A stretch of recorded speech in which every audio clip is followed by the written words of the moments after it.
Thanks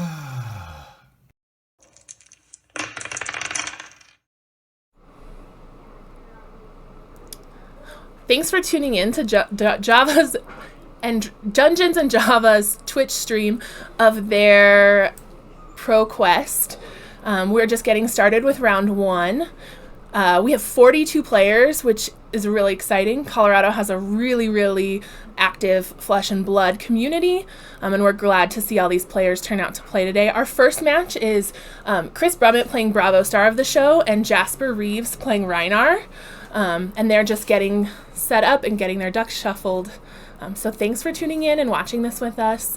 My name's Ellen Petrilla. I'm one of your commentators, and I have Ben here. My name is Ben Petrilla. I'll be your other commentator. This should be an interesting matchup. So Reinar, very much into the, rolling dice and stuff. So it's a lot. Both decks are kind of a lot of random. Bravo, you gotta draw the 3 elements to be able to activate his ability.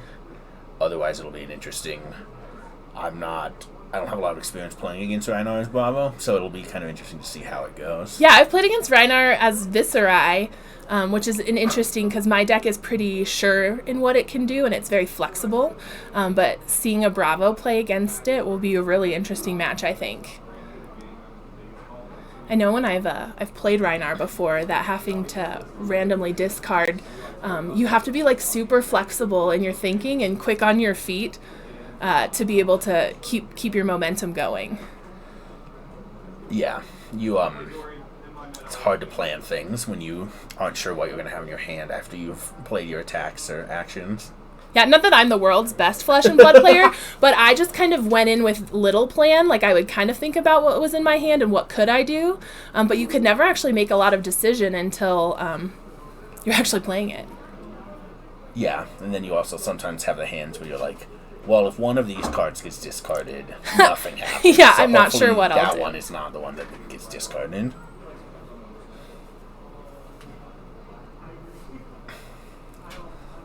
So we'll see once they get shuffled and get their equipment revealed, and then we should get going.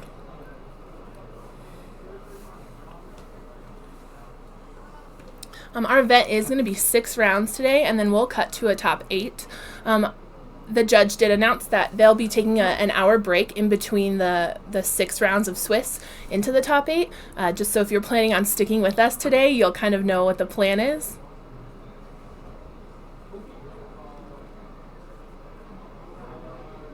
It's good to know. Give the players a chance to go. Yeah, I like that decision. And Flesh and Blood can be mentally taxing. So yeah, being able to clear your brain a bit before you play for the place in the Pro Tour seems good. Yeah, or who wants to try and play for a place in the Pro Tour when you're hangry? Yeah.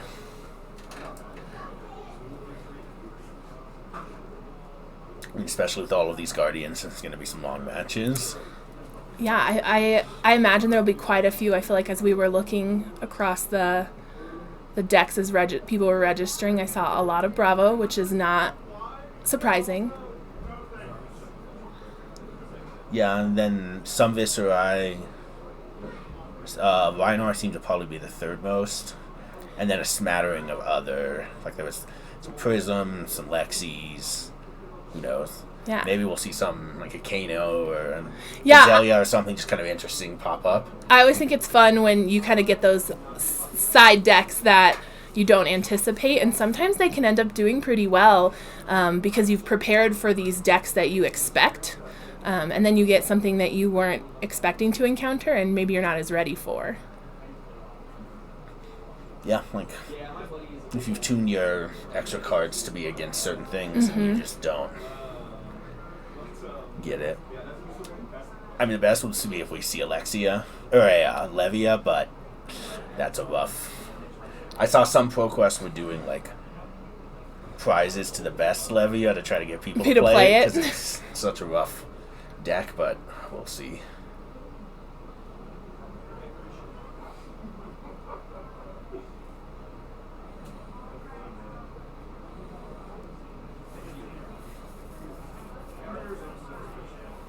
Well, here we go. So, pretty standard setup for Chris. he is using the tectonic plating instead of the Fandral Spring Tunic, which is goes back and forth on which ones people like more. Just seems to be a personal preference.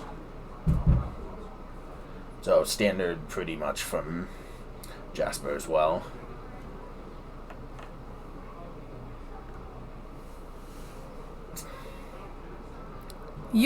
Ben, you play Bravo Star of the Show currently in Classic Constructed. What do you play? Do you play Tunic? So I play Tunic. I think I like having the extra resource. I don't think I play enough Guardian attacks to make making a Seismic Surge every turn worth it.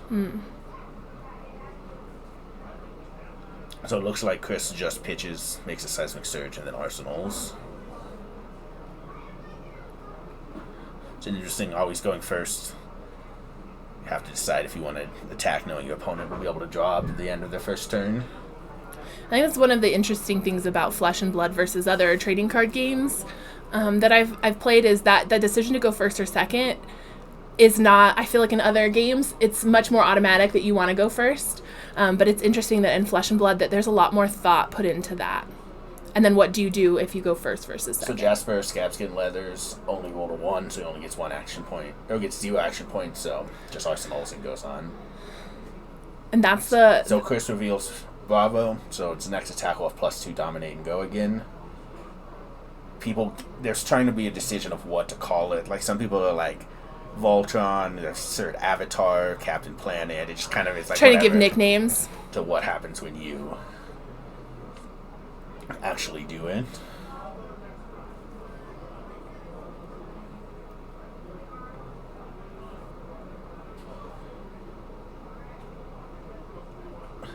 So Crippling Crush is going to be 13.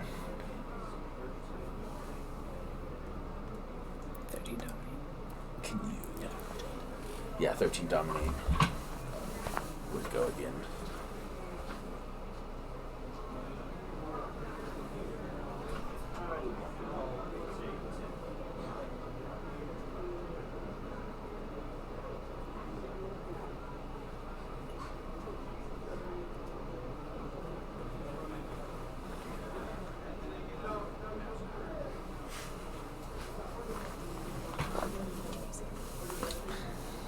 So the crush effect is rough. Discard 2 cards at random. And then you still have the go again, so swinging the hammer. With, looks like, I pitched an ice card, so on here, create a frostbite. I feel like that's every time you're going to play. The frostbite, I feel like, is one of the most challenging effects. I guess that's the kind of deck I like to play, though. Frostbite is very punishing to it. Yeah, well, you like the low-cost thing, so having to pay an additional one for your next... Yeah, I don't ever want to pay for things, so having to actually pay one is not fun to me.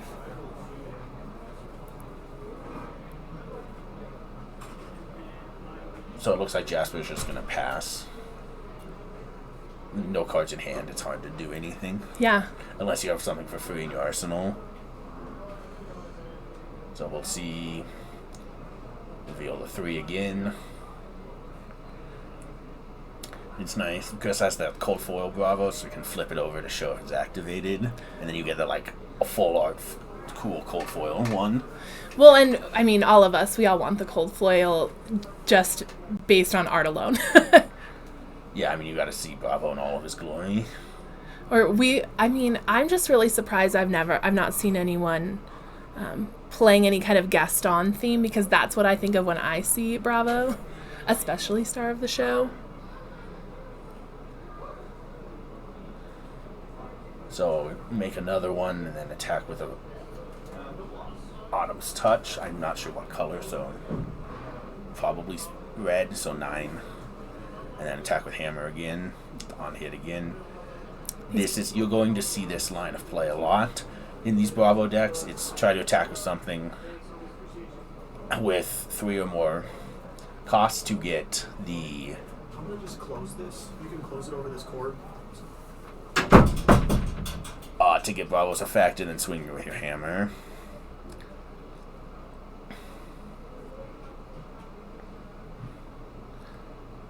So if you like this line of play, you're going to get to see it over and over again today. Yeah, it's very popular. I feel like across Flesh and Blood, but definitely in this community too.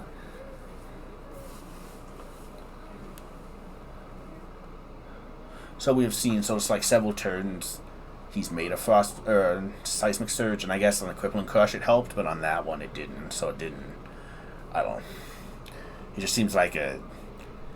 I think you make it though, as it's like flipping up your tunic. It has to become muscle memory that this is what I do on my turn. This is the thing I do. Yeah, it does cost 1, and if you get it.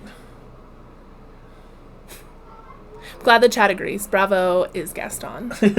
And if I had any artistic talent, Ben's Bravo would be altered to be Gaston.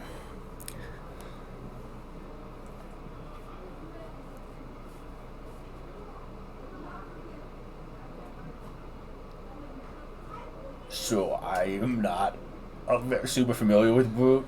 I know Wild Ride is a card that they played, but it's an Everfest card, so I don't exactly remember what it does. And I know the Claws just attack for, I think it's 2. Yeah, I would say at the stores, the local stores we play at, the meta does not have a lot of Rhinar. It's not very popular. And so I was really interested to see how many people were registering that Rhinar deck today. Yeah, I wonder if it's like people think that it's the like deck that will beat the deck that beats Bravo. Oh, that makes sense. So like if I can avoid Bravos and just fight other ones, or people think that this is a good, like they can outrace Bravo because they have their big attacks. So this is a crippling crush, but no Bravo this time.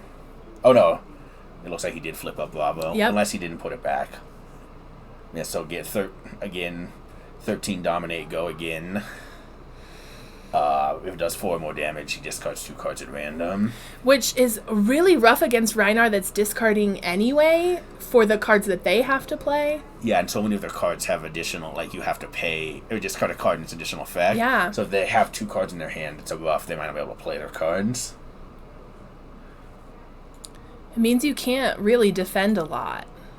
You're going to have to take a lot of that damage. Yeah, but this one, if you take the damage more than 4 damage, 4 more. Yeah, damage, you're discarding a discard 2 card. random, So are you going to try and use that to defend as opposed to just discarding it for nothing? Looks like we're going to have to discard 2. Yep, defended.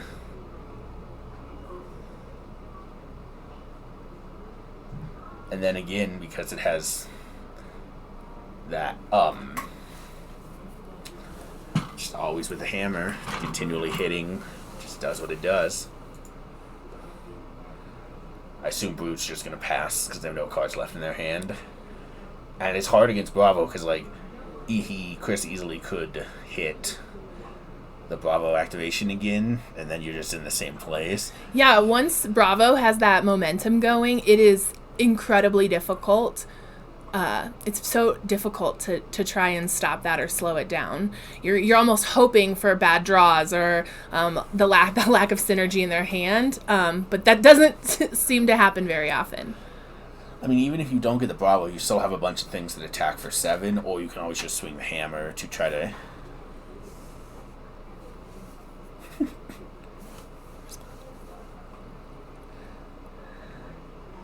Yeah, hitting the Crown of Seeds always helps if you need to hit it, but Chris just seems to be drawing in another crippling.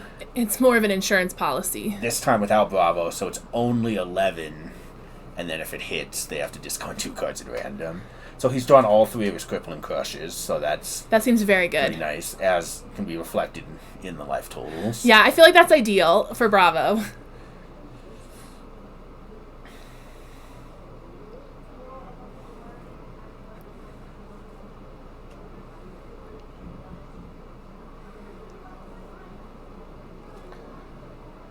So Jasper blocks with 3 cards, goes down to 9. I guess maybe if they have something in their arsenal, or they can attack with their Mandible Claws. But with it costing 2 to attack, it's a rough. Yeah, hopefully the card you has a pitch. Getting action points. Looks like they rolled a 2, so they get 1 action point. So back to where they started before they did that. I love those sort of take a chance, kind of press your luck type cards. I don't know that I could play them in a more competitive environment. I like to do that for fun. It's like, what could happen? This could be really good for me, but I don't like leaving things up to chance. So Chris hit the Bravo again. Oh.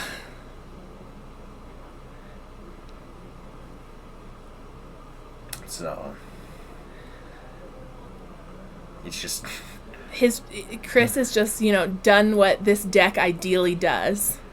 Yeah, I mean, this is so much consistency in hitting, but I mean, this is what you hope for with this deck. But absolutely, like, I think there's been one turn maybe that he didn't get it on the first turn. I don't think he got it on the last turn, but otherwise it was good. Yeah, he has definitely not let up. Not let Jasper have really a chance to do a lot. So pulverize, so 16 dominate, go again. Let's see, how can you get out of that? With 9 health. Yeah, there's not... I mean, the tunic's blocking, everything's blocked, all your equipment's blocking. When you're blocking with your tunic, you're down to the wire.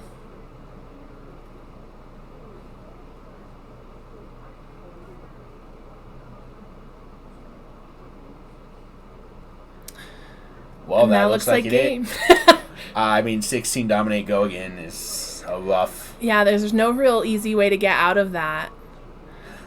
Well, I am sure we will see more Bravo star of the show as this tournament goes on. It's just such a consistent deck, and it'll be interesting. Hopefully we'll get some other interesting opponents for it, too. Yeah, hopefully we'll see some more of a game. Like, it didn't feel like Jasper really had a chance to do anything in that game. Yeah. I mean, I maybe had like one turn, but if Bravo's just hitting every turn, you're probably not winning because you're going to just be so far behind, especially in a deck where you have to discard cards to play your stuff besides pitching. Right. Anyway, so. Well, thank you for watching. We will go ahead and go on a break and then come back in a bit once we get going to round 2. Yeah, thank you for watching us, and we'll try and keep standings and things updated as we go throughout this tournament, and we appreciate you interacting with us in the chat and giving us your thoughts and being here watching this with us. Thanks for being part of our Flesh and Blood community. Yep, thank you. So it looks like our second round they're just getting shuffled and ready to go. It's very interesting to get some of the information from the decks that are registered, to see some of the different heroes that maybe are kind of a little surprising. Yeah, so it looks like, not a surprise, most people are playing Star Bravo, but we have, most of our meta is between Star Bravo, Prism, and Viscerai, which I don't think is shocking to anyone. But then, we have some of these smaller. We have a couple people playing Oldham, which is really fun to see. We have a couple Lexi players, one we're going to feature here on stream. We have some Rhinar players, a few Katsus. We have a Kano player, a Dory player, which is also going to be on stream, and a Dash player. I think that it's really interesting to see, none of the big chunks of people are surprised. I'm sure as we've all been playing, we've been playing a lot of Star Bravo. We've been playing against a lot of Prism, some Viscerai. But it'll be interesting. We have an Azalea player. So it'll be kind of interesting to see if we can catch any of those matches. The Azalea player is a brave soul to start. Come into the field of this with a hero that is considered pretty weak in general. So hopefully we'll get to see some of those decks. I mean, we have one of each of these heroes. Oh no, I guess we have a couple Lexi, but we're getting to see 2. Not these are just some. Glad it's not just going to be Bravo versus Bravo. Oh, Bravo versus Viscerai or any of those. Yeah, this is I think it'll be a fun match to watch. It's going to be different than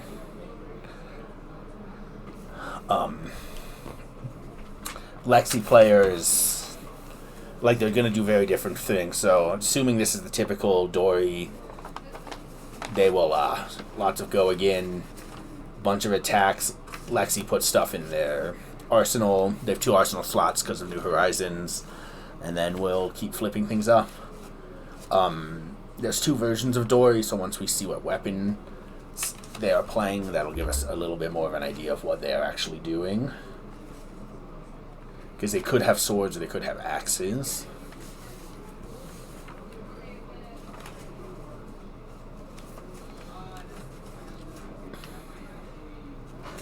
Okay, so it looks like he's playing the axe version. Saw he put a copper there. A lot of cards in Everfest create copper. And then you see a lot of the Dory decks playing cash-in, where you can sacrifice copper to draw cards because it allows them to continue their attacks with Go Again. That's what I love, when you can get a deck that's competitive and fun to play and worth playing, that has that good flavor. When card creators come out with that flavor, I want to be able to play with it, and I'll be excited to see copper in action. So it looks like if you've never seen a ranger before, they use their bow to load things into their arsenal, and then they can play their arrow cards from their arsenal. They won't have a lot of traditional attacks, so you're going to see a lot of cards that we won't probably see in many of the other matchups. And with rangers, there's a difference between putting something face down and face up in your arsenal, correct? Yeah, so the bows put things face up, and then you have arrows that care, or cards that care about things being placed face up. So the bow, you put it face up, and then you can either give it one of two abilities, which I don't remember what Death Dealer does.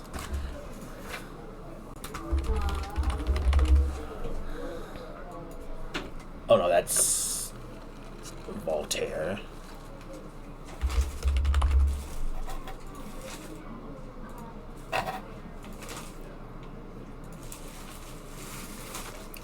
Well, I know it can load twice. I think it gives +1.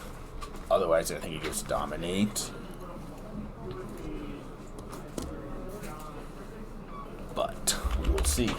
So you're going to see a lot of, here, Voltaire strike twice. Twice per turn, pay a resource, put a card in your arsenal, then choose one, either +1, or sorry, not Dominate, Go Again. You're going to see a lot of control. Lexi's ability, if you flip up a card and it's an ice, your opponent gets a frostbite token. So a lot of loading cards. And that is just so... The frostbite tokens are just so punishing. Yes. It's such a good mechanic. I guess it's a good mechanic depending on what side of that frostbite token you're on. Yeah, well, Rangers considered a weaker class, so being able to slow down your opponent is good, especially with something like Dory, where they want to use a lot of resources for like small cost attacks, or lots of like reactions or pumping up weapons. So there's just a lot that they have to do. Yeah. I think there's something to be said about coming into a more competitive tournament. You might want to pick the decks that are big in the meta, but there's also something to be said about a deck you've had a lot of reps with or you feel really comfortable with. I think that's probably where our Azalea player is coming from. This Dory player might be coming from like, hey, this is my deck. I've had a lot of reps with it. I really know it. I think that gives you an advantage too. Yeah, because you're going to know, you're not trying to learn something new on the fly. So you might be playing something less powerful, but you know it better, so. Absolutely. It is what it is. We'll see. So you're going to see a lot of these. They'll play something. It gives either their next weapon attack Go Again, or increase their attack, and then attack with their hammers or axes.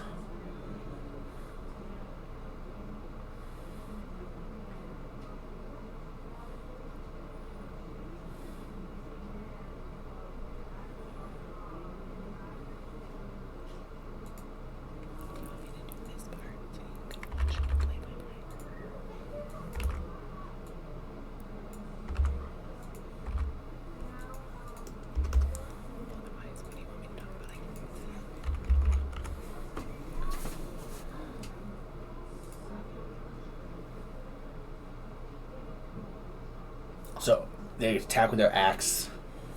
It looks like, I think it's 7, depending on which color that is.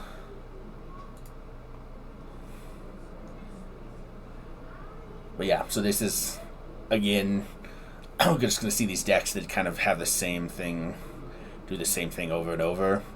You're going to play some ways to increase your attacks, and then you're going to attack with them. We're definitely getting more of a game than we did in the last round. Yes. You actually get to see some flesh and blood played as opposed to Bravo just running over a deck. I would say these are both fairer decks than like Bravo or Viscera. They're trying to play more flesh and blood the way it was intended, as opposed to like the glass cannon. Try to just puke your hand out and do a bunch of damage. So you were saying different builds of Dorinthia have different weapons. Is the other build of Dorinthia use using two one-handed weapons, or does it have a two-handed weapon? No, so it has 2 swords. Okay. Instead of 2 axes. Some crazy people play 1 of each, but you generally have cards that increase either swords or axes, so you don't want to. Yeah, trying to do some sort of hybrid kind of weakens it.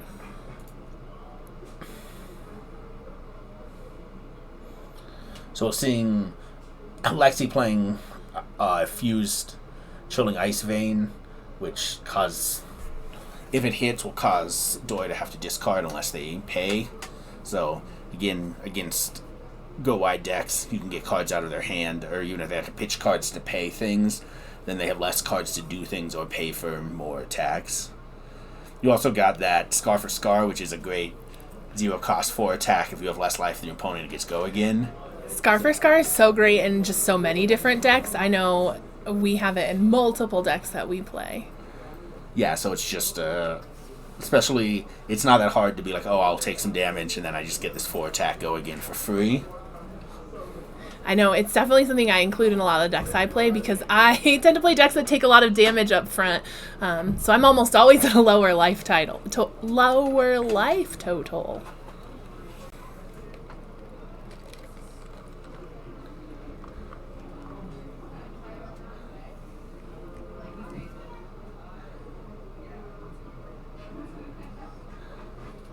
So we'll see. I think Dory's trying to decide if they want to pay or discard a card or block with more cards. Or how they're going to block. I can't tell. I also can't tell which of these. Oh, so another Scar for Scar. So she's just... That's a really good draw. Getting go again after go again.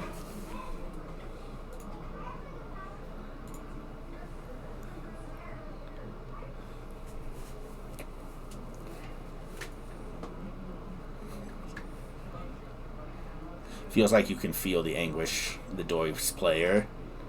You just have to sit there. There's not a lot you can do about it.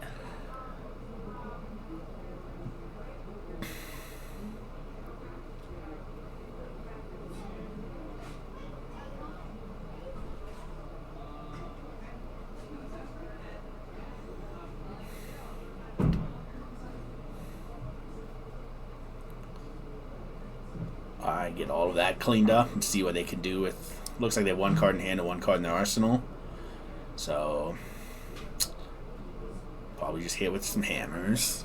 Axes. I don't know. Some weapon that's not a sword.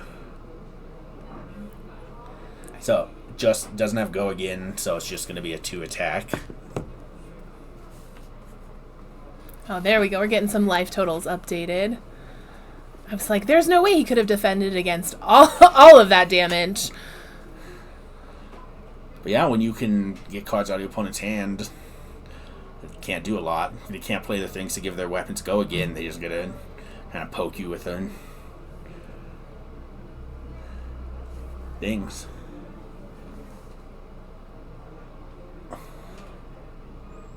Yeah, so this one, if you can attack with both, they increase.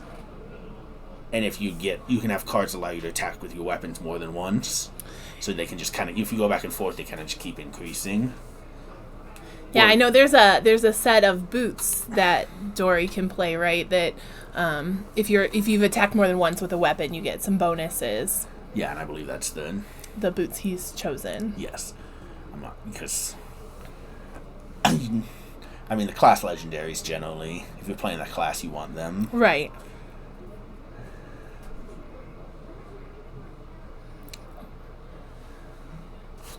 Those boots are actually really interesting. It helps you to defend a little bit more.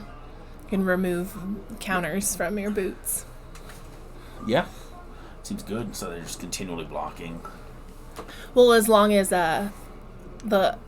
Kitty will let him attack. So Kitty has played this new card from Everfest, Rain of Razors, so all of their arrows will get +2 attack this turn. It's a good instant, and because it doesn't say next, you can just kind of play it whenever. And it's because it affects everything, and Lexi wants to play a bunch of stuff anyway, so it's just a good... Yeah, it's nice that it's not your next arrow. That's... Yeah.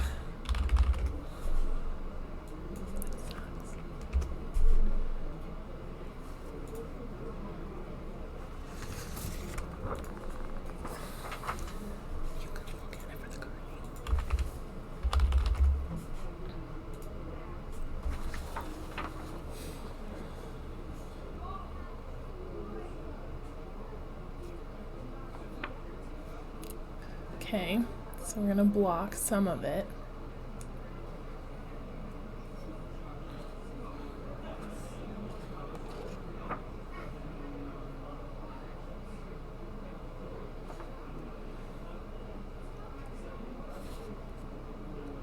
So I'm trying to remember what that card does.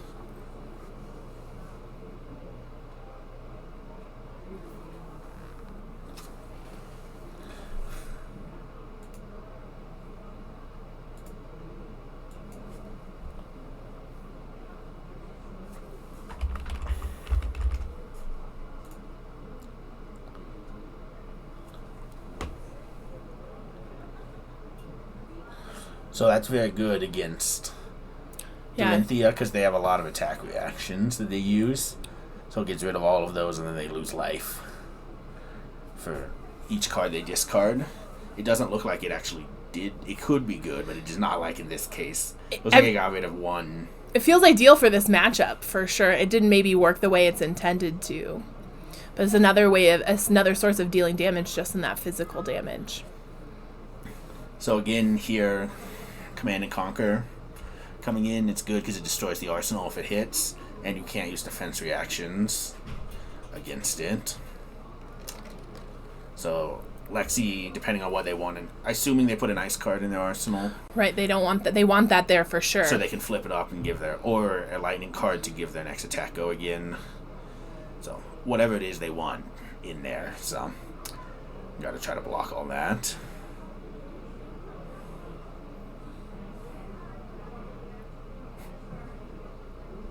So reveal a lightning card.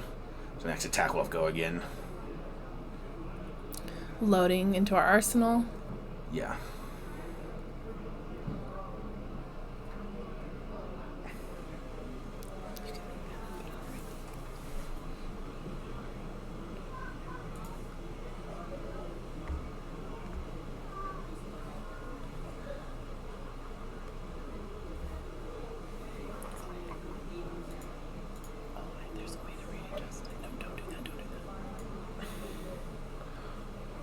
So yeah, we'll have to see. The Bolden shot is...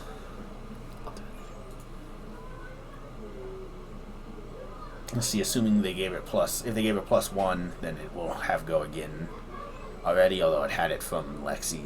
Multiple instances of go again don't matter. So we will have to see what Dory will do.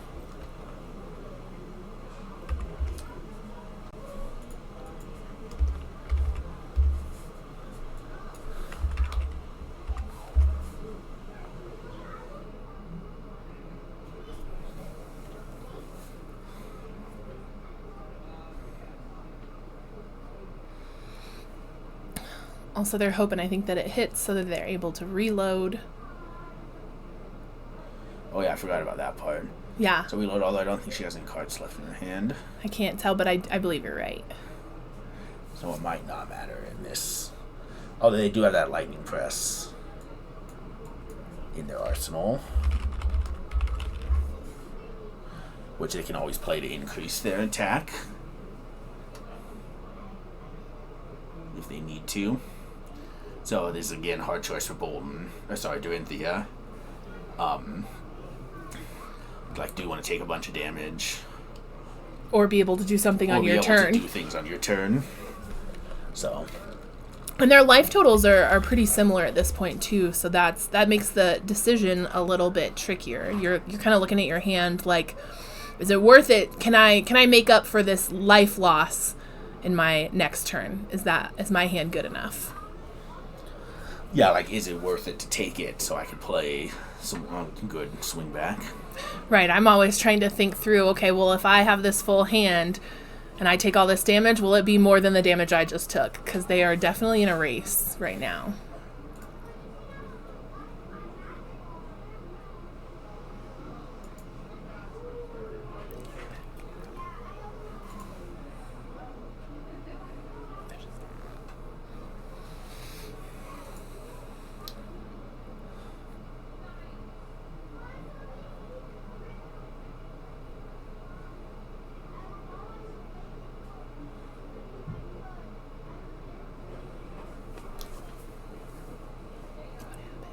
So I can't tell. I think Dory did nothing on their turn and just passed because Kitty used Tunic last turn and there's now a counter on it. Yep. But that seems weird because I think the Command and Conquer is still on top of the graveyard, which means they had 4 cards in their hand.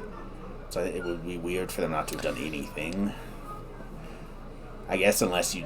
But even you can always pitch an attack with your axes to try to draw something new. So we're back. So we're back to Bolt and Shot, assuming she gave it +1, so it'll have go again and reload if it hits. She's wanting that reload, it seems like. Yeah. And again, she still has a Lightning Press sitting there just threatening extra damage whenever she wants to. But, yeah, the New Horizon is nice because gives you 2 arsenal slots, so you can just leave something sitting there. Like, if you had to just have the 1, it would be rough.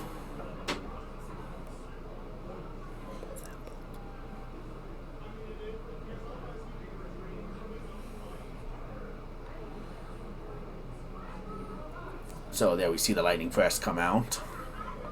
So, add the Bolt and Shot, reload will face down. She'll not get the effect from Volterra, but can still use it again this turn. You can use it twice.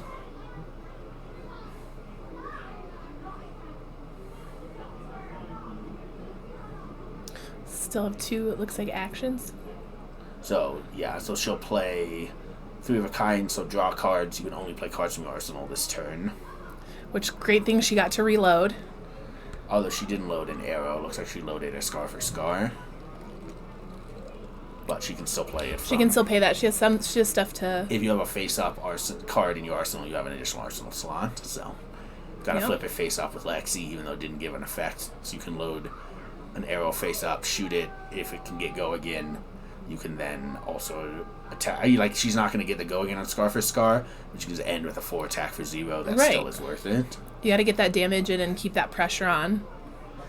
Yeah, because if you can, like, keep the tempo up and keep Dory from doing anything, you're just going to be able to keep doing what you're doing. You're back in this situation of how do I block so that I can still do some damage on my turn.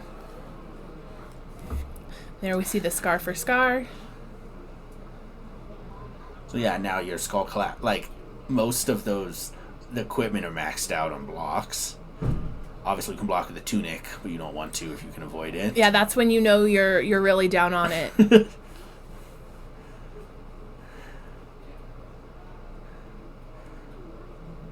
So Kitty's doing a good job of just, like, controlling the game, keeping Dory off of cards. I mean, you saw all of the cards that they were able to play that turn.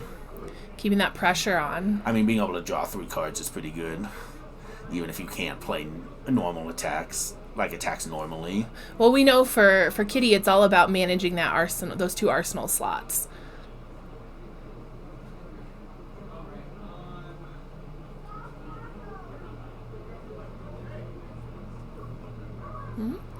So it looks like Kitty had set a card aside and then drew 4 cards face down. Although she should have only been 3. So Casey picked a random one, and just went on the bottom.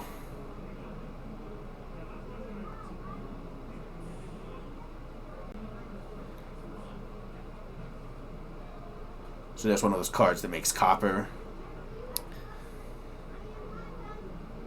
So an increase. We'll see. And remember, if you ever have questions, it's always a good idea to call a judge. Let things get resolved that way. Yeah, I think we get pretty used to playing pretty casually in our local stores, and when it comes time for a competitive environment, judges are our friends. Yes.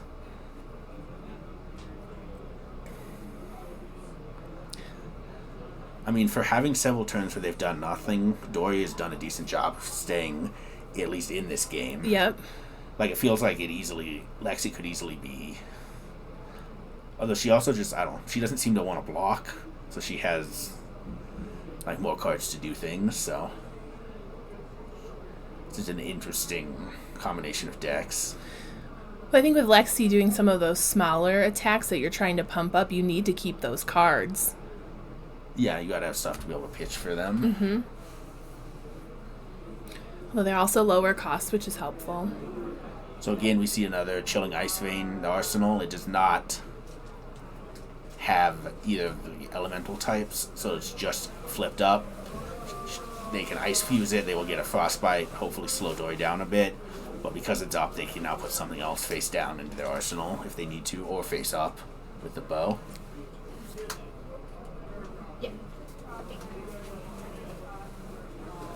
So there we see load a bow from Voltaire, and then they can give it the effect that they want.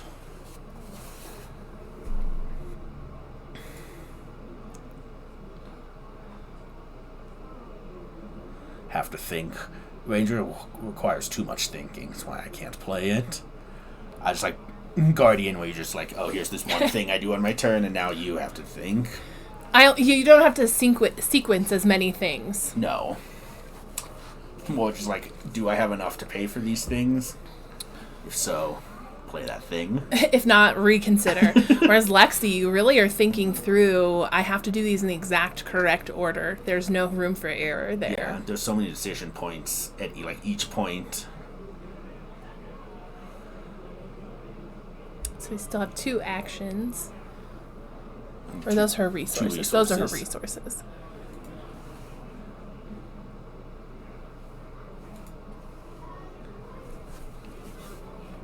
So we will see. It looks like they're blocking everything from their hand.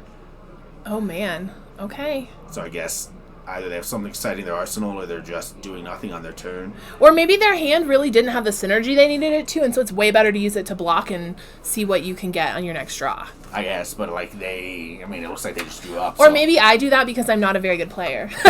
So it's back to Lexi. We'll have to see what they can do this time. It feels that Lexi's gotten a good tempo. Definitely keeping the pressure on. Although it's really impressive that with these, watching Lexi play 4 or 5 attacks. I think there was 4 that one in the last turn that, they're getting some damage through, but Dorinthia is not so far behind. Yeah, when they've made the most of their few opportunities to attack. So Fuse Chilling Ice Vein, again, hits. You get a Frostbite token. It's not generally what you want from Dorinthia. We'll see. Currently, all their equipment is tapped out because they couldn't get the -1 counter off their boots by attacking twice. So we'll have to see what. It's also like, do they want to try to just take it, which is rough because Lexi still has several cards in her hand. It's just a rough spot to be in. Like they have to do something, because if they just keep doing nothing on their turn, they're just gonna get run over eventually. You're gonna run out of things to block with. Yeah, you're kind of trying to piece together that hand that can shift the momentum a little bit. So we see a block and a sink below. So try to draw something else, something better.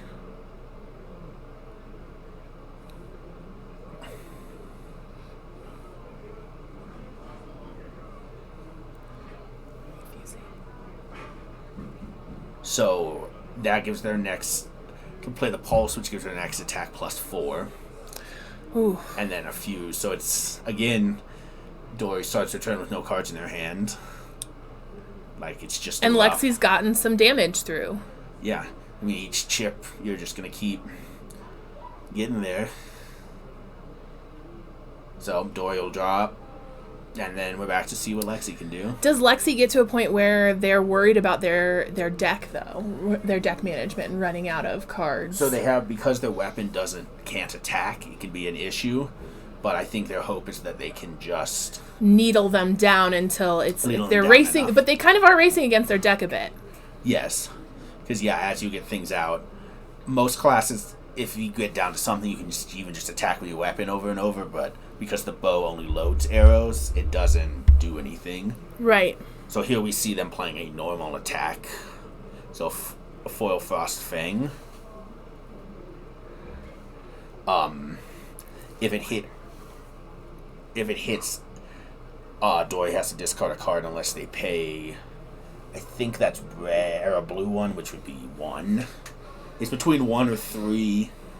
I think I see 1 symbol there, but it can be hard to tell. Sometimes the 1 is almost worse, depending on what's in your hand too, because you're like, I have to discard this full card to pay this 1 cost, because it is important to me. I don't want that frostbite.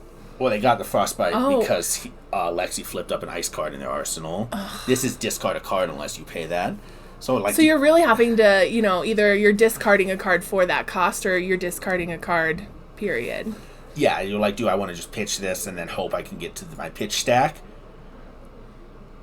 Or do I want to just discard this and just lose it forever?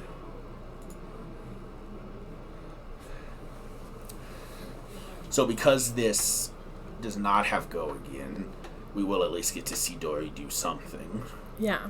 It looks like that was a 2 resource cost to not have to discard. Thanks to our viewers in the chat. Yes, thank you. Also, I agree. I don't have a ton of Ranger experience. This is a class that it's not for me. I've seen some really impressive plays. It's just not for me. Oh, so I couldn't remember. So Frost Fang apparently is always 2. I guess they tricked me, because normally, you see that stuff change. It changes as you... That's what I get for not being sure what a card does and just talking about it. We know what assuming does, Ben. Yeah. You get to look like a fool on Twitch. It won't be the first time, and it probably won't be the last time. Yeah, well, only in round 2. There's a lot more times to be a fool myself. Yeah, we can make silly mistakes in many more rounds. I'd say looking at the range of heroes being played right now, though, these would be probably some of the heroes we have the least experience playing ourselves and then also playing against. Yeah, I think I've only played Dory in the Farewell to Wraith draft, and I played Lexi once in Sealed, and it didn't go well. Pretty sure I stopped that event after 2 rounds. But it's just an interesting... I'm just glad to see things that are not the things we're expecting.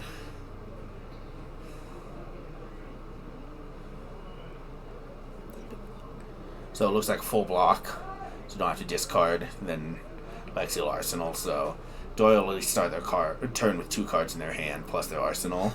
So we'll get to see a little bit of how their deck works, hopefully. So depending on what they have, they still have to deal with the frostbite for the first thing they do, but otherwise it's not. So increase a weapon and then attack with it.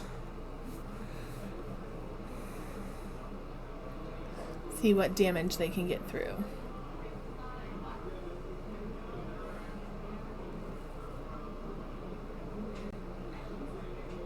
So Lexi will play Blizzard to try to remove the go again. Dory will pay it so they can get attack with both of their weapons. That tunic was nice. Yeah, so again, even it's had so many turns of doing nothing, Dory is still in this game. Yeah. When they get a chance to attack, they make the most of it. I just think they're managing their hand really well, too. Deciding whether it's time to take an advantage and try and push that momentum, or is it time to not take as much damage and kind of absorb a lot more. Yeah.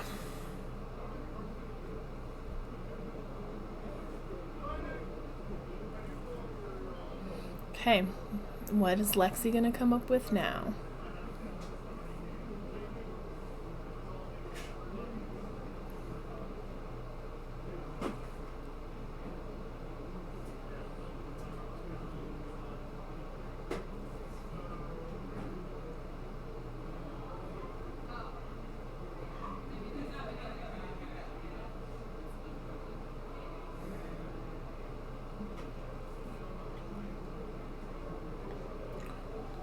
Oof. So rough. Channel Lake Frigid, so everything Dory does costs 1 more. Ugh. And then a 3 of a kind, so draw, and I'm going to slow you down, and then I'm going to draw and get to play things from my arsenal. I played against Lexi just this week for the first time in that channel, like Frigid. Oh, it made for a rough turn. Yeah, but when you want to be attacking with your axes multiple times, like having to pay 2 for each of them, Yeah. it's just not what you want. I think I made the choice of using my hand to block a lot more, knowing that then that channel like Frigid wouldn't last forever. So Endless Arrow, if it hits, it gets to go back to Lexi's hand. And then they played Razor Rain or Rain Razors, or so +2 to all of their arrows, including that one. So now we see another one. Looks like Dory's down to 1 card in hand. Oh no, they have 2 in hand. So this again, they easily could end this start their turn with no cards in their hand. And like, I wonder if you do that to try to get rid of, like, hope that they can't get the channel like Frigid again. Like, do you basically just sacrifice your turn? Yeah, that seems to be what they're doing. Yeah. And hope that channel like Frigid will go away, so on your turn, when it gets back to your turn, you can do some things. Yeah, I didn't get a chance. Did she pitch? She had pitched an ice card. It looked like. Maybe, but it looks like it went away. Nope, it went away. So she must not have had an ice card to pitch. I don't remember. I thought the first thing she pitched was an ice card. It's possible. I'm talking to someone else playing Lexi when I played against them. They said that's kind of common, that they don't count on it always sticking around, that sometimes just having a turn, trying to get 1 turn of that effect is enough. I mean, it did basically blink their opponent's turn, even if it Right. didn't do anything, so now they get to go back to doing Lexi things. Shooting arrows. Put things in the arsenal and then just continually shoot them. I like to think of Ranger kind of sometimes as like a machine gun. You just like, or like an archer from like Lord of the Rings. You're just like loading and firing just over and over. It does have really good flavor. It just is so thinky that it would not be a good deck for me. No, and it doesn't seem like it'd be forgiving if you get your sequencing wrong. No. So when you get like annoyed and just try to do something, you're like, well, that was a mistake. I never tilt. I don't know who you're talking to. Yeah, never. You never get mad and just I start never playing get mad cards. and just start playing cards from my hand really aggressively. Oh. Interesting. So I wonder if Casey's trying to get walking with the tunic. It's always rough, but like if you got to try to take some. Or maybe they have a plan in their hand. Maybe. First hand in arsenal, they're like, this is worth sacrificing now so that I can do. Yeah, that card has been in the arsenal for a long time. Like Right. they've not played it even when they've had the opportunity. So whatever it is, it can be. See, we could say that. It could be, I have this plan of this thing that I need to put the pieces together. But it also could be, we've all been there where we put a card in our arsenal and we go, oh, I shouldn't have done that. That's going to get stuck in there. Wait, okay. I was confused. I was like, I'm pretty sure they blocked with that tunic. Which, considering it's a piece of fabric, makes sense that it breaks after 1 block. I mean, I'm impressed that it can do any kind of blocking. You wouldn't think a little, like, spring tunics feels like a very light piece of fabric. Right. Not going to stop a lot of arrows. A lot of arrows. Pumped up arrows. I mean, it's just funny when you think about how the different heroes, like, you think of Oldham wearing a tunic, it just doesn't fit. I am no armor expert by any means, but I feel like you wear the tunic under your armor, and so I could see Oldham is wearing a tunic. Maybe. Like, got away from the sweat. Although I guess he's always cold, so maybe he doesn't sweat. Okay.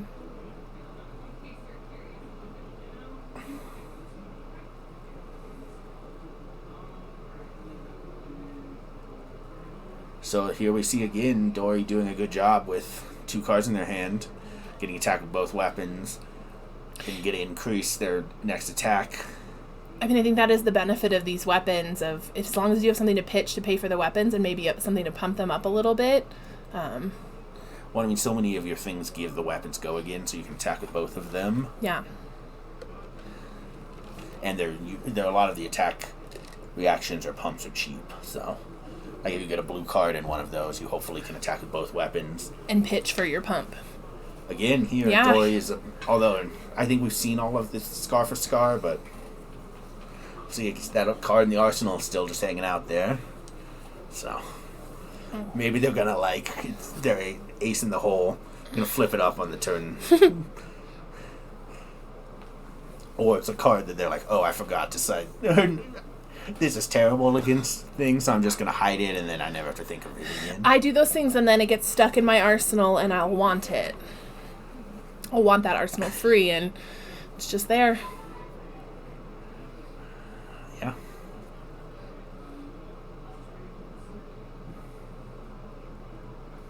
One resource floating.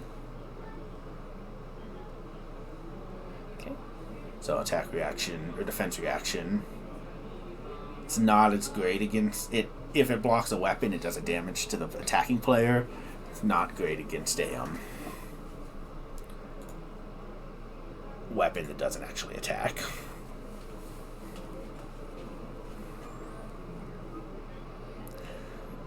Endless Arrow's doing some work. Yep. To load and shoot that. It just keeps going back to their hand. Another Steel Blade Shunt.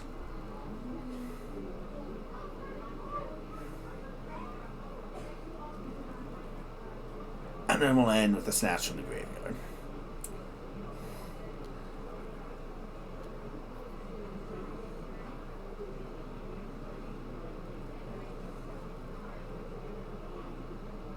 So because they got to block,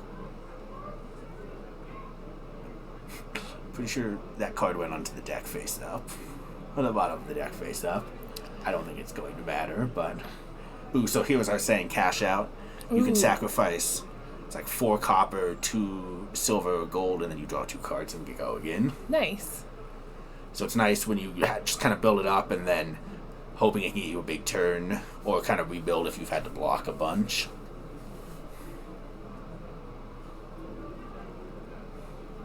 So the chat's saying Lexi's almost out of arrows. So it should be an interesting then to see, like, what if they kept back. Do they have some other attacks maybe in their we saw a Frost deck? thing, so... Well, and the Scar for Scars are just straight attacks. Yeah, looking at their deck list, it looks like they have some. Remind me again how Dorinthia creates the coppers. So there's a bunch of cards, especially in Everfest, that are like, just either create copper, or if your attack hits, you make some copper. And there are a bunch of the, like, it like increases your weapon and then you make copper. Got it.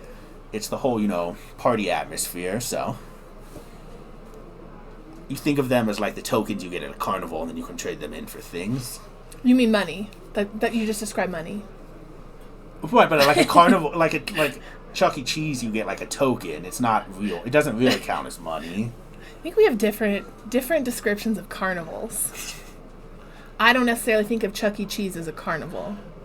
I mean, I think seeing the fab people go to Chuck E. Cheese would be entertaining. With their full equipment? Yeah, I'm sure that would go over well. Considering... It wouldn't scare children at all, no. I mean, considering that Levia is like a tentacle monster, it might not. Just put a mascot suit on her. It'll be fine. Okay. Don't want that damage to get through. Oh. Oof. So again, Battering Bolt. Good. Hoping you can hit and get attack reactions out of their hand, because they have to discard everything that is not a action card. So their their Steel Blade Shunts or any of their attack reactions, then they lose a life. So it looks like they had 2 attack reactions.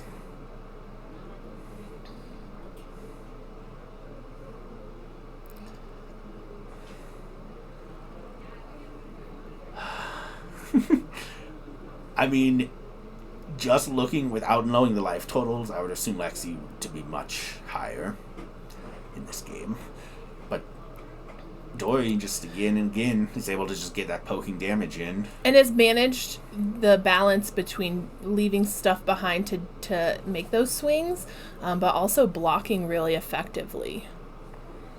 Yeah, I do wonder though, like, now as you get low, like you can't... Now that our decks are getting lower, that becomes a race also. But it also just, because the like chipping damage becomes scarier when you're at 4 than when you're at like 20 something.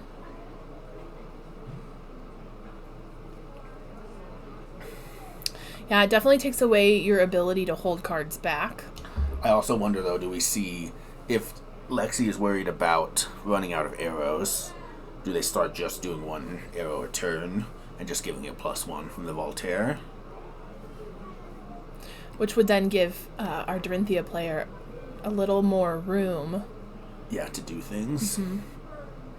Well, if they can attack with both of their axes, then they can remove the -1 counter so they can block with their legs again.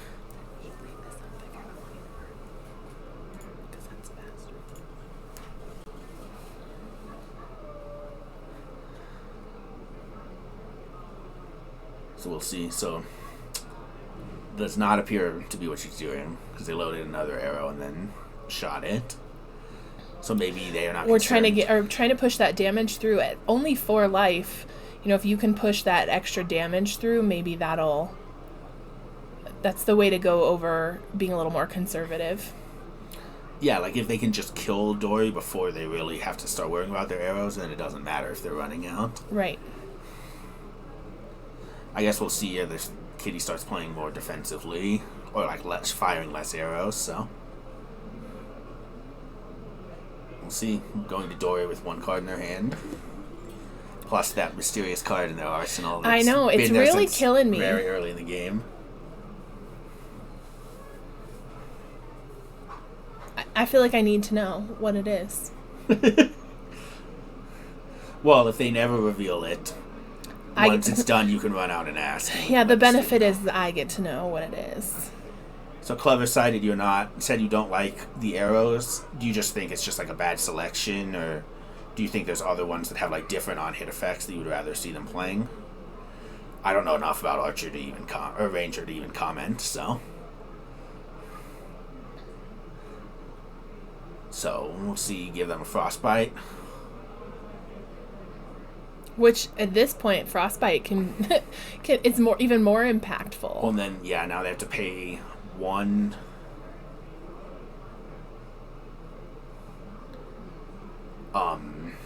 That would make sense to leave a defense reaction in there until you need it. But I don't know. Like, I feel if it's you might have just used it at some point just to try to get it out of there to draw another card. Oh, okay. Arsenal card could be Fate or a Sink. Okay, but I wonder. I guess you save that towards the end when you really have to block for something. I never think that long into my game, so that is just so above my head. So I think at this point, the Polar Blast, Dory's deciding if they want to pay. Otherwise, Lexi's next attack is Dominate. Which I guess if there is a Fate for Seen or a Sink Below in that arsenal... Yeah, but it's still only 4. Like, it's not... Unless it's like an unmovable. No, but against Dominate, it helps. Some. Well, and I guess you don't have your legs currently. Right. So. Does not look like they paid, so the Chilling Ice Vein should have Dominate. And is fused. It is fused. So, I'll have to see what. And if they want to play a defense reaction because of the Frostbite, it costs them more, so. Lexi's doing what they can to slow down Dory, but we'll see. It's always when these games get intense, where you're like, are you just gonna like blow me out on this turn or not? Or like, do I keep something back and then you play some attack reaction that kills me? I mean, we know the answer to that when I play because I have very little impulse control. So if there's an aggressive line of play, I will probably take it, even to my detriment. Okay. So that was from hand. Yeah, Sink Below from hand.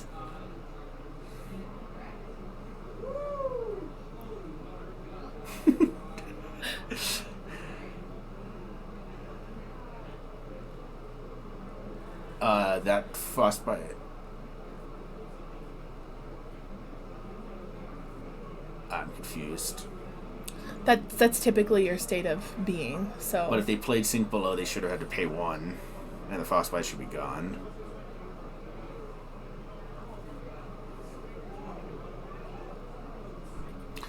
Maybe we missed something.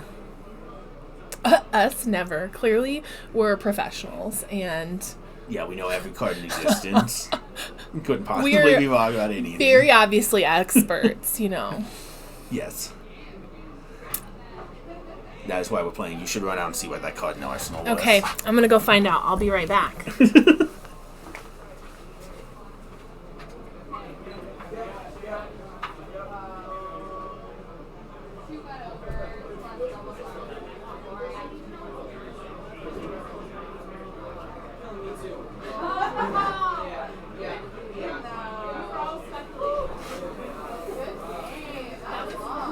Alright, well, it looks like Yes, thank you so much. Lexi won there. It was an interesting game. Thank you all. We will update standings in a sec and then get them posted, and then we will see you all in round 3. These are our standings after just the first round, not the current round that just had time called. So they're not super exciting yet. These are our top 8 1-0s going into round 2. And we will come back next with some... Welcome back to round 3 of Dungeons & Java's ProQuest. Quick turnaround here. In another match, this time we have Lexi versus Katsu. So this will be an interesting... Both decks are kind of trying to do the same, unless this is Control Lexi, which is possible. But if it's a Lexi like we saw last round, the decks are going to try to do the same. Play lots of attacks, make your opponent block. We'll get to see the... Chat was not super happy with the arrow selection the previous Lexi person was playing. So we will have to see if they like this more.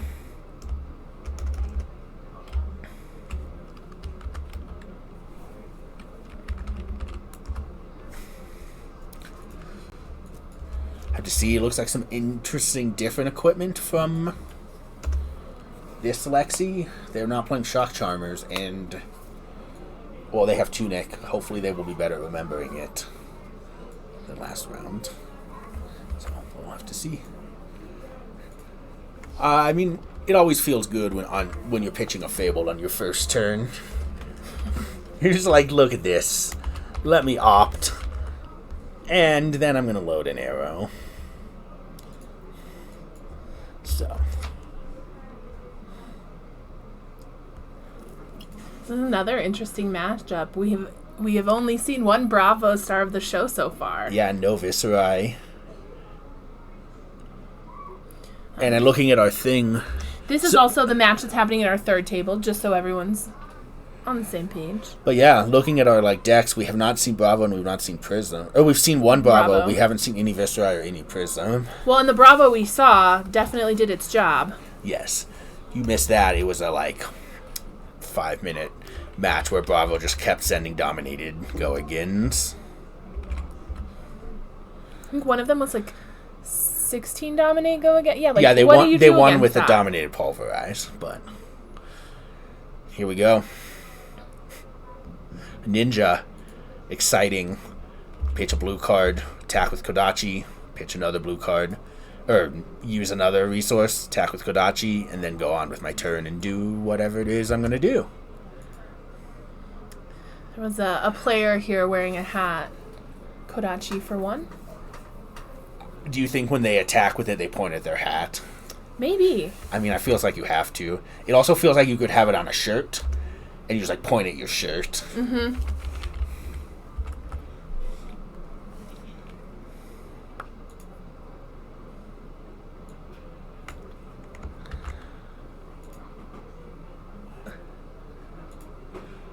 See, typical ninja line.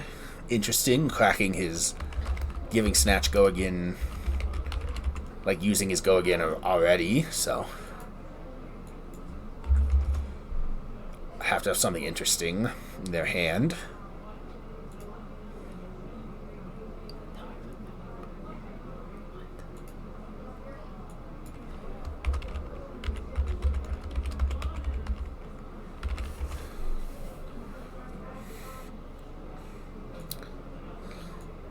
So just casually draw into a thing that'll blow up your arsenal unless you block. So it's good when your opponent has 2 cards in there.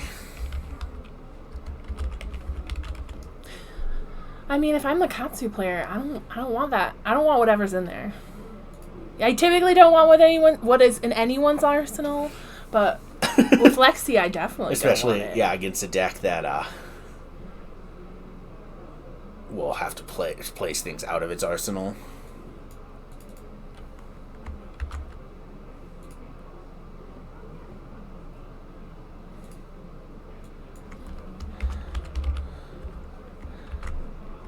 So nice flick flack out of arsenal. You get your 1 arrow, and now it's back to my turn, and I'm going to start poking you with my swords again. Kodachi for 1. You know what that's followed by? Another Kodachi. Kodachi for 1. And then we will continue on with my turn.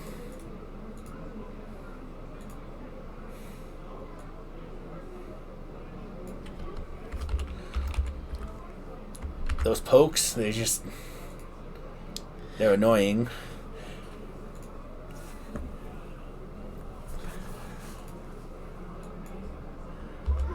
And then it looks like follow up with a Enlightened Strike with Go Again. Well, and in the beginning, those 1 pokes, you're like, yeah, whatever. Or draw a card.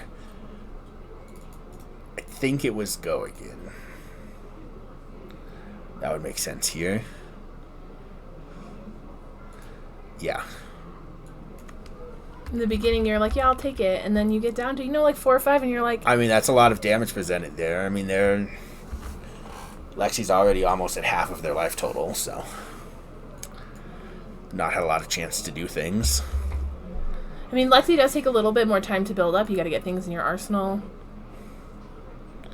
Good to start with a 3 of a kind, so draw 3 cards. You can only play cards from your arsenal. It's good when you want to play cards from your arsenal. That's the way that you... Yeah, it's kind of the whole point of your are class. able to attack? So, not really much of a downside there.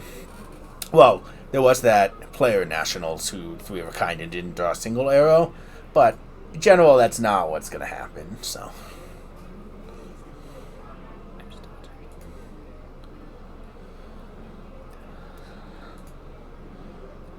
We'll see. As we can see, even already, they're playing different arrows.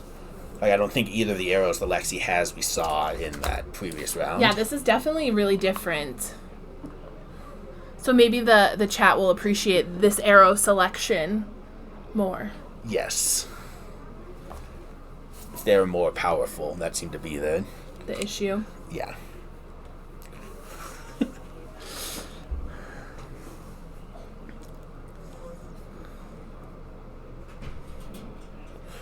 I wonder if Chad is going to regret using his Go Again so early in the match.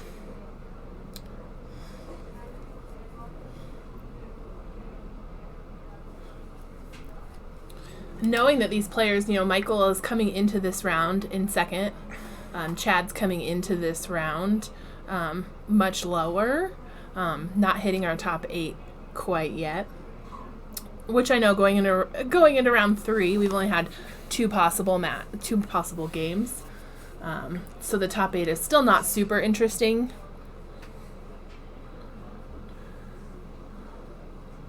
But yeah, you always it's always better when you get the wins to top 8, and then it's okay if you lose a round or 2 than trying to be fighting the whole way. Because then you might... we have a nice break here where you can recover, but sometimes when there's not a break, you, grind into top 8, and then you're so spent, it just is hard at the top 8 to do anything. That's where the advantage of playing in tournaments a lot comes in, of do you have that stamina to play this incredibly thinky game? Yes.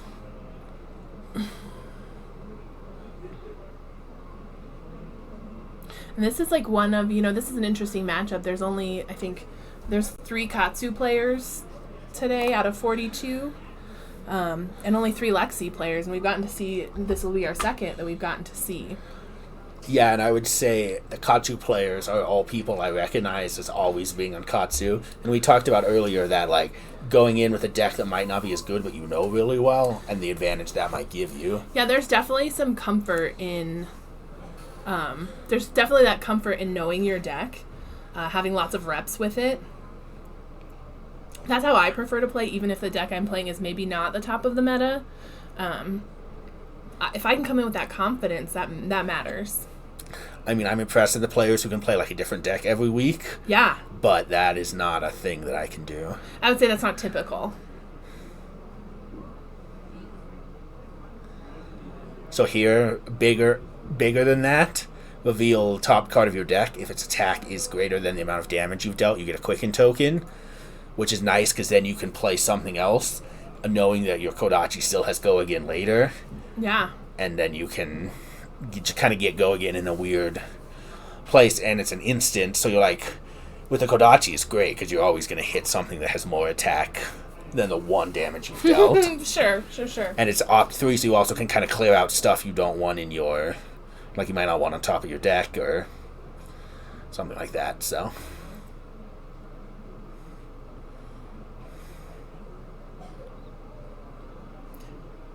Seems like Chad is keeping up the pressure here. Oh, that was great. and with another, I've broken my opponent's tunic, and now I might blow up your arsenal.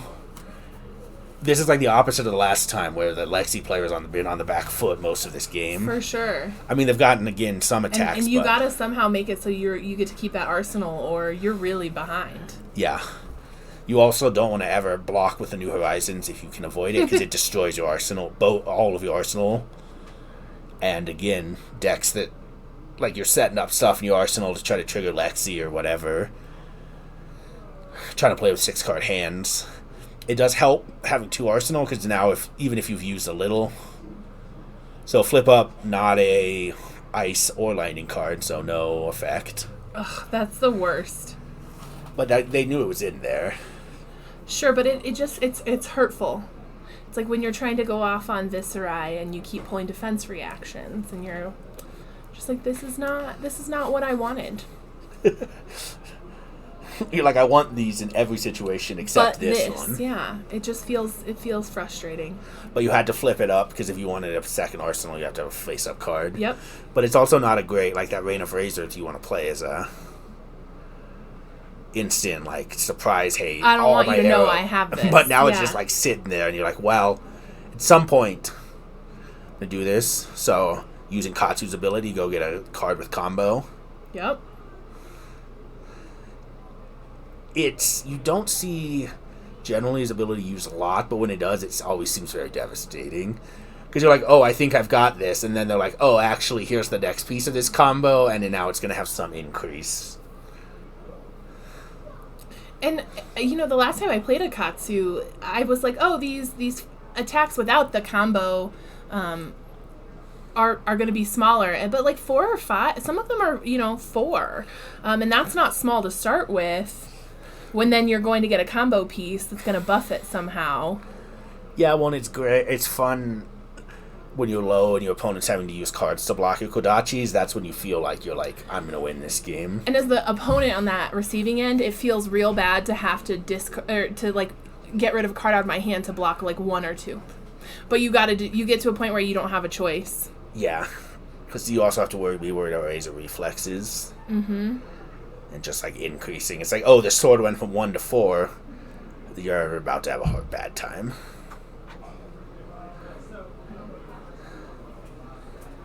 So I think we'll see. I don't know if Michael can recover from this. Yeah. They seem to be in a rough.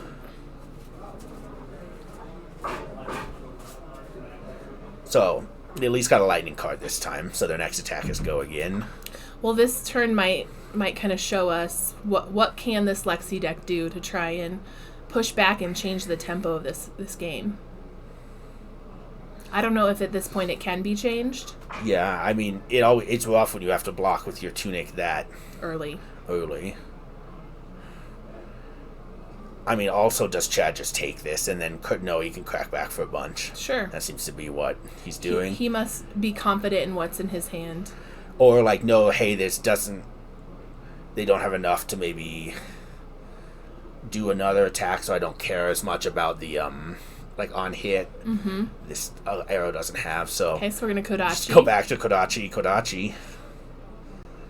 Those ones add up. Yeah, they do. So even bigger than that again. Love so same thing. Those are definitely going to be, Looks like this is a yellow one, so he only gets to opt 2, but he still hopefully can hit something with an attack more than 1.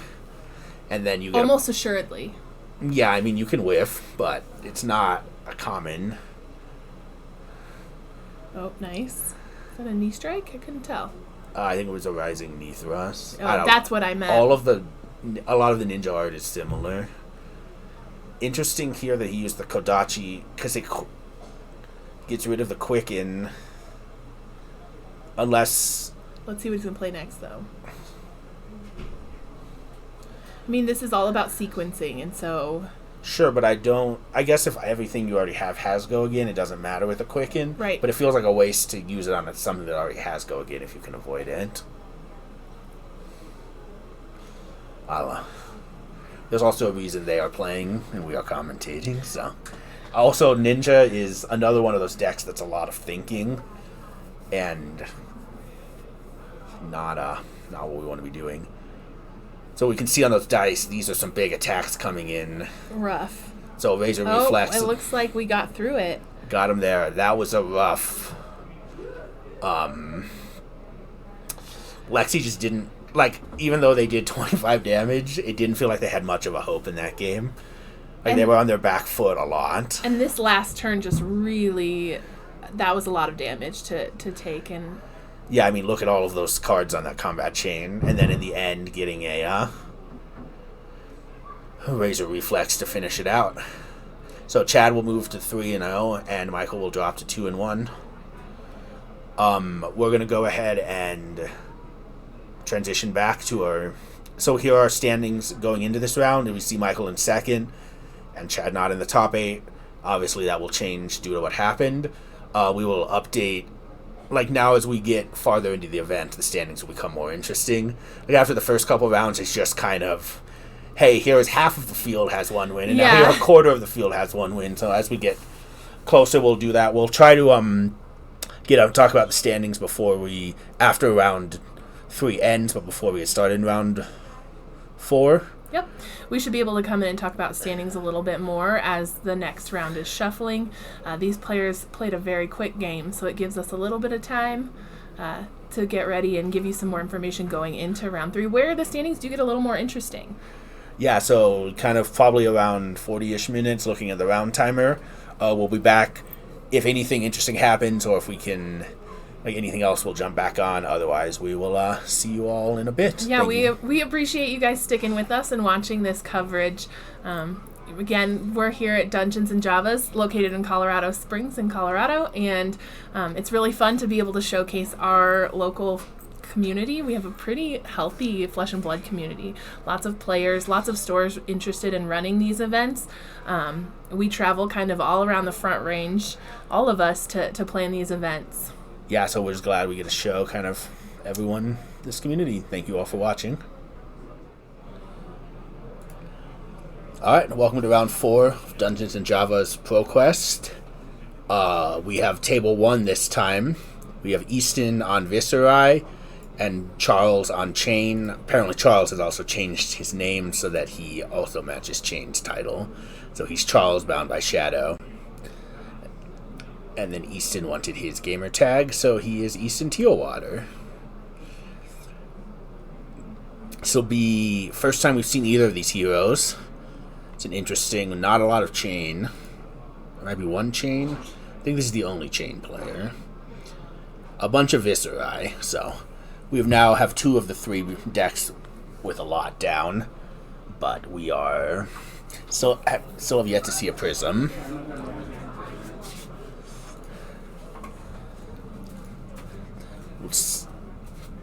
See, there's many different ways you can build Viserai, so it's going to be interesting to see what the intention is and what they're going to do with this matchup, knowing that they were facing Chain. Because I feel like the way you sideboard for Viserai is just so important on what are you playing. Yeah, like do you go in on the 1-turn kill version, or do you go in on the more mid-range, more flexible, going a little wider.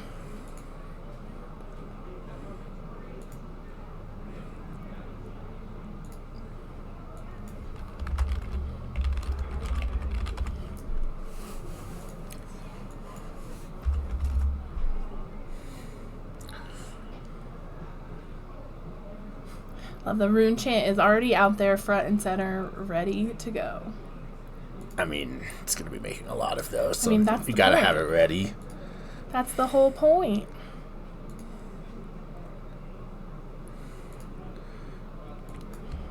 Well, Chain also can make a bunch of auras, so... It's true, but the Chain is... It's interesting. All the Rune Blade decks, Chain is just so different. Yeah. Interesting if they're not going to do... So they made a Rune Chant, then they made a Soul Shackle. Now it looks like they might just Arsenal and pass. So they want to have cards in their Banish Zone that they can play, so I'm just setting up for the next turn.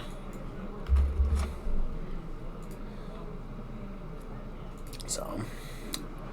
Also, not doing anything doesn't give Easton a chance to cycle cards in his hand. Right, so... If he doesn't like what he has. You're hoping he doesn't have anything to help him build up those rune chants.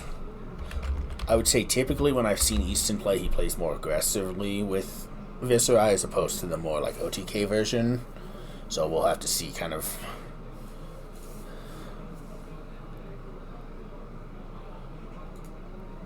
what happens here.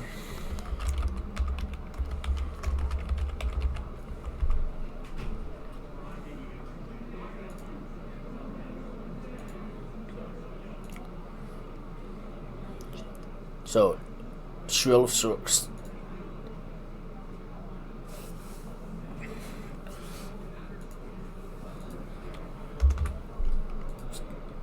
So, we're going to see a lot of these cards, I think, where if you have made a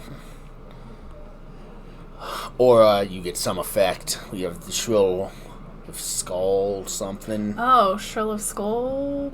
I just added this to my deck from Everfest. It is very good. I assume we're also going to probably see Swarming Gloomveil.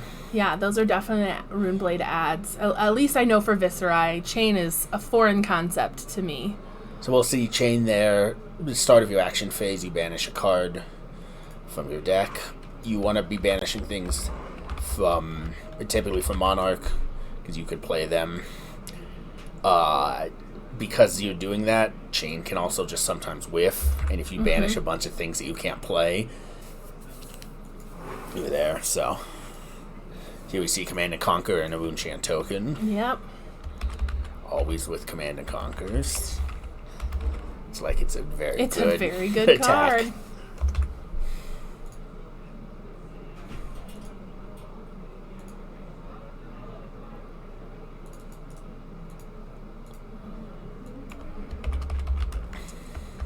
So Easton has to make the eternal choice. Do I want to lose the card in my arsenal or not? Which, that one's hard because, like, what is it? If there's a defense reaction in there...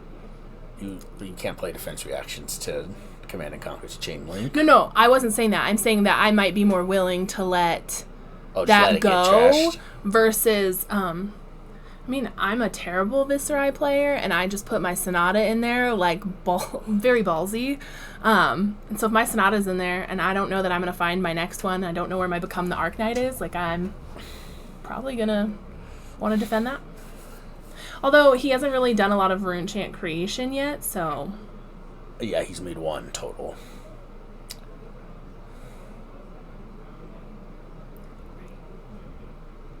So, Become the Arcanite. Yeah. So I think with how these two players are playing, I think we might be in for another fast match. Yeah. I think this is just down to a race anyway. I just want to make sure.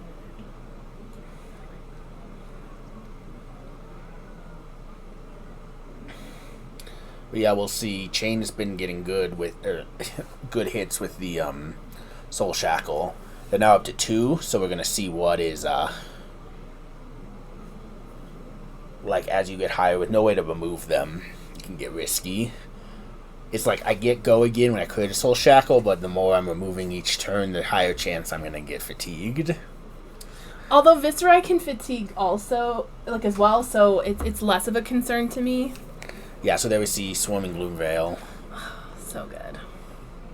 Well, especially if you can get the on hit where your opponents can't prevent Arcane damage.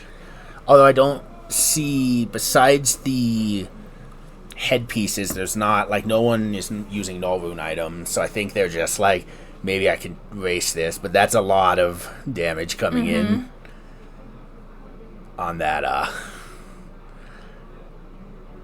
So it looks like we have 9 rune chance. 9 rune chance. The Rosetta Thorn plus the 2 arcane from the Rosetta Thorn. Yep. So.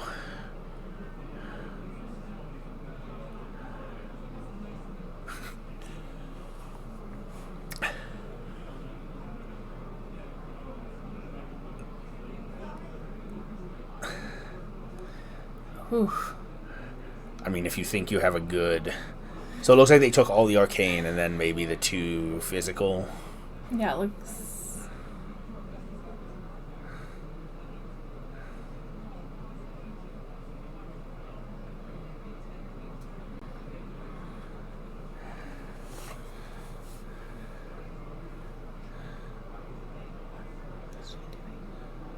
So that's not a card that Charles wants to see banished, the Swarming Gloomveil. Nope.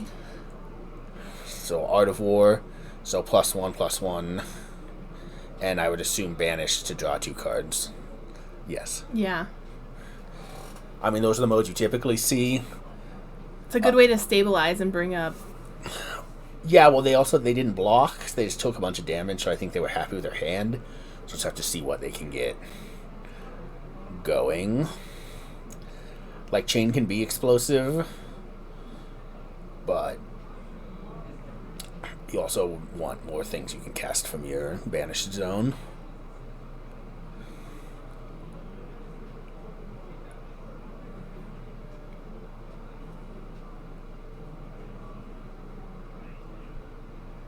Okay, we have Arsenal and...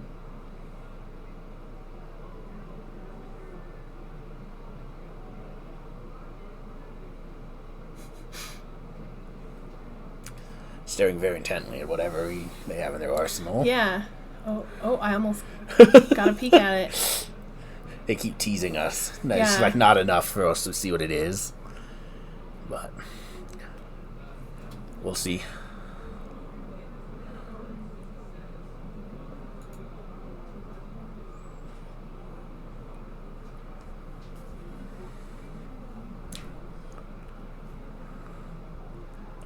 Now you're hacking. Oh, okay. Well, we're just gonna play it anyway. So Captain's Call. I can't see which one, but It's hard to determine. so it looks the yellow one. Thank you, Easton, for putting a die on there. And then on Soul Shackle, so your next thing gets go again. I think it's Woundblade. Attack or weapon. Wound. I don't know. It's Wound. I think it's Woundblade something.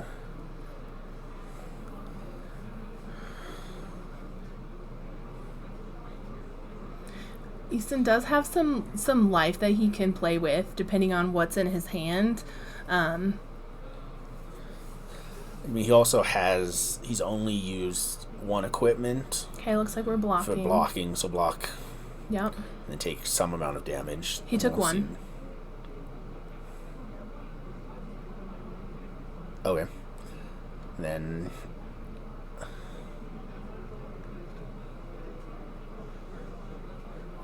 So it allows him to play something as an instant.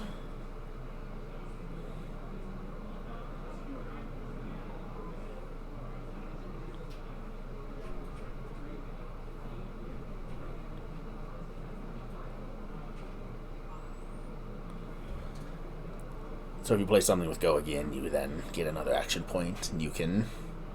Keep your chain going. Yeah, which...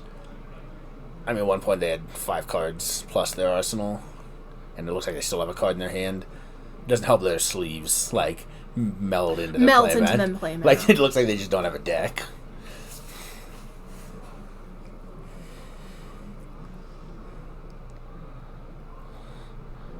But, so...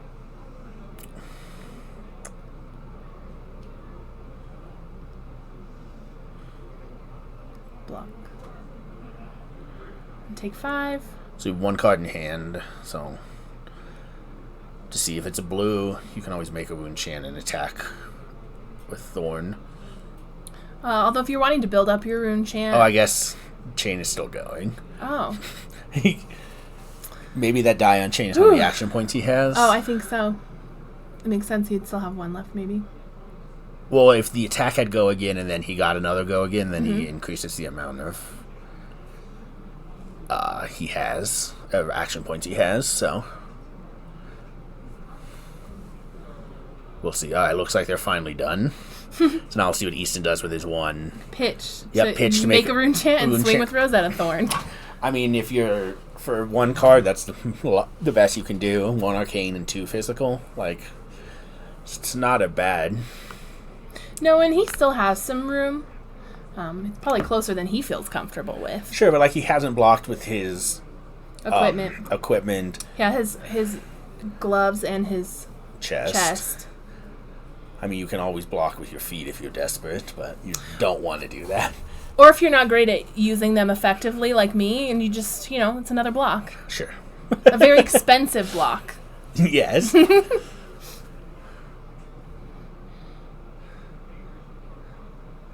So rough there. They were banished 3 cards, two of which did not have blood debt. So they cannot.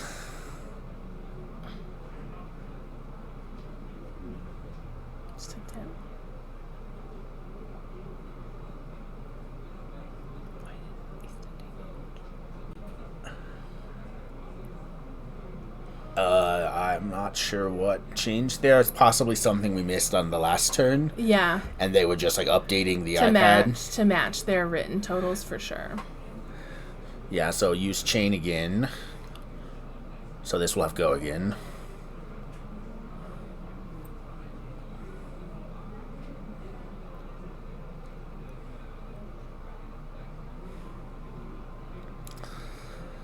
As we saw in that last match, this is just a very tempo. You're like, how many cards do I need so that I can survive in this round, but still be able to get back and do what I want to do?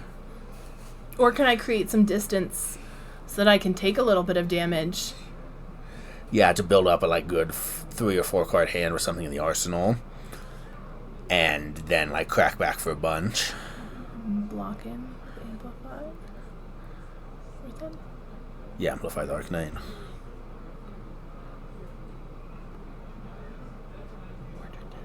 Yeah, so go again. Play from the banished.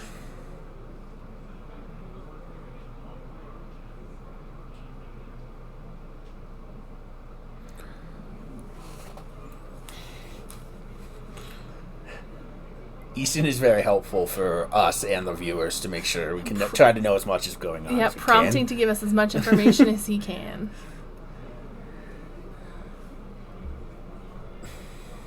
So we have here, even if Easton's plan was OTK, which I don't think it was, that is long gone. No. He's just got to play aggressively. I think this chain is probably too... You don't want to let chain build up a bunch. Nope. So, we'll have to see...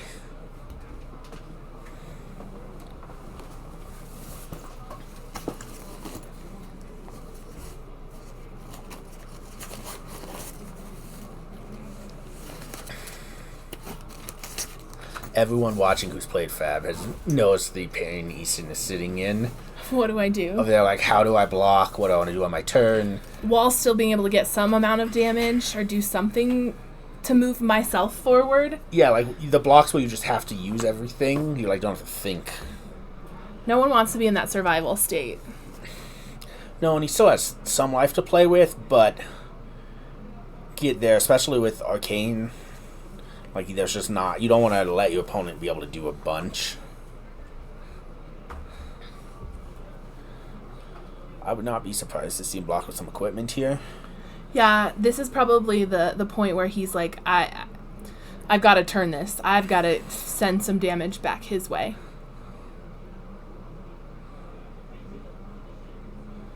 Okay. Oh, there we go. So. Oh, okay. We're going to push it a little bit, press our luck a little bit more. Just taking 1. Creating a rune chain.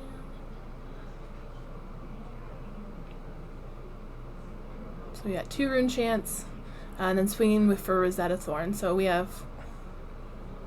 So we 2 rune chants, 2 arcane, and 2 physical.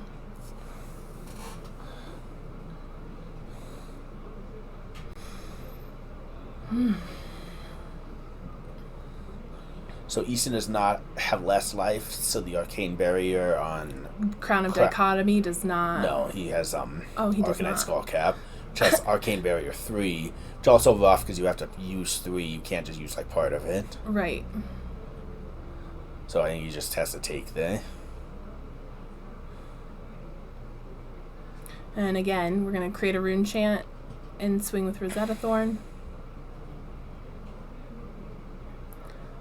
Looks like the Rosetta Thorn's blocked. If you have 13 or less life, you got to banish Carrion Husk, so you might as well use it before you lose it. It blocks for 6, so I think you're hoping to block something more than just like 2 physical, but... But then you still at least have a card in your hand. Yep. Again, only hits 1 card, also banishes Geld, whatever. The Tomb that you can only play 1 of. Tome you can only play 1 of. The Tomb. So it is not, again, not what you want.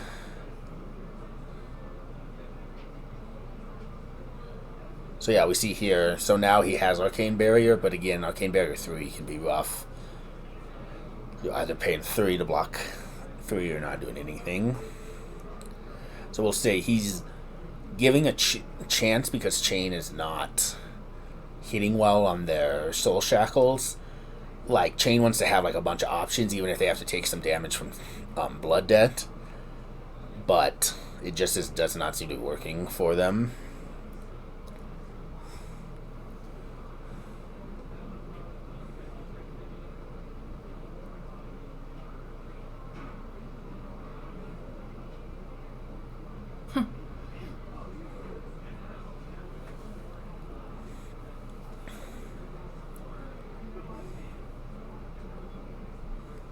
So 3 go again.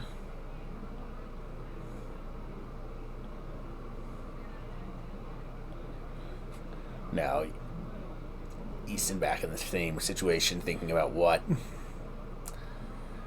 he has, what he can do to try to push some damage.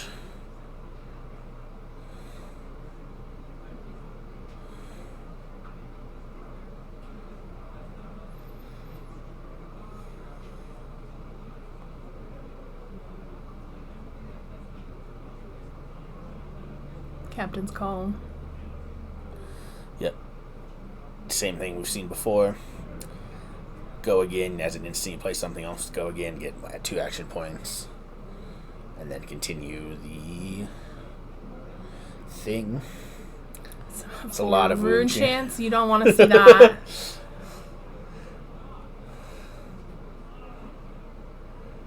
It's not looking good for Easton, but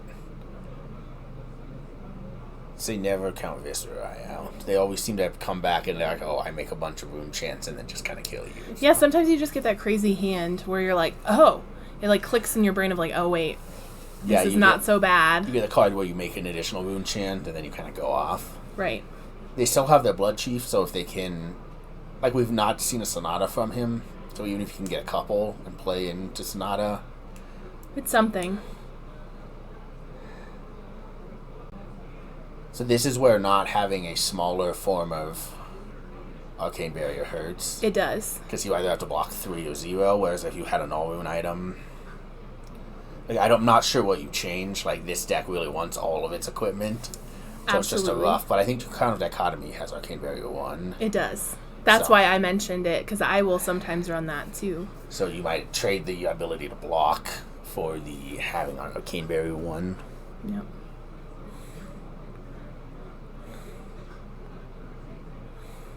Now swinging with Rosetta Thorn. Woundblade always just has that. You just need 1. You just need 1 resource and go again, and you're good. You're like presenting 2 or 4 damage. It just always seems to be there. Okay. Gonna block with our Blood Sheath. Yep, so we'll take the 2 Arcane and block with Blood Sheath.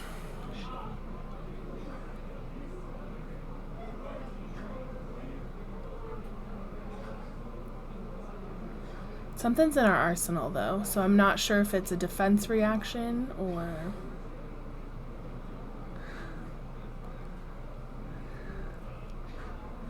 Feels like if it was a defense reaction, he might have played it. Clever side, Thorn is too oppressive. You might be right, but I don't want you to be right. I mean, as a Woundblade player, it would hurt you if more things... I know, I can't take any more things being banned or errataed. It just breaks my heart.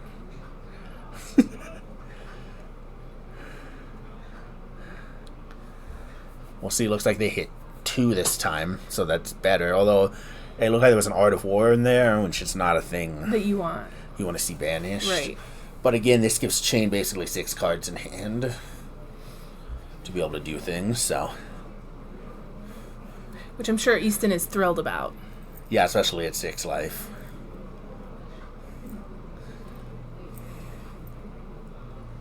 I can almost hear his cards smacking against each other from the screen. Is it because you've played card games for a long time, so you know that very distinctive sound, especially when people are nervous? I was going to say, I think when the pressure's on, the flicking sound is more intense. Yeah, it probably, like, for 1, it is a lot. But can it be some other decks? Like, can it be like another someone else's turn to? I mean, Everfest did seem like LSS wanted it to be Guardian's time to shine. let's put some light on Bravo Star of the Show for a while. I don't know. I mean, we'll see. If you go by what we've seen on stream, you wouldn't even know there was Bravo. Bravo was like a fourth of our field. Sure. We've seen one in round 1, and that's it. Well, we were just talking to some players in between last round and this round, and I think the other thing we were talking about with Bravo is just so consistent. You can talk about Viscera if you're playing an OTK build, even if you can side into a mid-range build, there are lots of times where it just doesn't work. And so it's not as consistent as something like Bravo Star of the Show, which, was proven to us when we watched it on camera, just how, 4 turns, I think, total? I think it was... they got it a 4 out of 6 turns and then ended up winning with a 14 dominated Pulverize.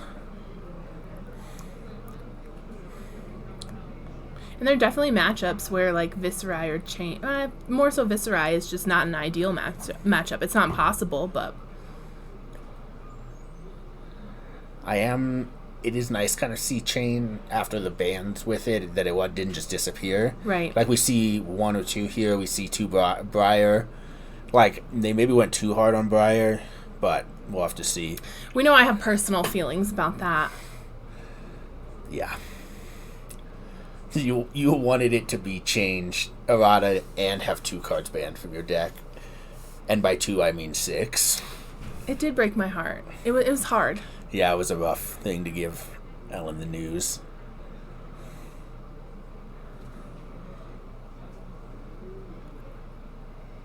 So if you reveal Minnowism, or banish Minnowism... No, that one allows you to search for Minnowism and put in your hand. And increases your attack by some amount.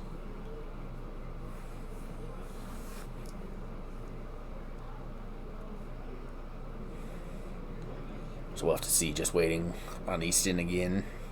See what, these, like, last blocks when you're down so low are always... You don't want to get blown out by, like, an attack reaction or miss figuring out. No, but when there's so much arcane damage that can fly around, getting down to, like, 3 and 4, you're like, well... Well, and with the Zeta Thorn always threatening 2 arcane, or with the, Grasp of the Arcanite, you pitch a blue and attack for 2 and 1 arcane, like as we've seen Easton do a couple times. It's just so rough. You just want to get too low.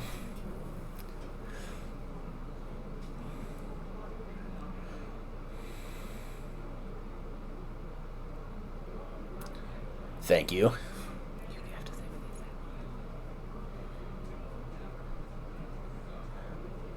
Carbomax pointing out, Minnowism is for pitching. I guess, I mean, if you can just search up a card to get more resources, it's never not a bad thing, especially when you can give your stuff go again. Although Ben is also just excited to know what the card does. He's very proud. Hey, it can be hard sometimes. It also doesn't help that there's 3 cards with the same art, and the decks play a lot more of them. Yeah. Like, if we could have a way where, like, you could highlight what color the card is, that would make things a bit easier for us.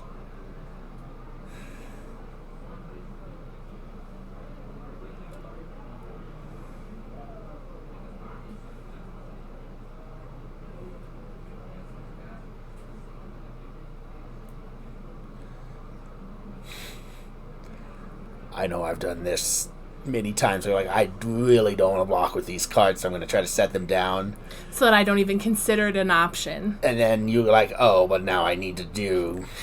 But now those things I set aside that were not an option seem like the only option. Yeah.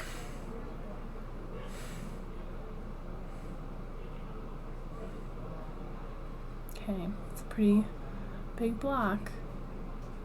Blocking within of the ninth blade. Swarming Gloomveil, I think they've only made one or this turn, the Soul Shackle. It still gives us a... gives a go again. Yeah.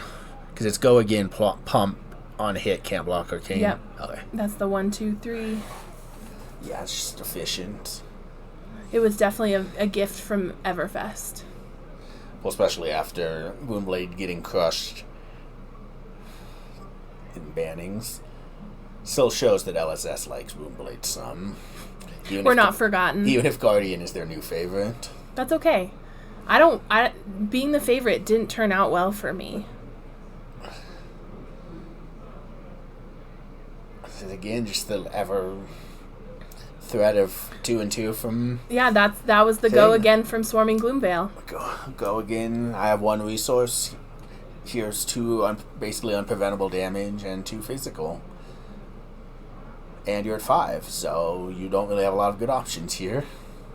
Yeah, at this point you're saying, how do I survive this? And then not just let them do more damage. Like...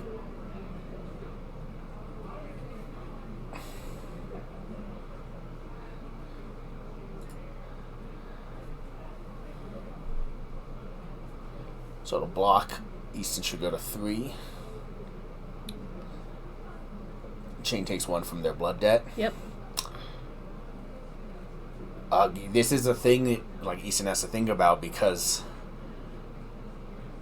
like, he had no cards. So if Chain hits a bunch of things with blood debt and then can't get them out of his banish zone, they're going to start taking, like, Easton might start trying to become more defensive here.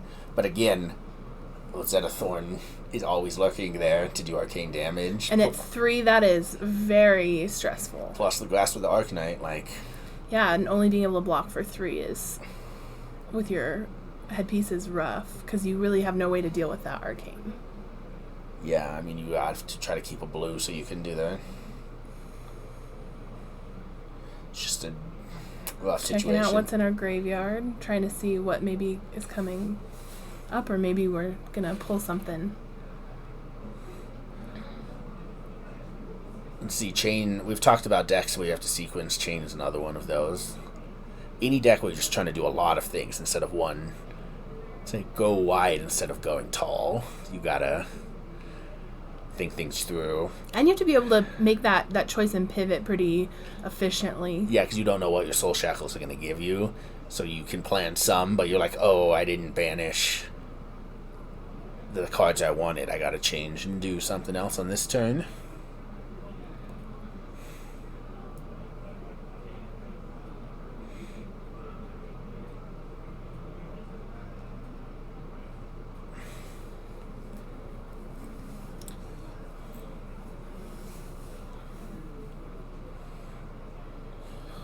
Chain also has, like, when you're banishing 6 cards a turn, the amount of cards you have in your deck, you have to have some concern.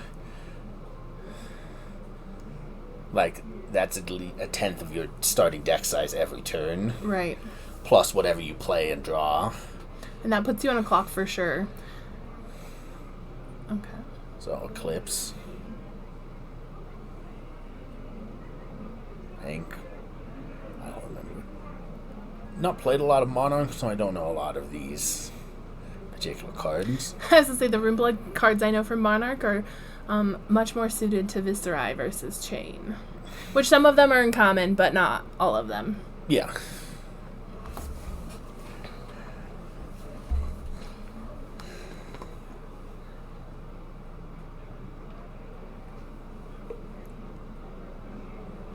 I do think it shows, hopefully, like, as the game goes on, the heroes will become more and more diverse.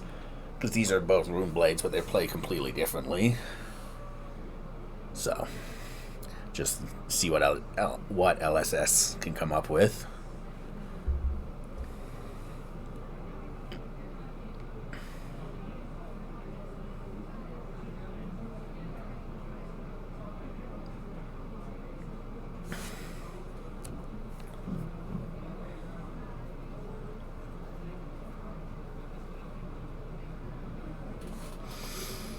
Okay, how do we survive this?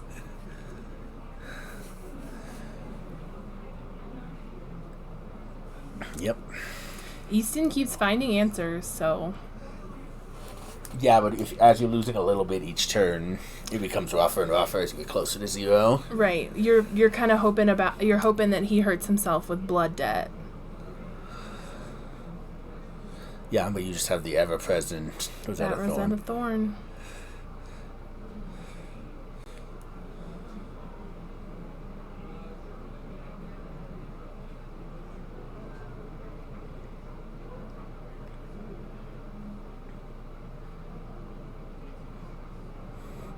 Ishin has had that card in his arsenal for a while. Yes. So, seems like he wants it, but I don't know. That's rough. 2 cards in hand.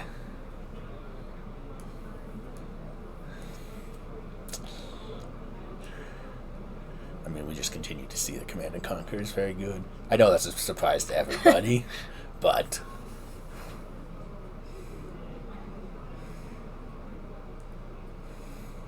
Trying to see if there's more of those left in your deck that you could go search for, maybe.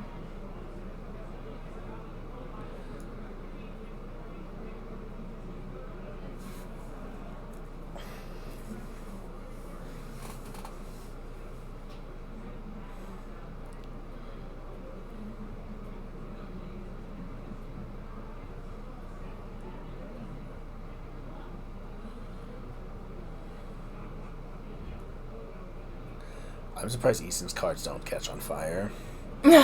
From all the friction.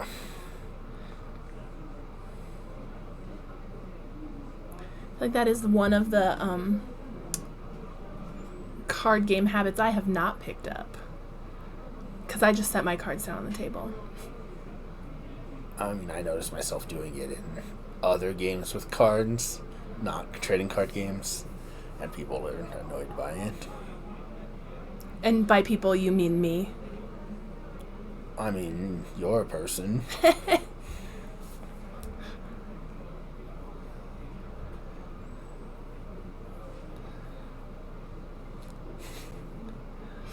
Yep, you gotta check and double check.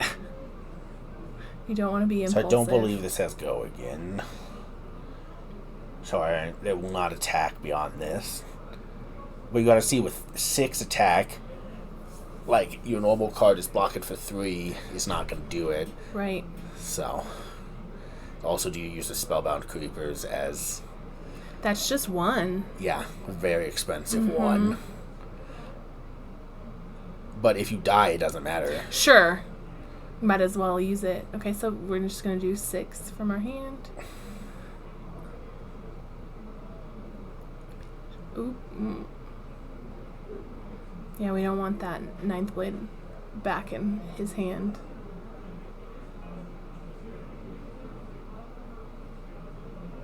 Getting banished. They don't have Crown of Dichotomy, do they? So Ishin was dead for just a second there. He came right back. We're good. A little bit of blood debt. Yeah, but it's just not enough. It's not. And when you're 1... Yeah, now you have to defend everything, and that seems like it might be impossible. Well, you know that your opponent can always just make a rune chant and attack with Rosetta. Mm-hmm.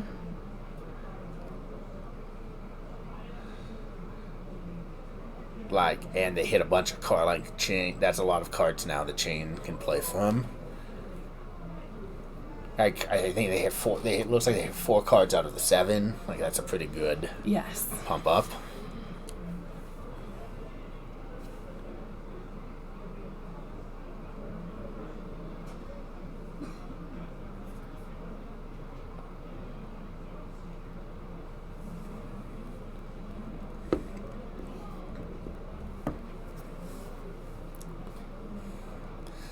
Yeah, Easton is in the can I get it so my opponent kills themselves mode.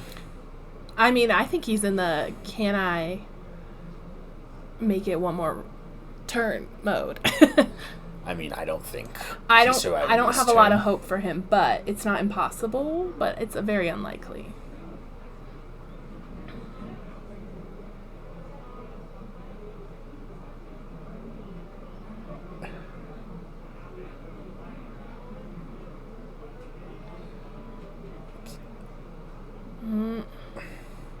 I guess Easton looking at the banished pile and see there's thinking through what we can do.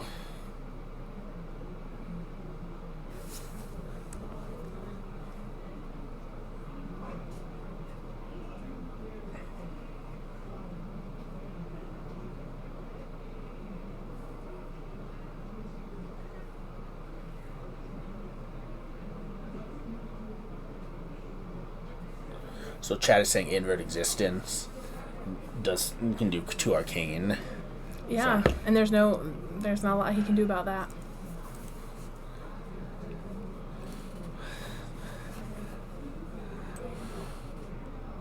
I mean, I guess you just go through it and then you can always end with that. Or Right. was that a thorn? I tend to do that too. I'll play through most of my turn just to see, because Well, you also, don't want to miss something.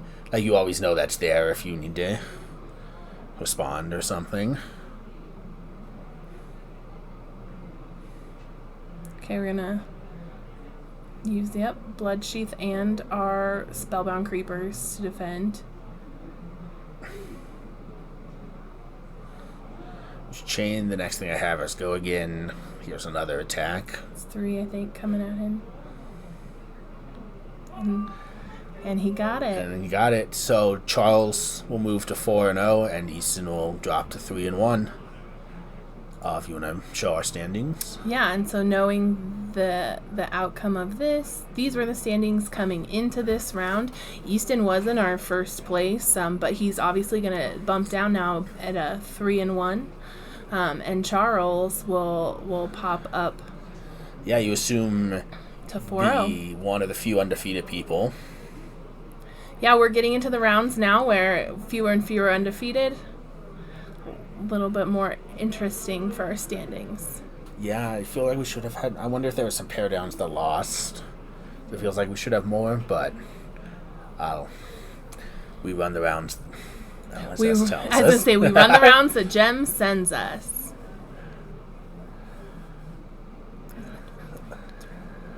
So yeah, we will take a little break here. Come back in round 4. Have to see. Hopefully, we've gotten a good selection of heroes, so hopefully we can do that.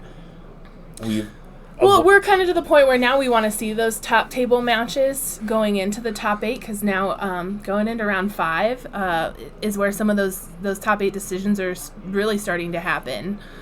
So I'm sure we'll see some more Viscerai. I bet we'll have some more Bravo Star of the Show to watch coming up. Yeah, we still have yet to see a Prism, so... That is true. That's just an interesting... So we'll have to see what the judges hand us next. Thank you all for watching, and we will be back in a bit. Hello everyone, welcome back to Dungeons & Java's Pro Quest. These are the standings after round 4.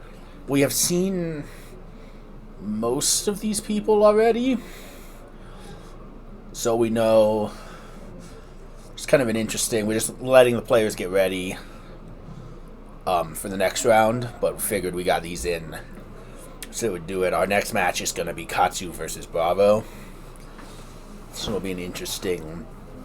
I would say, personally, Bravo has a lot of issues with Katsu.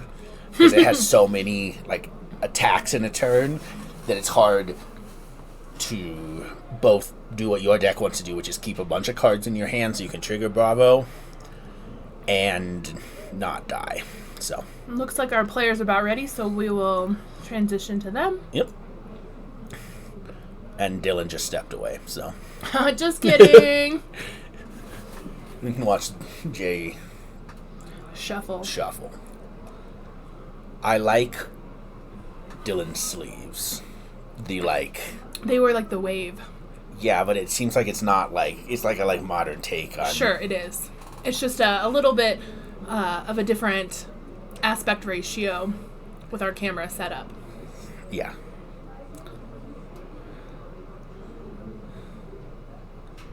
We'll have to see. This is the current table 2. Mm-hmm. The breakdown, so...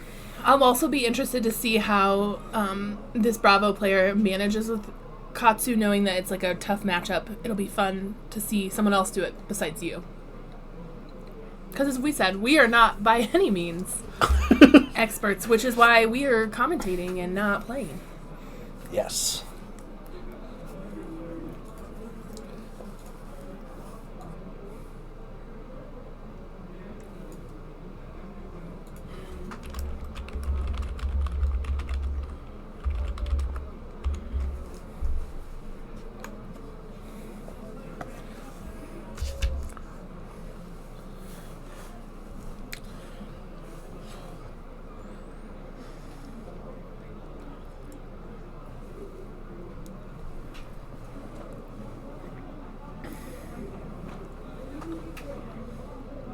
Okay. See who is deciding. So it looks like Dylan's going to get to decide. Rolled an 8 on J6. That is a very impressive shuffling technique that I don't know I've ever seen before. It's very showy. I like it. I'm not sure I could ever get my cards to do that, let alone in sleeves. I'm not even playing and I'm intimidated.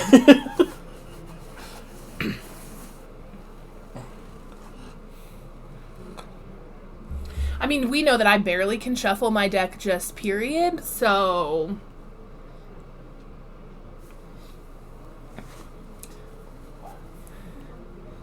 Someone was asking the other day, we were playing like a commoner blitz, and they were like, why is your deck double sleeved? These are worth like nothing. I'm like, because then I can shuffle them better. Okay. So very standard setup for Bravo. Again, there's always the question of, do I do tectonic plating versus spring tunic? It's an interesting hardened cross strap for Katsu. That is not a card you see a lot outside of Limited. I was like, if I've played with that before. Oh, and he used it so right away. So immediately use it to get some resources. I guess maybe it's just like, do you try to use it early on to get an explosive turn? I don't know. Well, we also, like, who knows, maybe they couldn't get a tunic. That was their next best option. This seems unlikely in this community. I mean, yes, I'm sure that was not the thing, but... I mean... So it was not like his hand. He's like, I'm just getting rid of all of it. Excuse me. Over. I think when I play Viscera, I almost would rather different feat than Spellbound Creepers, which puts me in the minority. So maybe it's just like a preference of this is kind of how I want to roll. Yeah. We'll see. Does he just draw the Bravo off the top? Does not look like it. Doesn't look like it.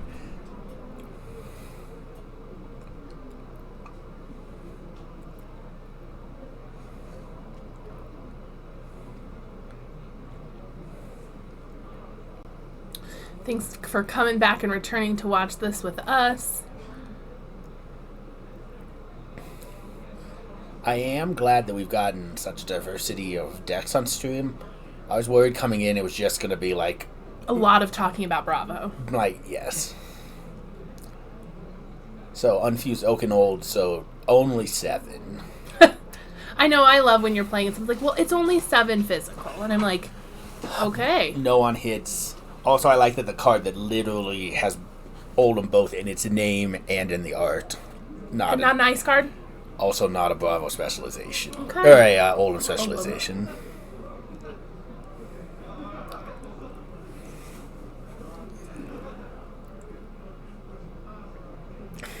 And we're going to go ahead and pass. Let's see what Katsu can come up with. Shocking Kodachi. So if you're watching, Bravo has their graveyard below their deck. Those are cards that are not banished. So again, even more surprising is the second Kodachi. Yeah. I do like that they got the reversed one, so it's like that there's one on each side. Yeah.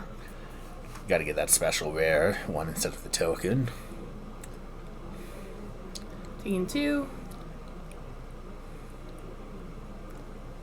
I know at the beginning those Kodachis don't seem like much, and you're like, yeah, well, I'll take it. Yeah, you can...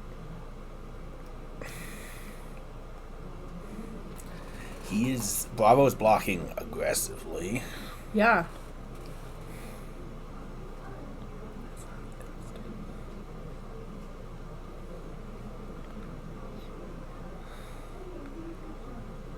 Oof, so he has a Heart of Fandral in his hand that doesn't block.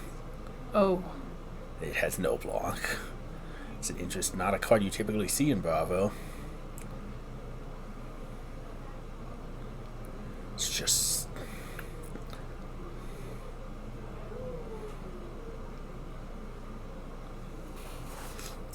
Also, it's hard because it doesn't help you trigger Bravo. Nope. That's an interesting addition in this deck. Although I wonder, so they have an Awakening.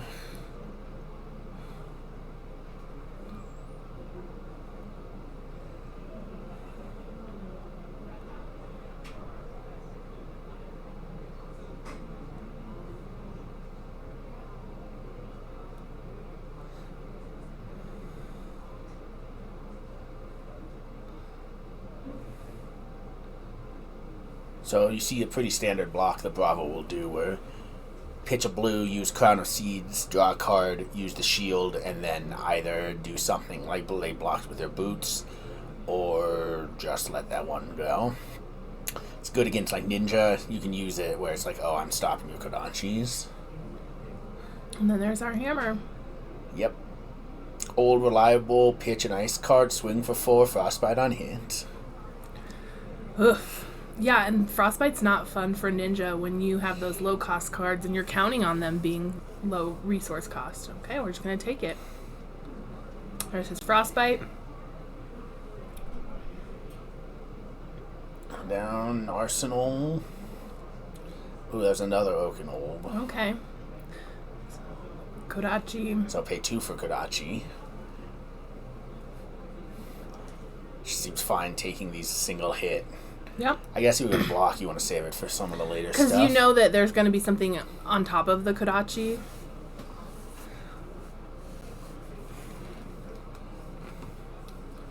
Another Kodachi. Oh.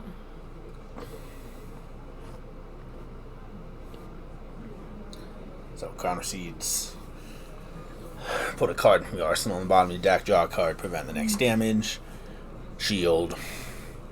That's a great use of Crown of Seeds against Kodachis. That's kind of perfect. It also helps you draw, gives you another chance to try to draw into having the 3 elements. Yep.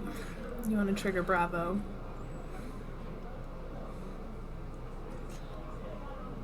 Ooh, so Ancestral Awakening, +1 attack, draw a card. It's good if you have something to go again, because you might be able to continue drawing into your Ninja chain. And now if you hit for 3, the Mask of Momentum starts giving you more cards. So these are the kind of turns where Ninja can just get like out of hand. Like crazy. So it looks like pitch for Katsu to go get another combo piece. Love that.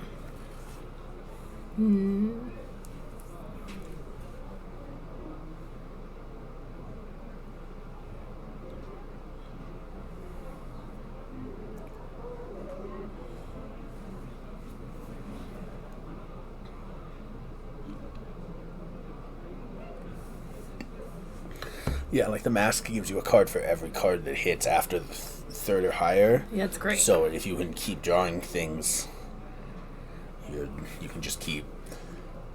Sometimes you see where ninjas, like, their cards like extend off the play mat, and like how many cards you played in this turn. Like, I'm gonna start just making a pile over here.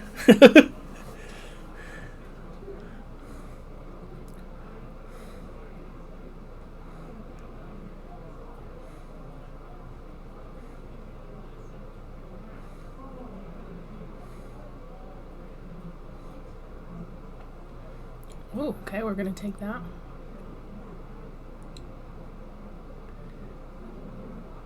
Bravo must have something they're wanting. Oh. Whoops. I was like, I've never seen like, a ninja do like that. That was a lot. Oh, that seems like a lot for A couple kodachis.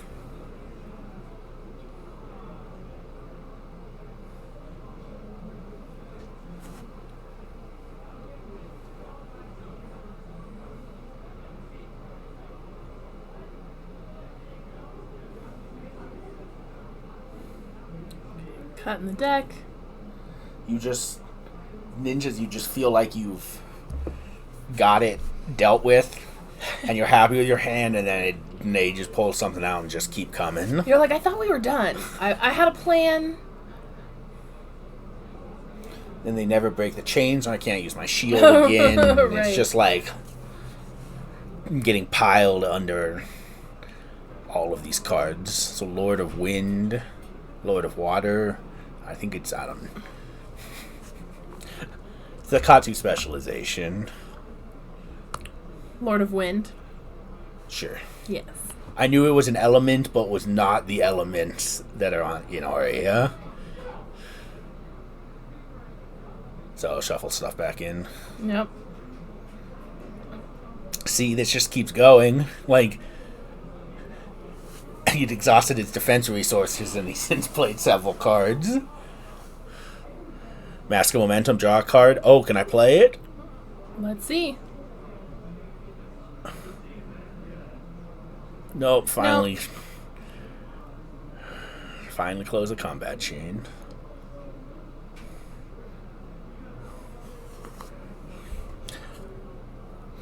Now we'll see what Bravo was holding. It looks like he has a pulse. Ooh, so yep. Okay, yep. We can activate Bravo.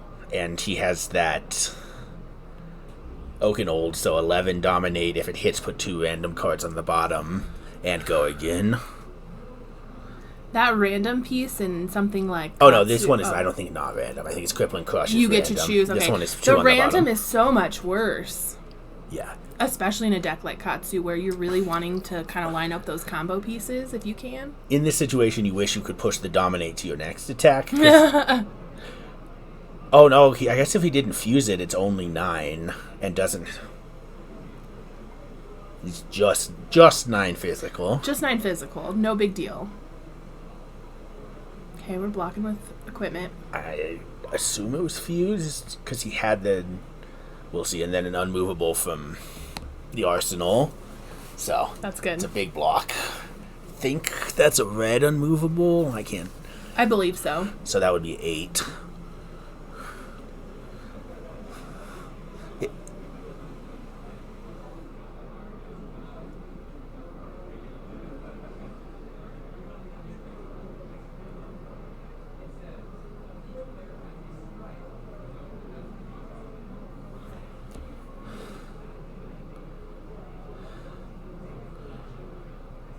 So now I'm not sure.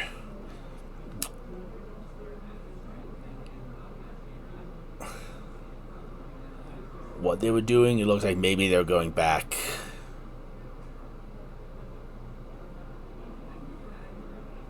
maybe there's a misunderstanding about what Yeah, the we attack gotta was. rewind a little bit. So let him block.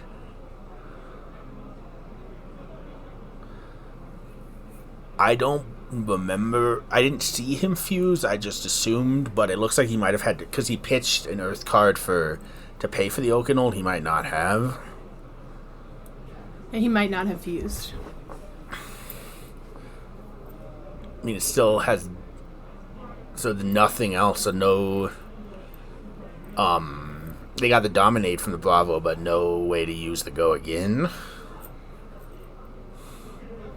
So. Back to poking with Kodachis. Kodachis, yep. Kodachi for one. Took Gotta one. Find took that guy. One more. Find that guy with that hat.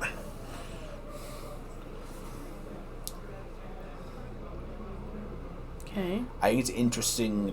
No, he did not block either of those.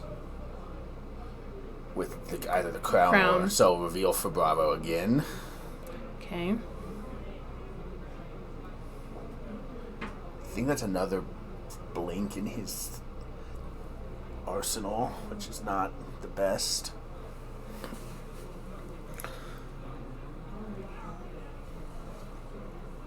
So Autumn's Touch, probably 9. I would assume that's a red one. It's either 9, 8, or 7. But dominate and go again. It's a better position here. He should be able to swing with his hammer if he needs to. I believe he also has a blink in his hand, so can get an action point. But the rough part about that card is it doesn't block. Right, but if he can right now build some pressure. Also, I think it's blue, so you can always pitch it to swing with a hammer even without the on hit if he needs to.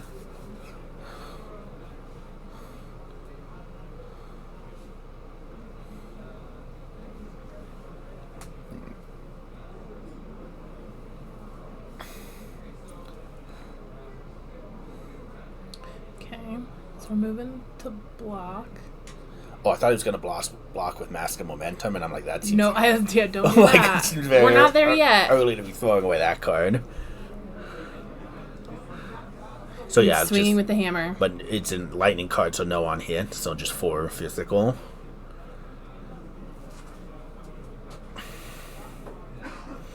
So that's what we want to see Bravo do. The leaving the go again without doing anything like he did last turn is just not what you want to be. I mean, but he's also using everything he has, not leaving anything behind. Interesting seeing a start not with a Kodachi. Wonder if they did not have a card. Kodachis only have go again if you pitch a card. You have a card that costs 0. But if possible, you don't have one. Mm-hmm. So typical crown draw. We'll prevent one, and then soon we'll see the shield. The best is when you're going against a thing that does arcane, and you're like, oh, and then I'll use this other one to prevent an arcane damage. I mean, you use that word best very loosely. It depends. Guardians are the best, and Moonblades are the worst, so. Love you too. Taking just that one, add one, but draw a card. And when you already have go again in a deck that can explode, it's just rough. It makes Bravo cry. Good. Gaston is a little too high on his horse. I mean, he is the star of the show, so.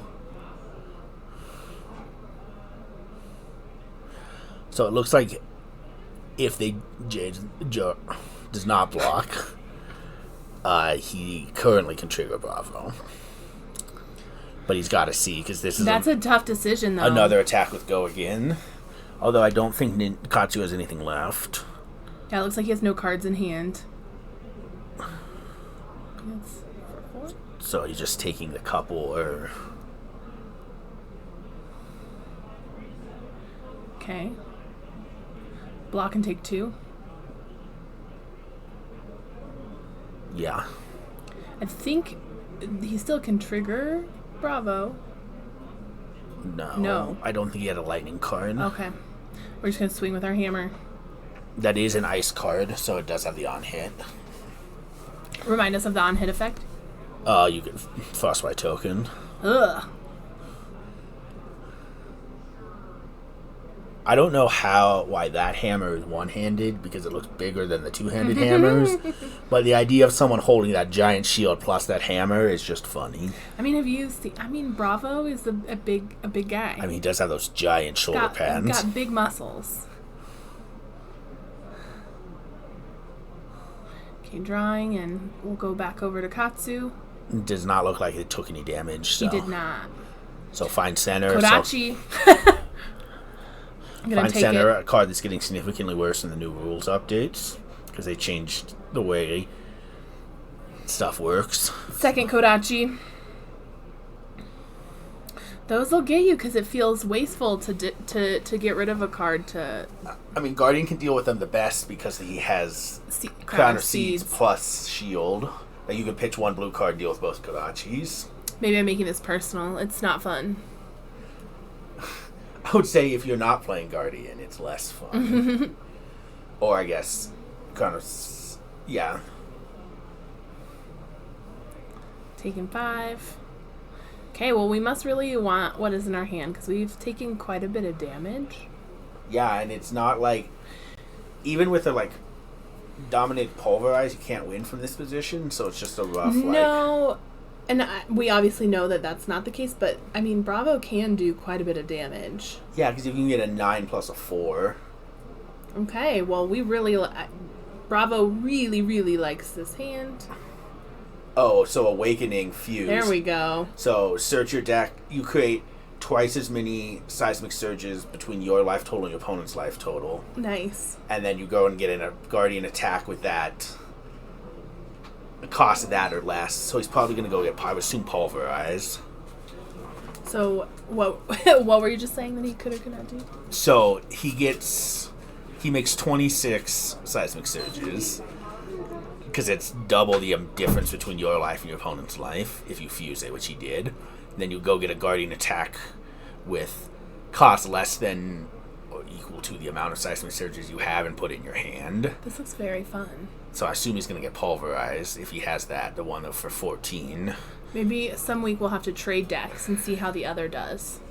If I want to do that. That looks fun. So he either does not have Pulverize or does not want to get it, so he gets a Crippling Crush. Okay, that seems like a legitimate choice also. 11 Crush effect, 4 more damage, your opponent discards 2 cards at random. If he can trigger Bravo with the card still in his hand, then good. It makes sense then that he would. We got a quick view of his hand, but again, that flicking, man... Although with your photographic memory, you see the art for 3 seconds and you know what it is, so... So it looks like activating Bravo into a Dominated Crippling Crush. So 13 Dominate, go again on 4. If I just 4 more damage, you discard 2 cards at random. And it looks like we have 4 cards in our hand, 3 cards in our hand. They move so fast, 3 cards in hand. Yeah, I don't think they blocked. All he did was pitch a blue card and then play an Awakening. So you're telling me this could be the game, depending. Block with a nice foil Enlightened Strike. Okay. Well, he gets points for style. Okay,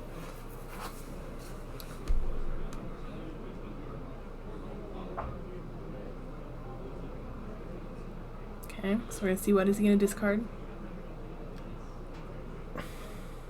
And 6. Okay. So Katsu's down to 1 card. Yes. And that has go again. Okay. So I think that's a Break Earth, which would be 7 if it's the red one.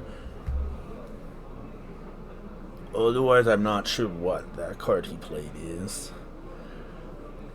I can't tell if it's like the guy standing there that's on Break Earth. Or Break... something about Earth. I don't know. As you can tell, I'm not the best with remembering card names, even if I remember what they Break Ground. There was nothing about Earth. Ground and Earth are very similar. You're funny. You were right. Yeah. You knew what it did. I mean, that's more important. Sure.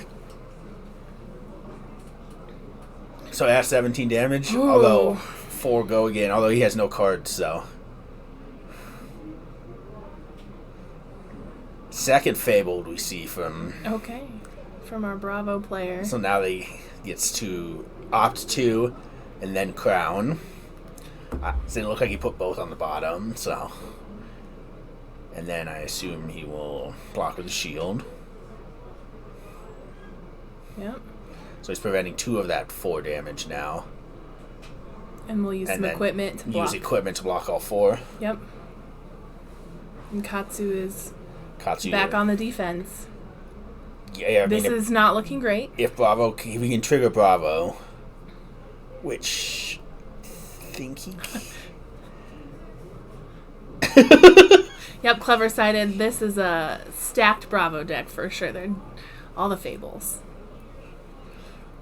Maybe he'll just play the tree fair, the Corsham, just because. This is a flex. Yep, trigger Bravo. That's probably the end for this Katsu. And see what his response is. It's going to be a handshake. Well, the break ground will be due between 7 to 9, depending on what color it is. You got to break ground. And you have go again.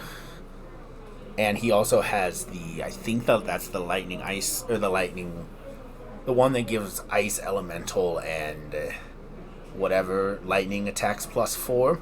So he can play that attack with a hammer for 8. So I got to break their mask of momentum. There we go, and that was the game. When you're at 2, it's hard to deal with a big dominated attack along with go again. I mean, as we've said going into this, like Bravo is just very consistent in its ability to pull out the win. And it got ahead in this. I mean, that it shows just the power of Awakening. Like a card that was completely, seemed to be forgotten in Aria until Bravo came out. And then you're like, oh, I can take some damage. And then I can go get basically whatever attack I want and play it for free. And sometimes it has dominate and go again. So these were our standings coming into this round, and this will put Dylan at 3 and 2, and Jai in 2, 4. Or math is hard. 4 and 1. And I would assume you will see them in the top 8. Yes. So we will get standings going into round 6 if we can. We'll try and get those to start the round like we did this time, so you can kind of get a preview of what's happening as players are getting seated and getting ready. And then I assume we'll have probably a bubble match. Like, I win this, I make the top 8 for next round, but check back in 30-ish minutes, and we will have more Flesh and Blood for you. Thank you all for watching. Thanks so much for joining us and sticking with us throughout the day. This community is really incredible. Ben and I have been involved in a lot of different card game and trading card game communities, and Flesh and Blood is my favorite. So thanks for sticking with us, and we'll see you soon for round 6. Yep, thank you. Welcome back. We're going into round 6 here at Dungeons and Javas at our Pro Quest. We have these standings up going into this round. We have one undefeated player, Charles Gilbert, in first place, and then a bunch of 4 and 1s. So now we're getting to this point where it's a more interesting standing set than... Yes, the standings actually matter now more than after round 1 or 2, where it's kind of just random if you're in this top 8 or not. For sure. So we have a match from table 2. We're going to have Katsu versus Prism. First time we've seen Prism on stream, even though there's a bunch in this field, so it'll be an interesting... this is going to be an interesting matchup. Prism makes a lot of auras. Katsu can attack a lot of auras. So we will go over to our players. Looks like one of them had to step away. But that means that you can take a moment to appreciate... Hi. Hi. Good question. I don't recall. Is audio on No. for us?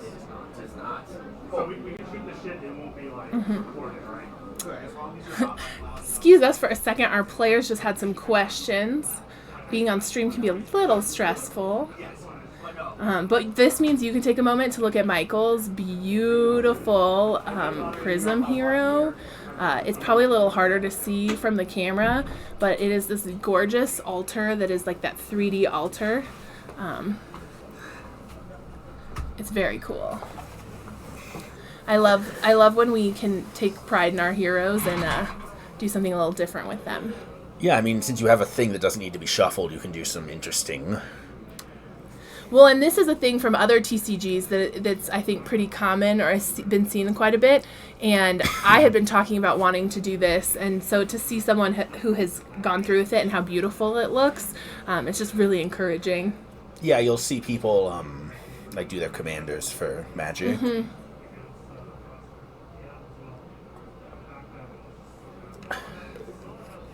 We've actually seen Chad here on stream once today with his Katsu deck. He is like the most like cheerleading ninja. Whenever there's ever a post about any event, if there's a ninja, he's always like excited that there was a ninja deck. I mean, I just think that also speaks to how wonderful this community is. Just everyone's like very supportive of each other. It's like a really comfortable community to be part of.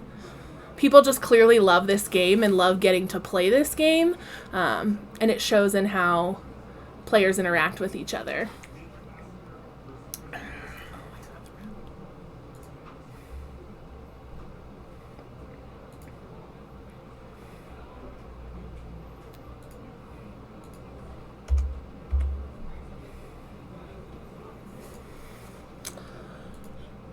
So here we go.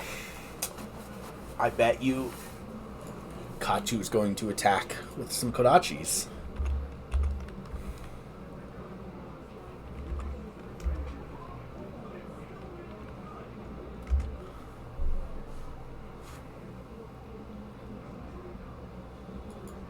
We just had someone in our chat asking us about our total of players. We started today with 42 players.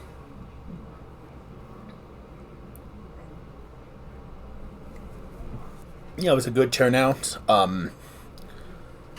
We are south, like in the southern part of where people live in Colorado, so we're missing some of the northern players, but it was still a good. Yeah, our community has a pretty big stretch along the Front Range, so sometimes it can be a little tricky to get players to come this far south. Yep, our Kodachi. We can always count on Katsu. Very predictable. Poke you with a stick, poke you with a different stick, and then do something else. Normally kick you. Or knee you. Or punch you. Kneeing in Katsu seems pretty legit.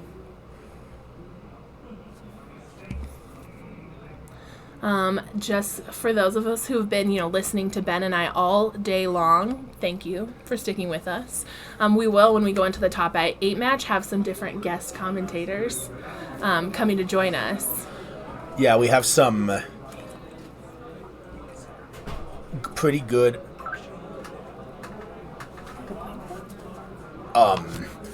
players. U.S. top 8 competitor John is going to be joining us. He was like, I don't think I'm making the top 8, and I would like to help out if anyone wants it. So I'm going to step out, and he and Ellen will do the quarterfinals. We'll see if we can get anyone else. Yeah, depending on who we have, we'll just try to throw some other people to get some different views. I bet you're all sick of hearing us talk, especially me. I know I'm sick of hearing me talk. I've grown immune. Yeah, you chose to hear me talk forever. It's true. So. Okay.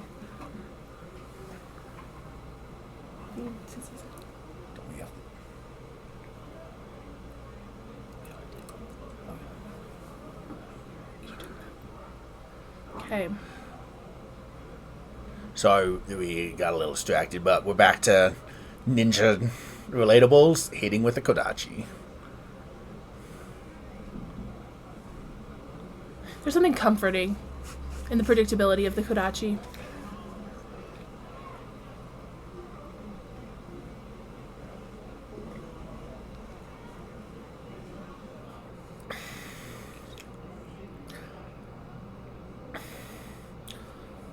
Second Lightning Strike for 5. I'm going to assume go again. Go again makes the most sense to me.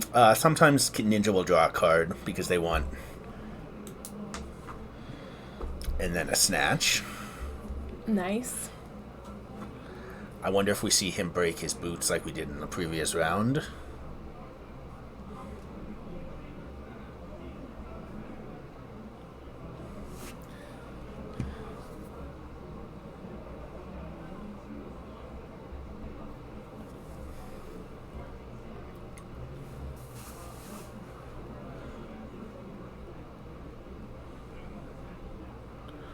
Still just waiting to see what Michael's going to do.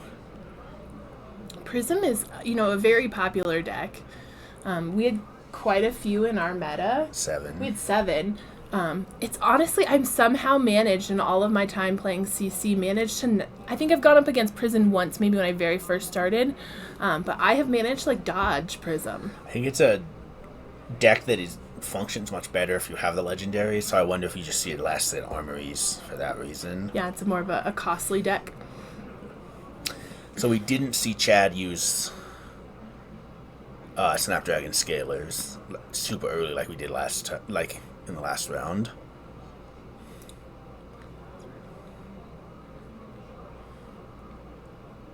So I believe this is the new spell that it's going to be on Judge Test forever that copies previous spells. Well, there's a whole article that LSS wrote to how this card functions. There's definitely a subset of players who love that rules minutia. This judge is not one of them.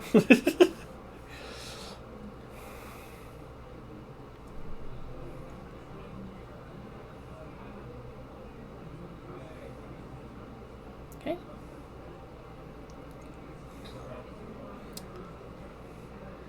So it looks like Chad will just take it.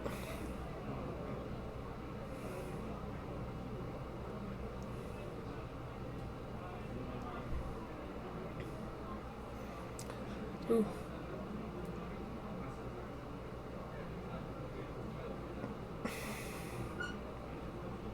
Play out another aura. Just start building them up. Interesting to see if Chad attacks into the auras to break them. I guess you don't get go again if you do that, though. So that can be rough. Because then you're attacking with 1 Kodachi for 1. That's your turn. Yeah, I wonder if it's more of a race of can I get some of those big... we've seen Katsu do some serious damage in one turn. So yeah, if you can get the Mask of Momentum going, you can and keep drawing gas, you just keep going. So yeah, it looks like Chad just went to the face. And then I think that's one of the punchline.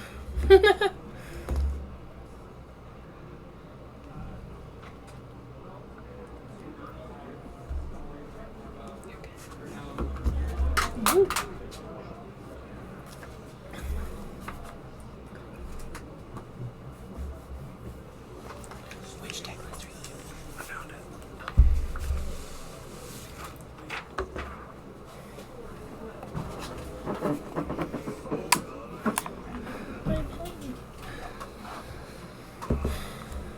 Alright, so Michael's trying to make a decision on whether his hand should be used for that defense or if he's willing to take some of that damage. Yeah, he's not gotten his defenses set up, so it's where you can do some damage to Prism.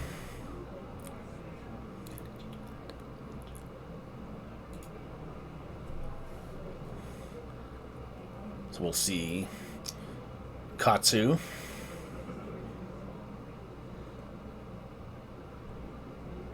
Just the repeatable tutor for things that get better for things you've already played can be very powerful. Yeah, if he can keep building that momentum. Well, and this will be the 3rd chain link, so now his mask. So we'll start drawing my card every one that hits. So hopefully he's hoping he can draw into that synergy that can keep powering itself. Yeah, I mean, if you keep getting things to go again, you can pay for them. A lot of the stuff they play costs 0 as well. We know I love that. Well, you want things to cost 0 because otherwise your Kodachi... If you can't give Kodachi go again, they're not super great. Right. Like, you consider paying 1 for Kodachi as opposed to what you can do with, like, Rosetta Thorn for 1. Like, there's some balance, or some power differences there.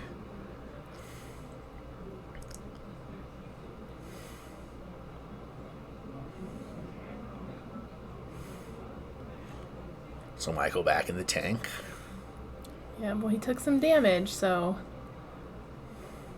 it's like, how much more are we willing to take?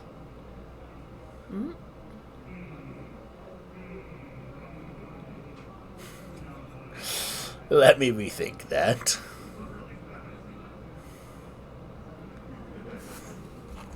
Don't know if you want to use followed footsteps that early.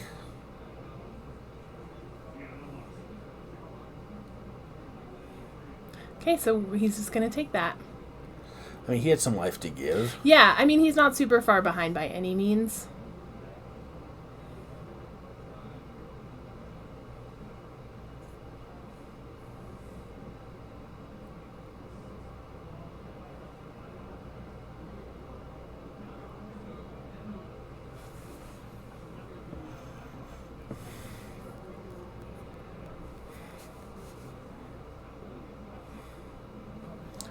Oh, the Katsu was up, and I was like, what happened to his hero? So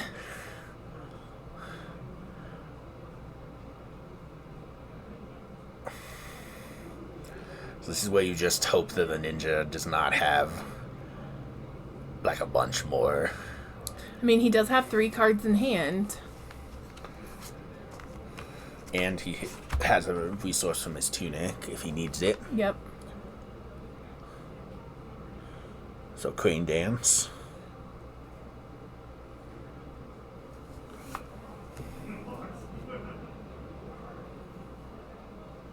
And Jai's just going to... So or Michael's going to take that. Yep, and then he will give... Chad will give it a go again. Yep, using those boots. That's great. And then our tunic for that last card. That's like an ideal... Do you know what that card is? We've seen it a lot today. Oh, is that Command and Conquer? I mean, you can't tell by the guy pointing on it. I mean, I can't even see the card that well, but we've just seen it so many times that... Especially at the end of these long ninja chains. I mean, it's ideal. Yeah, I mean, coming in for... I mean, Chad did, like, And we're 20 seeing Michael damage is that just turn, going to maybe? eat that damage. So now it'll be exciting to see what's in his hand or what his plan is, based on the amount of damage I think he was willing to take. Yeah, he's got to have something. He's got to have something that he was willing to take that damage to keep his hand. Because then he blocked with 1 card from hand. No, he didn't block. No, he didn't block at all. He took it all. that all back. So, yeah, that's a lot of damage to be taking. Must be very happy with that 4-card hand. Like, you think if you can set up a bunch of shields or create auras, have like an Ode to Wrath or Merciful Retribution, can start getting things going.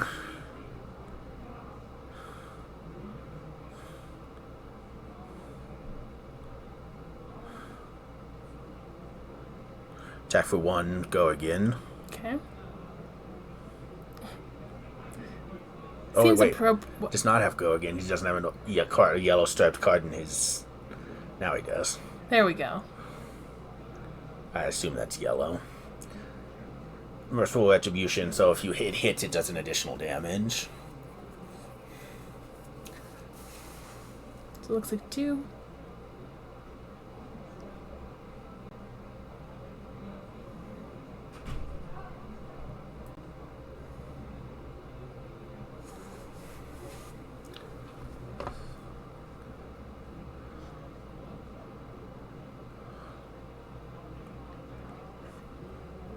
I'm really curious as what his next step is going to be. That was a lot of damage for Yeah, for an 2 in return.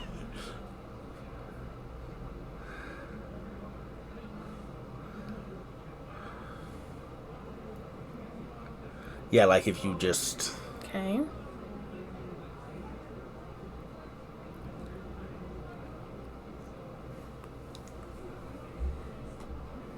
And break our equipment.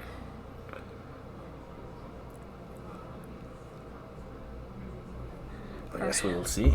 our headpiece to make a shield. Okay, and play another aura. Or in a spectral shield. That's it. I don't know. That seemed like a lot of damage to take for not. Didn't seem to do a lot. I was kind of expecting more from Michael on that turn. Like, he took 20-some damage and I think did two back. Like, And I mean, got another aura out, created a spectral shield, but... yeah, but it just didn't seem worth the amount of damage he took.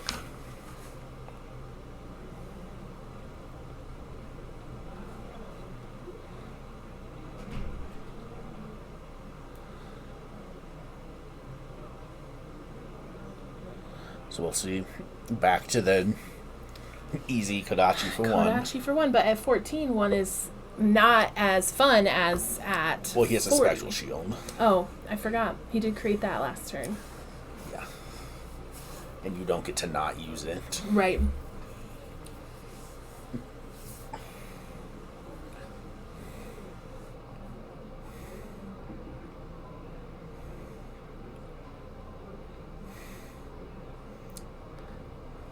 So he's deciding what to do.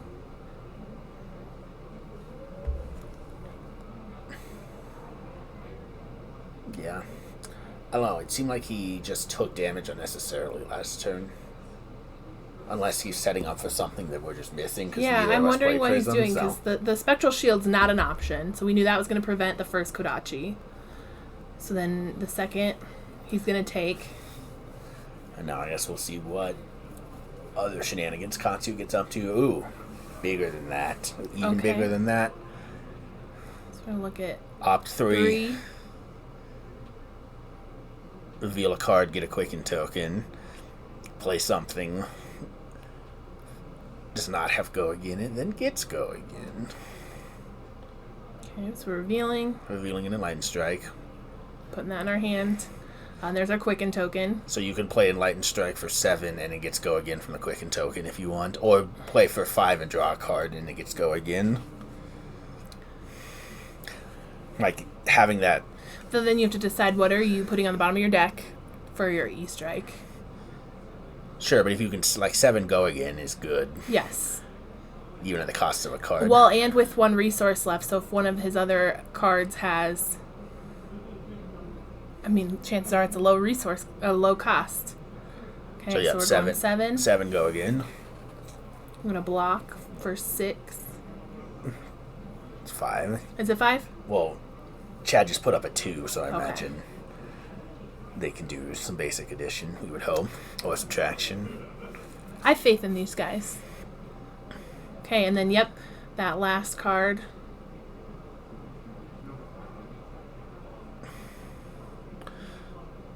Yep, attack for 4 on hit, draw a card. And he still has that resource. Does he have an action point? Does that have go again? I think so.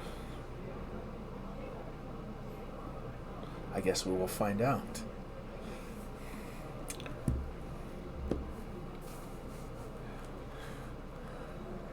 Shown maybe, I don't know, the ninja cards that have very similar artwork of people getting punched and kicked apart from each other. I mean, it makes sense. That's the theme. Yes.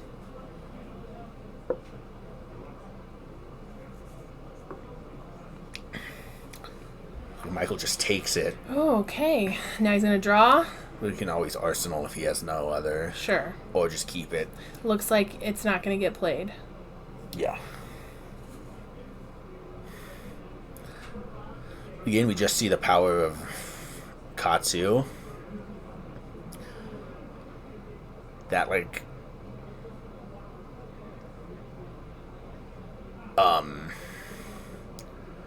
Even bigger than that, it's just a very good addition from Everfest. Like, it allows you to continue a chain that otherwise would have failed. Would have ended, yeah.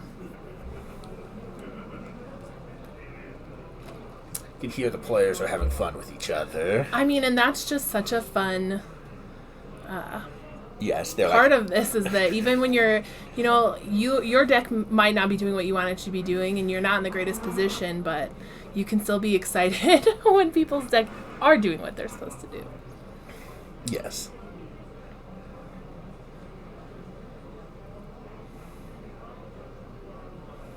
Okay. Taking 2. Two more. Yep. When those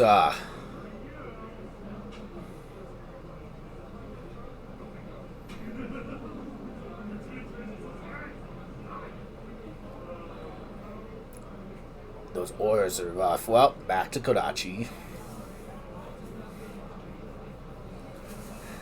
Again, Ninja's just not built to break these auras. Because you can attack it, but without getting go again, you're just in a bad place. I mean, he's doing all right. Yeah. Even with leaving those auras where they are. Another even bigger than this. I think it's bigger than that. Oh. I don't know, Earth something. I don't know, it still had all these. The card does the same thing, even if we get the name wrong. Yes, we know what it does, even if we can't remember. I'm just glad that pick a card, any card is not popular. A name we have to say a lot.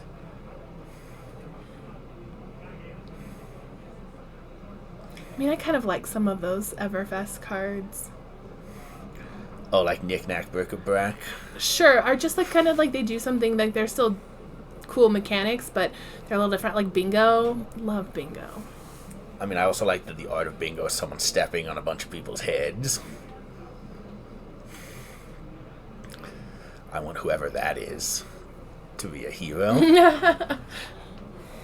It sounds almost like a Bravo-esque thing to do. See, I would say more like Dash.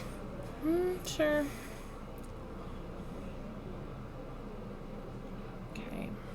Like, I'm surprised Bravo is not the one on the art of Macho Grande. It seems like that would be a contest he would be in. There's no one to say that he wasn't. Sure. The part we see is not part that he gets. So real Command and Conquer. That seems good. Love that. Chad is good at drawing those Command and Conquers. They have been very good for him. We've seen him draw 5 of them over the course of the 2 games we've watched him play. You know what makes Command and Conquer even better? If it has Go again. Absolutely. Let's see. Yep, Command and Conquer with Go again. 6, no defense. And I'm... Oh, we're going to block it with a Command and Conquer. Michael needs to let us know that he has them too. Yes. He's like, I also play these very powerful cards. Although this is not ideally how I'd like to use it. Yes. Another Kodachi. Yes. I think Michael would be more excited to Play attack. it. Yeah, attack it instead of use it for defense, but... I think he should turn it so the card is pointing at Chan. This is a very strong point. It is. It's an aggressive point. Okay, so he took 1. Okay. Michael seems sad that Chad couldn't kill him there. It's got to hang on for another turn. Yeah.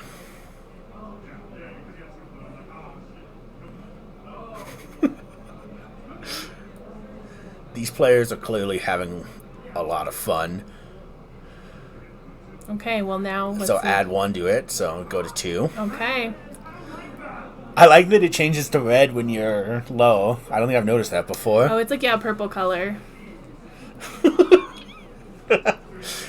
It can just remind you that you're It does in a perilous... feel a little taunting. You're like, yes, I realize. 2 life, not where I want to be. Yes.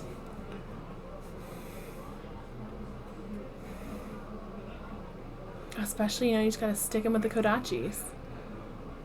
Okay, So break that, so his next attack is +2. alright. Okay, so 9 go again. So that does have Phantasma. There's an on-hit effect? So if Chad has an attack with 6 or more, which I think would just be the last Command and Conquer, it'll break the attack. Unless Chad is slow rolling us, I don't think he has it. I don't think so either. I think he probably would have ended... ended Michael's game by breaking it.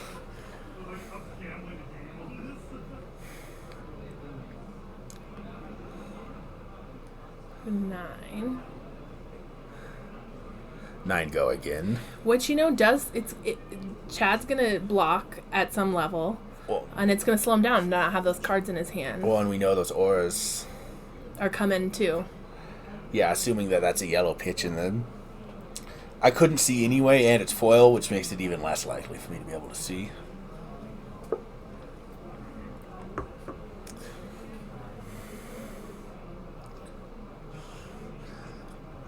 Also, he's not the kind of person who would do it, but it'd be very epic if Chad was slow rolling this whole time. He's just like, surprise, here's a Command and Conquer. Okay.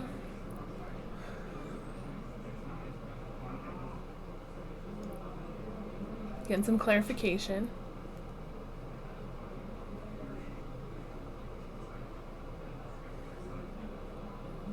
Going to 5.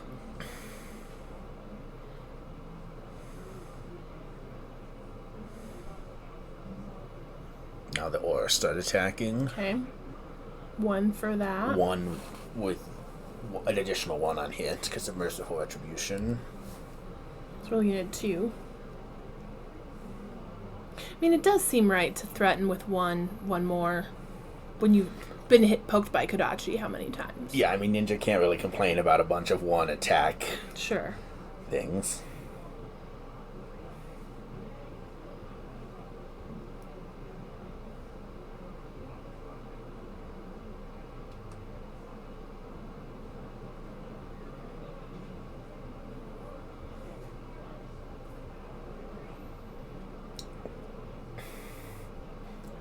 Also, that card. Oh, we're blocking with our tunic. Ode to Wrath, not Merciful Retribution. That's the different aura. But How dare you? I'm not good with card names. I know what they do, but It looks like we're doing one more.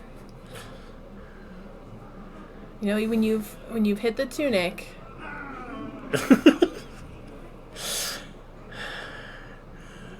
these players are having maybe too much fun. I don't think that's possible. I mean, you would not know that this is possibly a win and in match For from sure. how they are playing for like a pretty significant tournament. Yeah, there's a big prize here. Okay, so we Make a special shield. spectral shield, and then we have the Kodachi coming at us. So we'll use that shield will pop. Oh, I have already.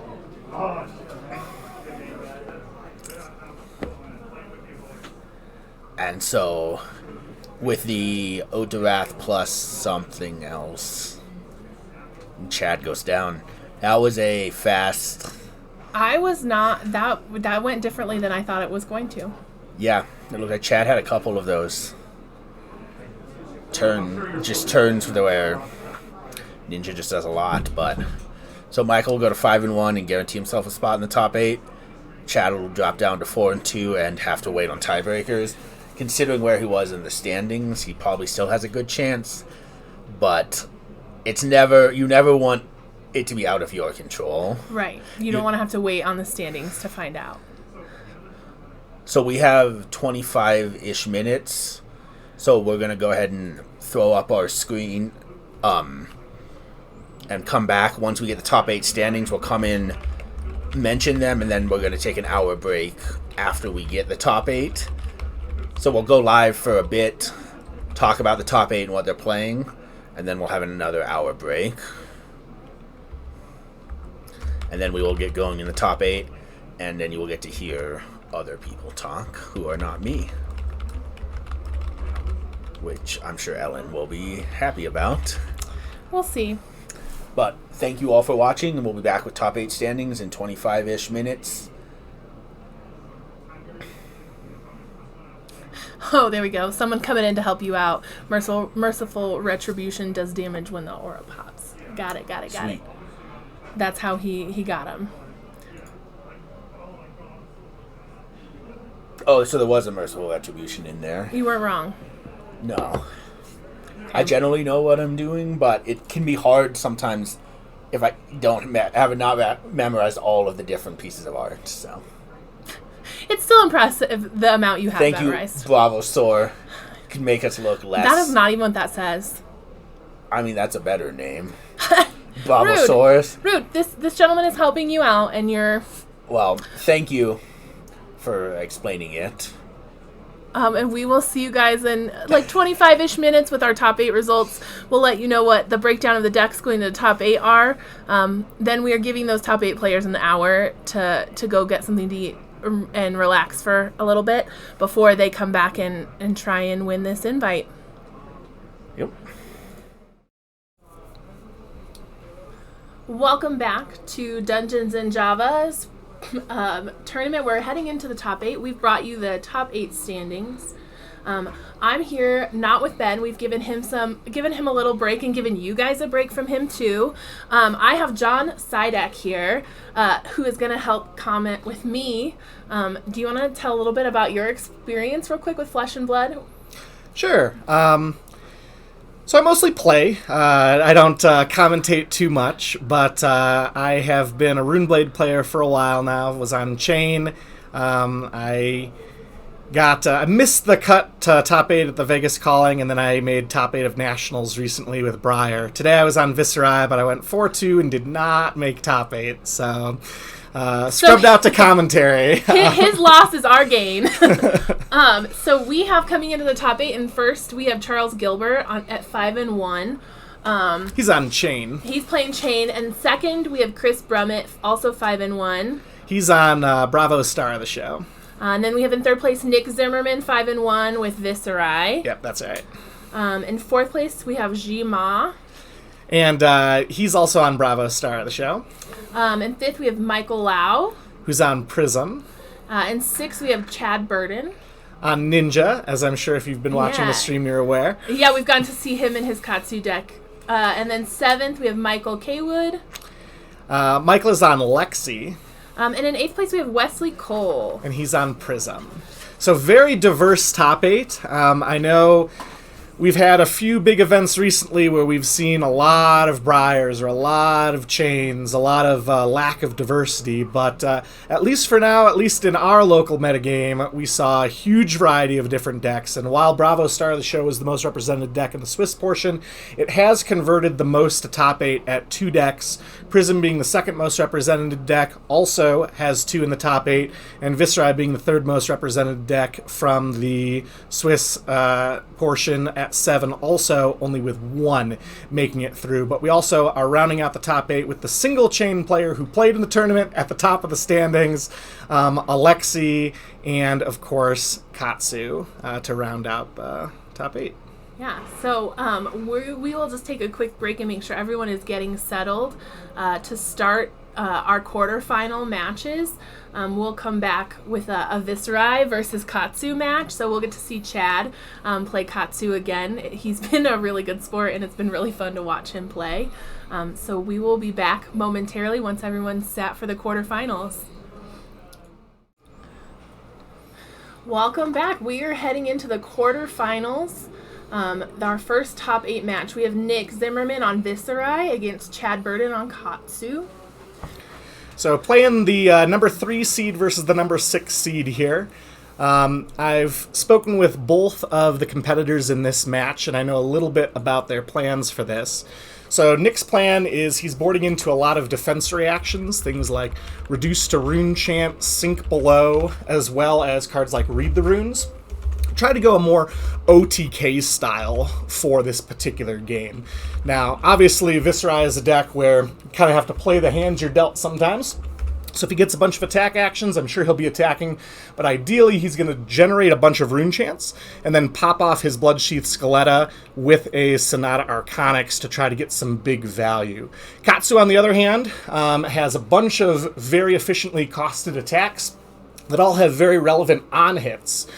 So he's going to be trying to force through damage and poke Visceri down before they can get that Sonata Arcanics off.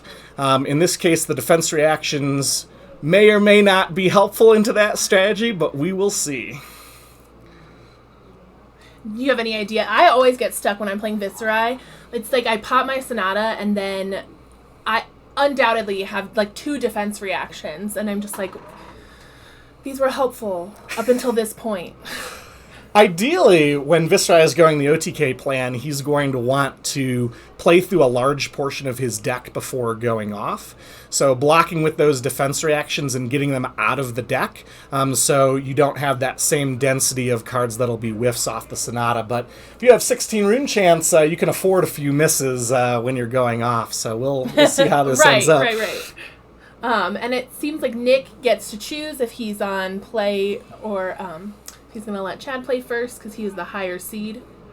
Yes, that is correct. Throughout the entirety of this top 8, the higher seed will always get a choice of going first or second. I believe Nick has chosen to play first, but we will see in one moment to make sure nothing has changed that plan. Is that the choice you would make? That is definitely into a match where you want to go OTK. Visceri can get a lot of Rune Chant generation for free on that first turn without allowing their opponent to cycle cards out of their hand and have a more perfect hand to swing back with. I mean, when you're going first and you draw that hand and you see your Mordred Tide, it's like the most gleeful feeling. It's nice, especially if it has a read the runes or the new hotness, Runeblood incantation, which will slowly allow that generation of rune chants over the rest of the game, discounting all those Visceri cards. It was really quite a boost to the deck that came out of Everfest. All right, we have openers. Nick's being kind to us to allow us to see a few cards in his hand. Looks like we got a Ninth Blade, Dread Triptych, Mordred Tide, and I believe Become the Architect. Can't quite tell that last one. Yeah. Chad, I think I see a Red Snatch. That's the only card I can I think identify. that's right there on top. Yep. Maybe Oath of the Arknight? Oh, Sonata. Sonata Arcanics is the last one. Not what you want to see in your opening hand, but it still does generate you some rune chance.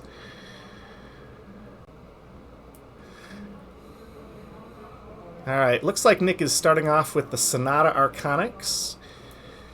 By playing that changing his mind.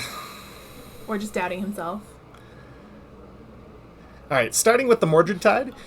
He's playing the non-attack action, so Visceri's hero abilities on.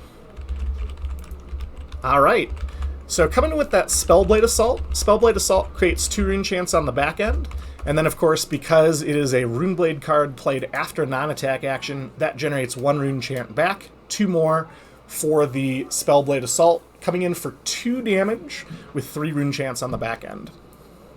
That's solid. That's a very exciting start. Chad, think about what cards he doesn't want in his hand. Obviously, easy to block. Obviously, he will be blocking. But the question is, does he want to block more? This first turn, when you're drawing back up essentially for free, it's a great opportunity to cycle if your opponent does give you that attack that he's coming in with. And sure enough, it looks like he's... Oh, nope. What do I want to get rid of? Exactly. You've got some fans in the chat. Rising Knee Thrust coming down for the full block. And we are moving over to Ninja. Let me guess. Karachi?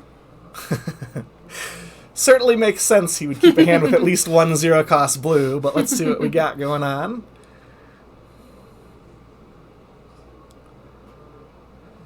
Looks like a blue Rising Knee Thrust. Coming in with Torrent of Tempo. Okay, Very interesting. So this is a 5-power attack, but it needs to hit to be able to go again here. So kind of putting Nick in the driver's seat here. If Nick does decide to full block this card, this could potentially end Katsu's turn. Yeah. So I see we are blocking for a total of 5. Spellblade Assault, and I believe Reek of Corruption? Oh, you have good eyes. Those kind of discard cards are very good into Katsu because he does not have the armor value to block them very well, and he's a critical mass deck where you really need a certain number of cards to be able to combo together to get your most powerful effects. So, all right, we have a slow game. We got an Arsenal from Chad finishing his turn, and then Nick Arsenals and passes.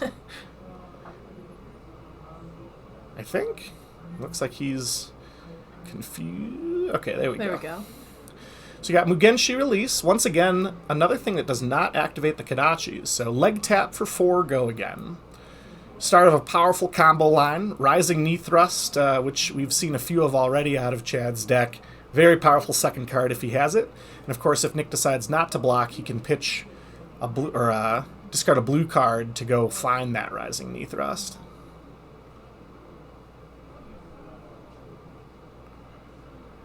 Have you had a chance to play your Viserai into many ninjas?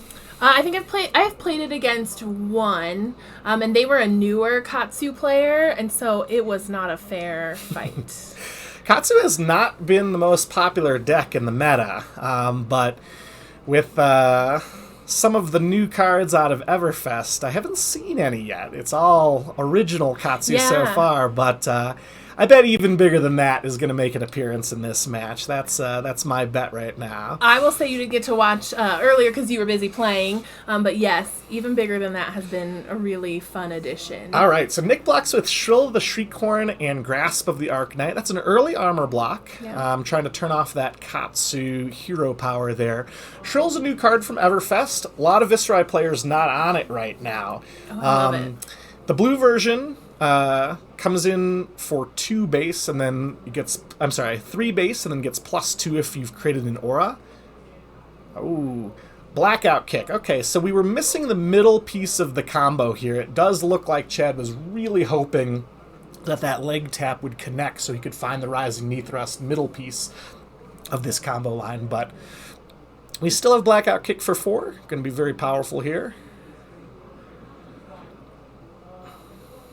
Could have been worse had Nick not shut that down. Nick's in one of those tough positions, right? You kind of got to decide, when do I leak damage so I can put Rune Chance on the board and start progressing my own game plan? And when do I just want to block with my full hand to make sure... Oh, it looks like he took the damage from Blackout Kick is what I'm seeing here. Or at least declared no blocks, I should say. And Chad is responding with Snapdragon Scalers. Aha! Oh, there we go. And there's the Sink Below Defense reaction. And Nick is forcing it through with 1 point over the top with Ancestral Empowerment and drawing a card. So Nick's going to be taking 1 here.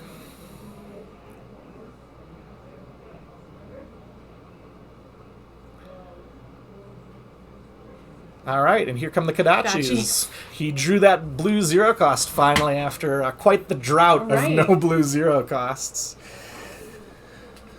My guess is Nick is going to take this. Yep. The last Kodachi won't trigger Mask of Momentum since it's not a ninja attack card. So no reason not to... Oh, interesting. I guess he had a card in hand he didn't want to use. So there's Red Snatch that we saw from that original hand. This is going to be... 4 and a card for the Arsenal. It would be 2 if Nick had not blocked the second Kodachi with Vexing Malice there, but Mask is definitely off.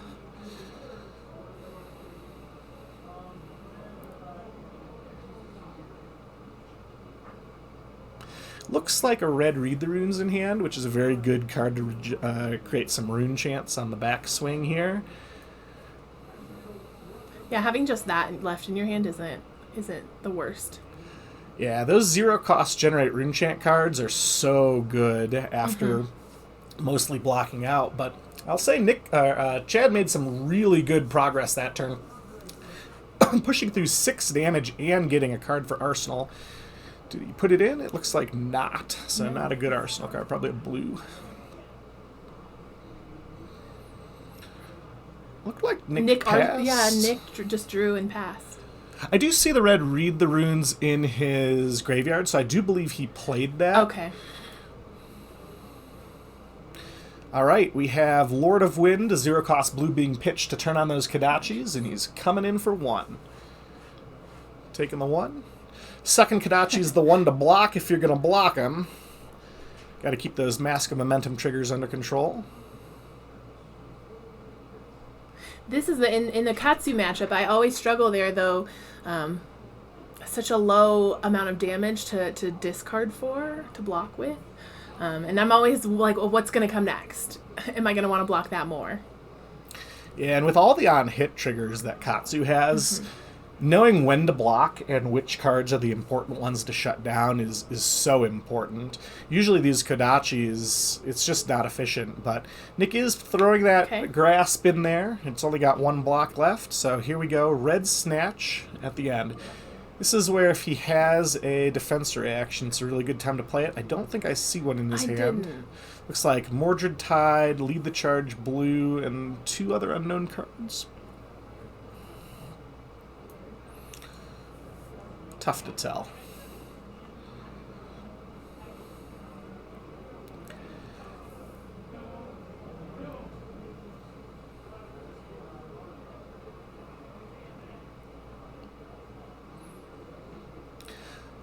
With one resource left in his pool, Chad is also representing that he could have Razor Reflex in hand, which would be, 2 cards in hand. Very powerful. Yeah. So it looks like Nick may be overblocking here to protect against the Razor Reflex.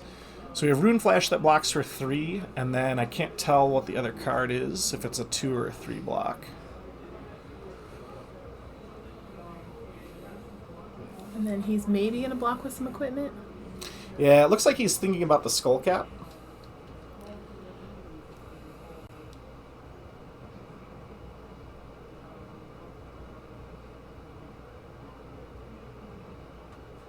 All right, Yep. He is fully on the Don't Razor Reflex Negro plan. And my guess is that card is a Razor Reflex in the arsenal. That is my guess what just happened there. But either way, there's a lot of good blocks that Chad got. Yep, there's the Lead the Charge, and is that...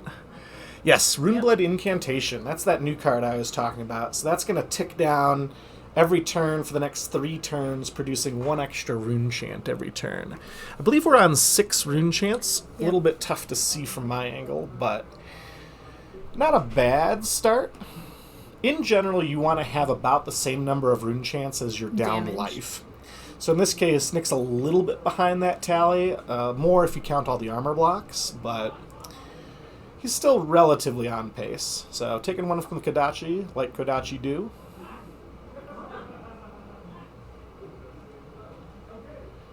Leg tap for 4.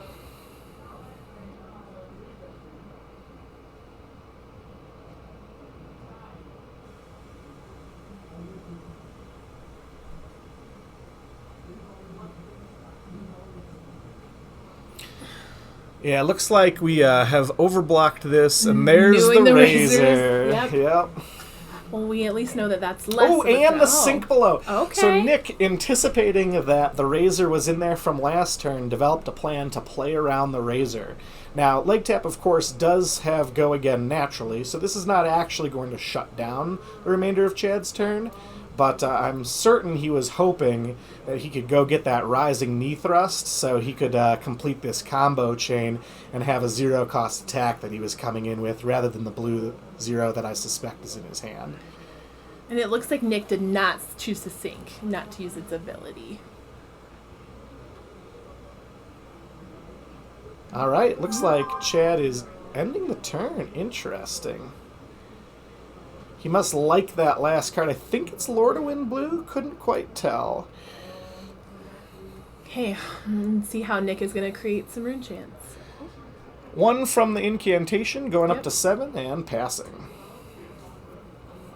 But ultimately, it's a wash, right? Like he took 1 damage from the Kodachi and gained a rune chant. So this board state is essentially in the same place it was before. There's the Lord of Wind that I believed I saw. So coming in for 1. I suspect there's more chip damage about to occur. There it is. Take that 1. Oh, Soul there you go. Bead Strike for 4. So this is another one of those ones where if it is not blocked, it gets go again. And with the Snapdragon Scalers gone, Nick has a lot of control here, unless Chad has another Razor Reflex. The card that he put into the arsenal, which I suspected was a Razor Reflex, still hasn't been played, so it is possible he's got another way to force damage through. We'll see. Chad's checking. Is it Razor? I don't remember.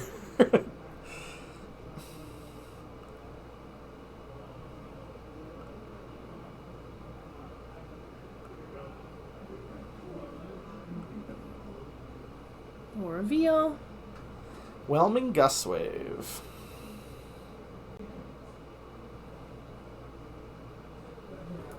Our Quicken token. Oh, is that even bigger than that? Yeah, it's even bigger than that. Can't even see the cards when they're face up. So that's great. So Whelming Gust Wave for 3. Yeah, even bigger than that. So good with the Kodachis. Who blocks every Kodachi? No one. You can't No one. block every Kodachi and win a game of Flesh and Blood. So that even bigger than that is going to sneak in there a lot of the time.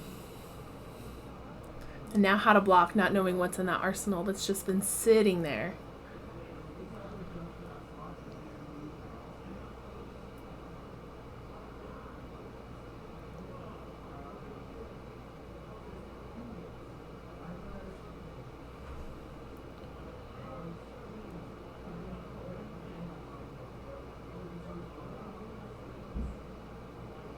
So it looks like...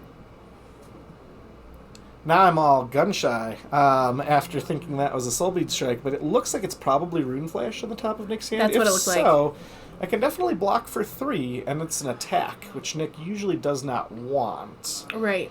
at this point in the game if he's going for the OTK strategy.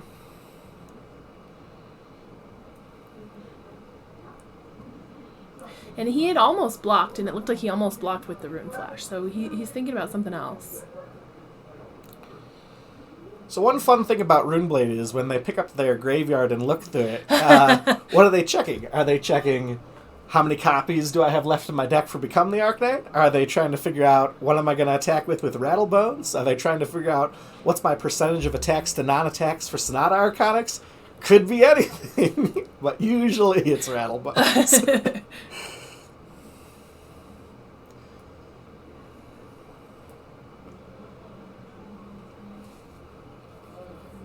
He wants to block with that.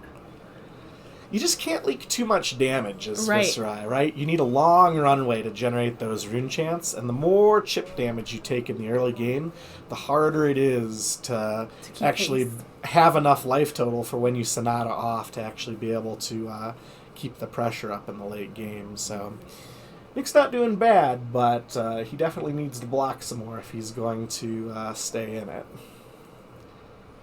I wish I could see the whole hand. I know, I can almost see that so top card. close.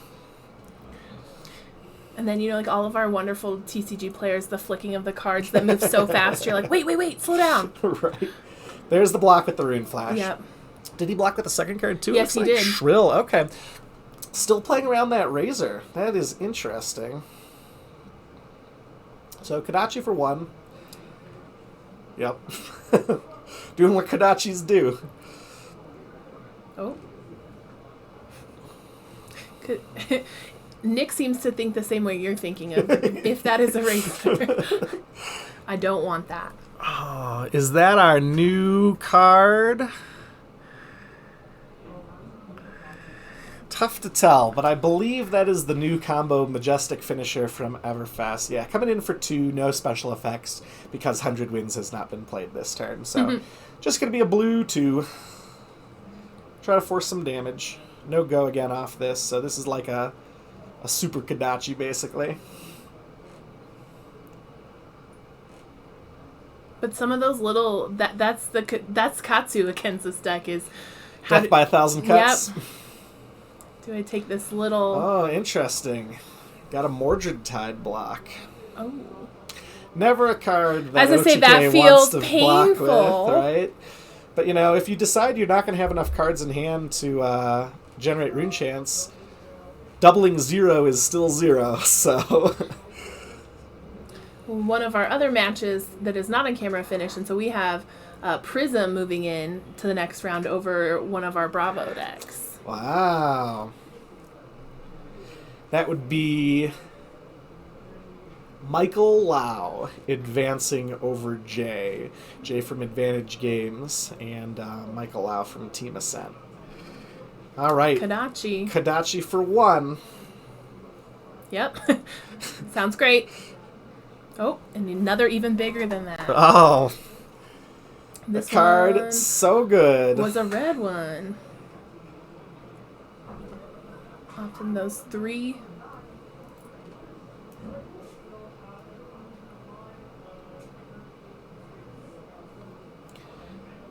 One to the bottom at least.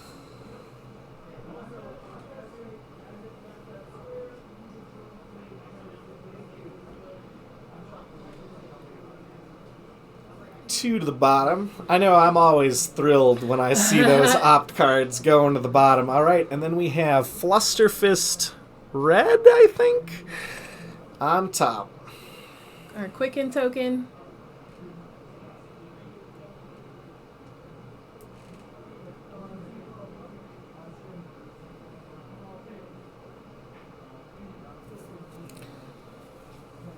All right, there it is.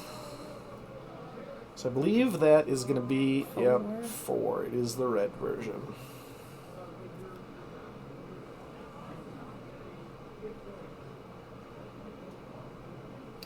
That's having only 2s and 3s to block with, too. That's trickier. Okay. Looks like we got a double block Oath of the Arknight and then another Mauve Skies, maybe? Tough to tell the undercard. One more Kadachi. Taking that 1. And Chad is definitely... Oh, is that Hurricane Kick? Yep, Hurricane for Kick 4. for 4. No combo, but still 4 damage. Pretty solid.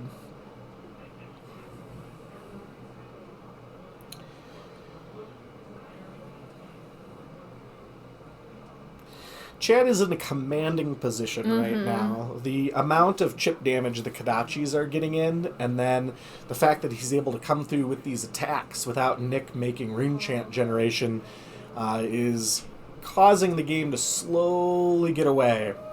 With that 11 life deficit and a Mauvrin Skies block, looks like he's taken 2. And the real question is, does he have some rune chant generation? Because if he's got to read the runes, he's right back in it. All right, but otherwise, is there a point in which you have to decide, I just have to start attacking and playing a little bit wider than this OTK strategy?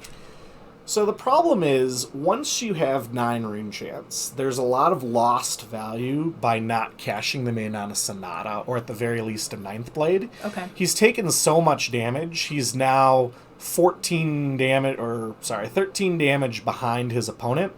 Those 9 rune chants are going to do a little bit of work, but I mean, ultimately, if you look at it, it's basically 30 to 26 right now. Right. But if you get a Sonata, especially after blocking with Scaletta, because I can promise you Nick is not going to go off until you see a Scaletta block.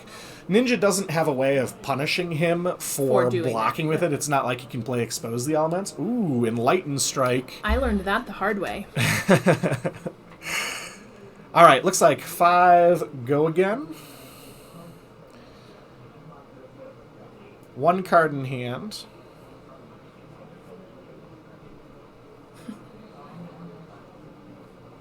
Uh-oh. Remember what I was just saying. Right. Could be any go. second now. So we got a full block on the Enlighten Strike. Kadachi, that's almost certainly going to hit. Do we know what's in Nick's arsenal? Is it a Sonata, maybe? You know, it's been in there a long time. Right. I suspect it's either a Sonata, Arconix, or a Rattlebones. Okay. We did see the Sonata in his opening hand, but he played it. Right. So we know there's at least 1 in his Banish Zone. Hey, Joey. I'm assuming you're Joey.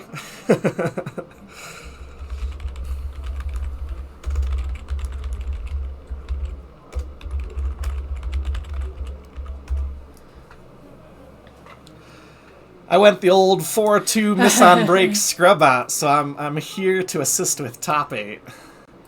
All right.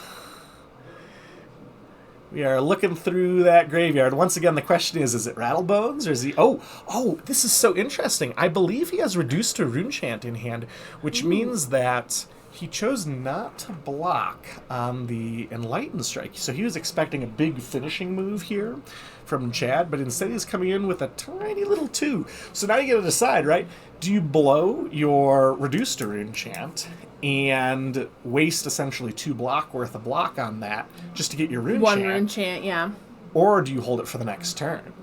Tough to say without knowing exactly what's in the hand, but Ninja definitely put some pressure on OTK by going so wide with such small attacks. It's just hard to block 1,000,000 attacks for 1. And not run out of cards in your deck. Right? Just ask Bravo about that. Joey, you are absolutely right. His loss is our gain. All right, he took it. Very interesting. So Blocking with that swarming... Or the did he Gloom block the Veil? Swarming Gloom Veil? Yeah. Nice. So that's a great card to have in your graveyard because it's a very, very prime target for Rattlebones in the late game.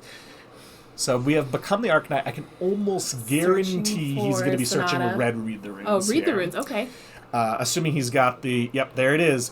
Red Read the Runes. This is going to generate 4 Rune Chants to go up to 13. And just like that, he's back in it. So remember, Ninja's not playing... Or Chad, I should say, is not playing any Arcane Barrier. Nope. So that means every single Rune Chant generated It's going to go through. is going to go through. So really, even though it looks like Nick is getting crushed here, the life totals really are 26 to 22. It's anybody's game. So as soon as this Sonata goes off, assuming it's not a big whiff, there's going to be a lot of pressure put back on. Chad definitely needs to have a big combo turn here to get in the game. He needs to start putting a serious clock on Nick. The Kodachis are getting there, but he's going to have to go a little bit... Oh, a Sonata. Okay, so we could have a turn that he's going off here. We have that Reduced to Rune Chant we were talking about before still in hand.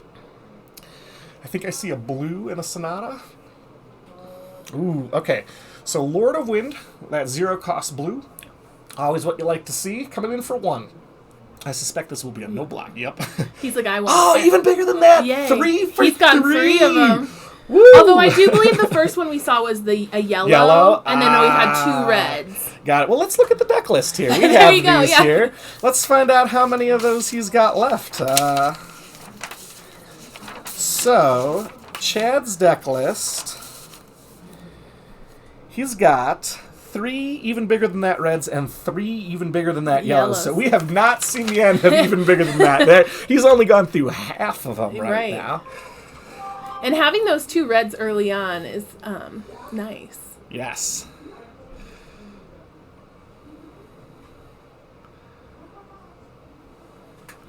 Did you see how many went to the bottom? I did not. Is that a Surging Strike? Oh. Wait a minute. Our Quicken token and then... I keep moving myself as if I Right. move, I'll be able to see I better. keep doing the same thing. I was like, oh, if I crane If my I can head get a around better just a angle little bit. on this computer monitor. Right.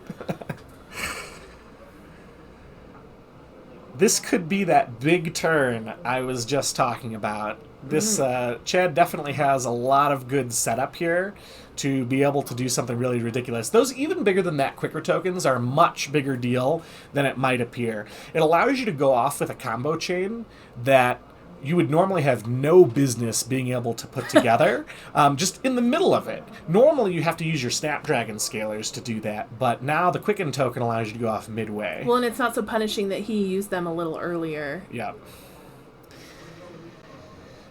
Looks like there is some confusion about the Runeblood incantation. It's a weird card. It ticks down to 0 counters and then does nothing, but you don't put it into the graveyard until you try to remove a counter and can't. Cannot, okay. I think they were trying to clean up Nick's board there.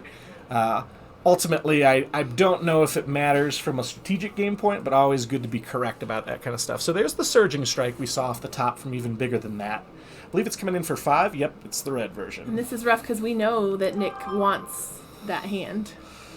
You want as many cards in hand as possible, especially blues and non-attack actions on the turn you go off. Oh, he blocked with Sonata. So that's... Ooh, this is interesting. So either Nick has decided that he wants to wait longer. Oh, okay. So is that Whelming Gustwave red, I believe? It looks like it. Which is quite good. So Surging Strike is obviously the combo starter for Whelming Gustwave. So this Whelming Gustwave has the powerful on-hit effect.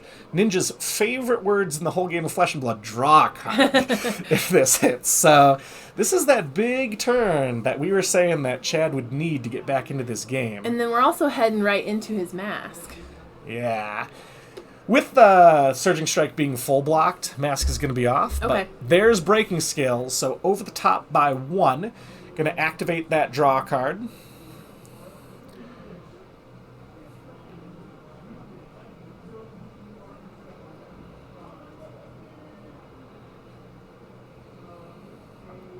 Oh, he is using the 4-block Reduced to Reenchant to turn off the draw card effect from Breaking Skills.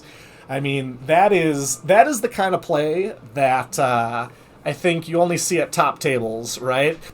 So many people would say the bad value, but when you're turning off a card, is it really bad value? All right, so coming in for another 4. And it still gets Total. his Reenchant. Yep. So, very, very good turn for Chad. That was really quite a strong series of plays that he mapped out there, and some equally good plays from Nick. Definitely 2 competitors playing really well here. I'm so curious what that card in Nick's arsenal is. We need like a hole cam like they have in Poker After Dark, right? Like that he could just kind of, yeah. Right. We could be like, all right, we see he's got pocket aces in the arsenal, right? Like, all right, so Kodachi and even bigger than that. This one is his last red. All right, so we have seen the Opt 3. This is the final Opt 3 of the game. Only yellow's left from this point out. Chad has done a very good job of drawing those 1 a turn, which is exactly what you want. You don't want to get a big hand clump of those, but they've been very well spaced out this match. So, 1 on the bottom so far. 1 on the bottom, 2 considering, 2 in hand. Or is it 3? Yeah, 2 in hand. 2 in hand. Those are his equipment. So Chad still does have his Heart and Cross Strap. So one of these times, 2 on top, he's revealing Flusterfist Red. 2 went on bottom, I believe. 2 on bottom, Yep. Thank you. So Quicken Token into Flusterfist. There it is. So 4 coming in for Nick. No on-hit effects here. So this is one where if Nick has a good Rune-Chant generation hand... Yeah, I see Swarming Gloomveil I saw. That one is just so easy to pick out from far away. It's true. I love the mat that has the art there. Mm-hmm. Yeah, you know, I agree with Bulbasaur. There's a Sonata in there. Yeah, like, I don't think Nick's plays make a ton of sense if he doesn't have one in there. Or have a plan for getting it, yeah. Right. Like, in theory, he could have, like, Become the Arcanite in there to Right. search for it, but I would guess it is the 3rd case copy, if you will, of Sonata. Well, and Katsu doesn't have anything that would blow up your arsenal. So some Katsu decks play Command and Conquer. I don't think it's in Sure. Chad's list. Let me look. He does play 3 Command and Conquers. So that could blow up his arsenal. We don't know if it's in this particular match. We haven't seen any Command and Conquers Sure. yet. He might not have boarded them in. There's that Swarming Gloomveil. So it looks like we have a block for 5. Kodachi for 1. Taking it. And is that spell Soul Bead Strike? I always think even bigger than that is Soul Bead Strike. Yeah, I can see why you think that the art from this far away does look very similar. So go again in 1 card in hand with 1 resource. This is definitely, I was just going to say, this is definitely a must-block situation. I Right, think, even on without end the there. resource. Yeah. There's just too many things that Chad can have as that last card to let him get that free go again there. All right. Oh, I see Sonata in his I was just going to say, clearly it is something else. So now I really want, really, what is in this arsenal? I bet it's Rattlebones. That is my guess. Rattlebones is the next best card to have in your arsenal for the turn that you go off. It allows you to pop your Scaletta, do your Sonata, and then no one can block, even when you use Run Null Rune, no one's going to be able to block 14 Rune Chance. Right. So Rattlebones is always on. It'll then allow you to Ninth Blade for free with Go Again by giving you that Go Again by casting the Rattlebones at instant speed to get the Go Again. So it's the most powerful setup that you can have on your OTK turn, but it'll be interesting to see how much damage Nick takes here. He's only at 15. In theory, Chad could have lethal. Would require a good series of draws, but it's possible. I was going to say, and Chad is, I mean... So here's a really interesting question. Does Nick block with his creepers here? Creepers are very helpful on the turn that he goes off, but being able to disrupt Mask of Momentum from drawing a card here, if he doesn't want to block with the other cards in hand, it could be correct to block with creepers. Nope. He is saying, come at me, bro. All right, Torn a Tempo for 5, Go Again on hit. So this is the one to block. Yep. You gotta stop it now. Because he's already used his boots.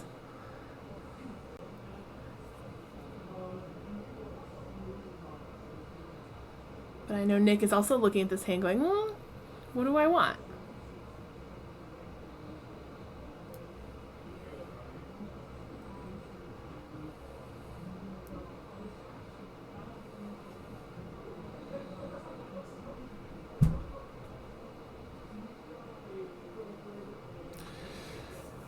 It's moments like this that really make the game, right?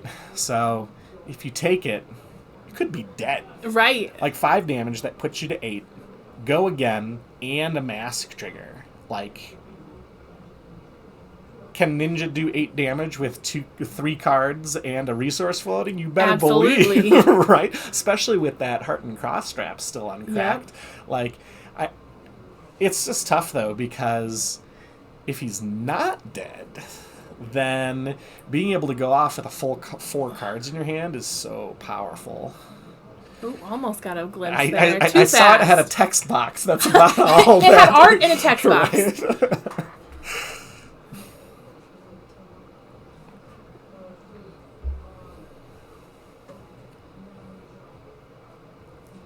I do not envy Nick in this moment.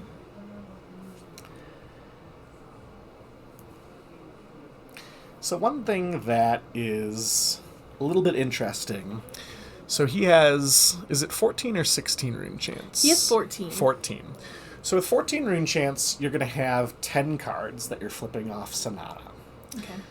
On average, that's going to be 3 to 4 attack actions that are going to your hand.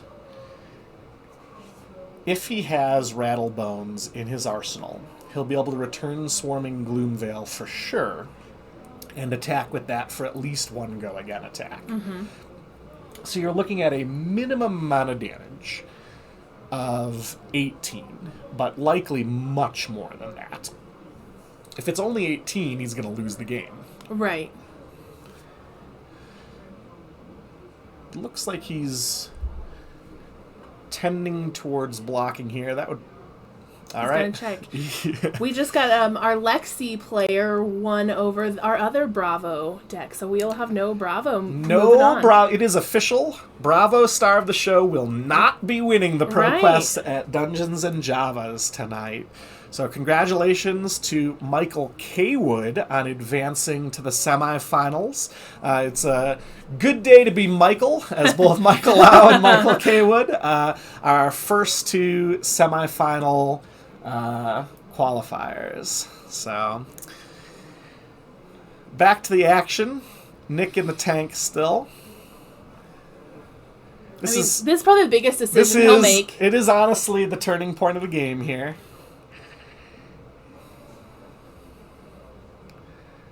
Yeah, those the dice that he uses for his rune chance come from the WoW TCG. Oh yeah, and that's why the font on there is kind of different. But I've seen them so many times.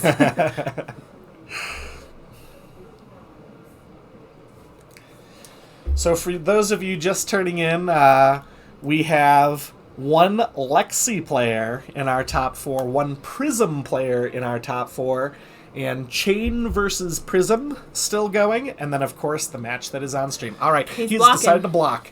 It is a full block with Dread Triptych and one other unknown card that blocks for a minimum of 2.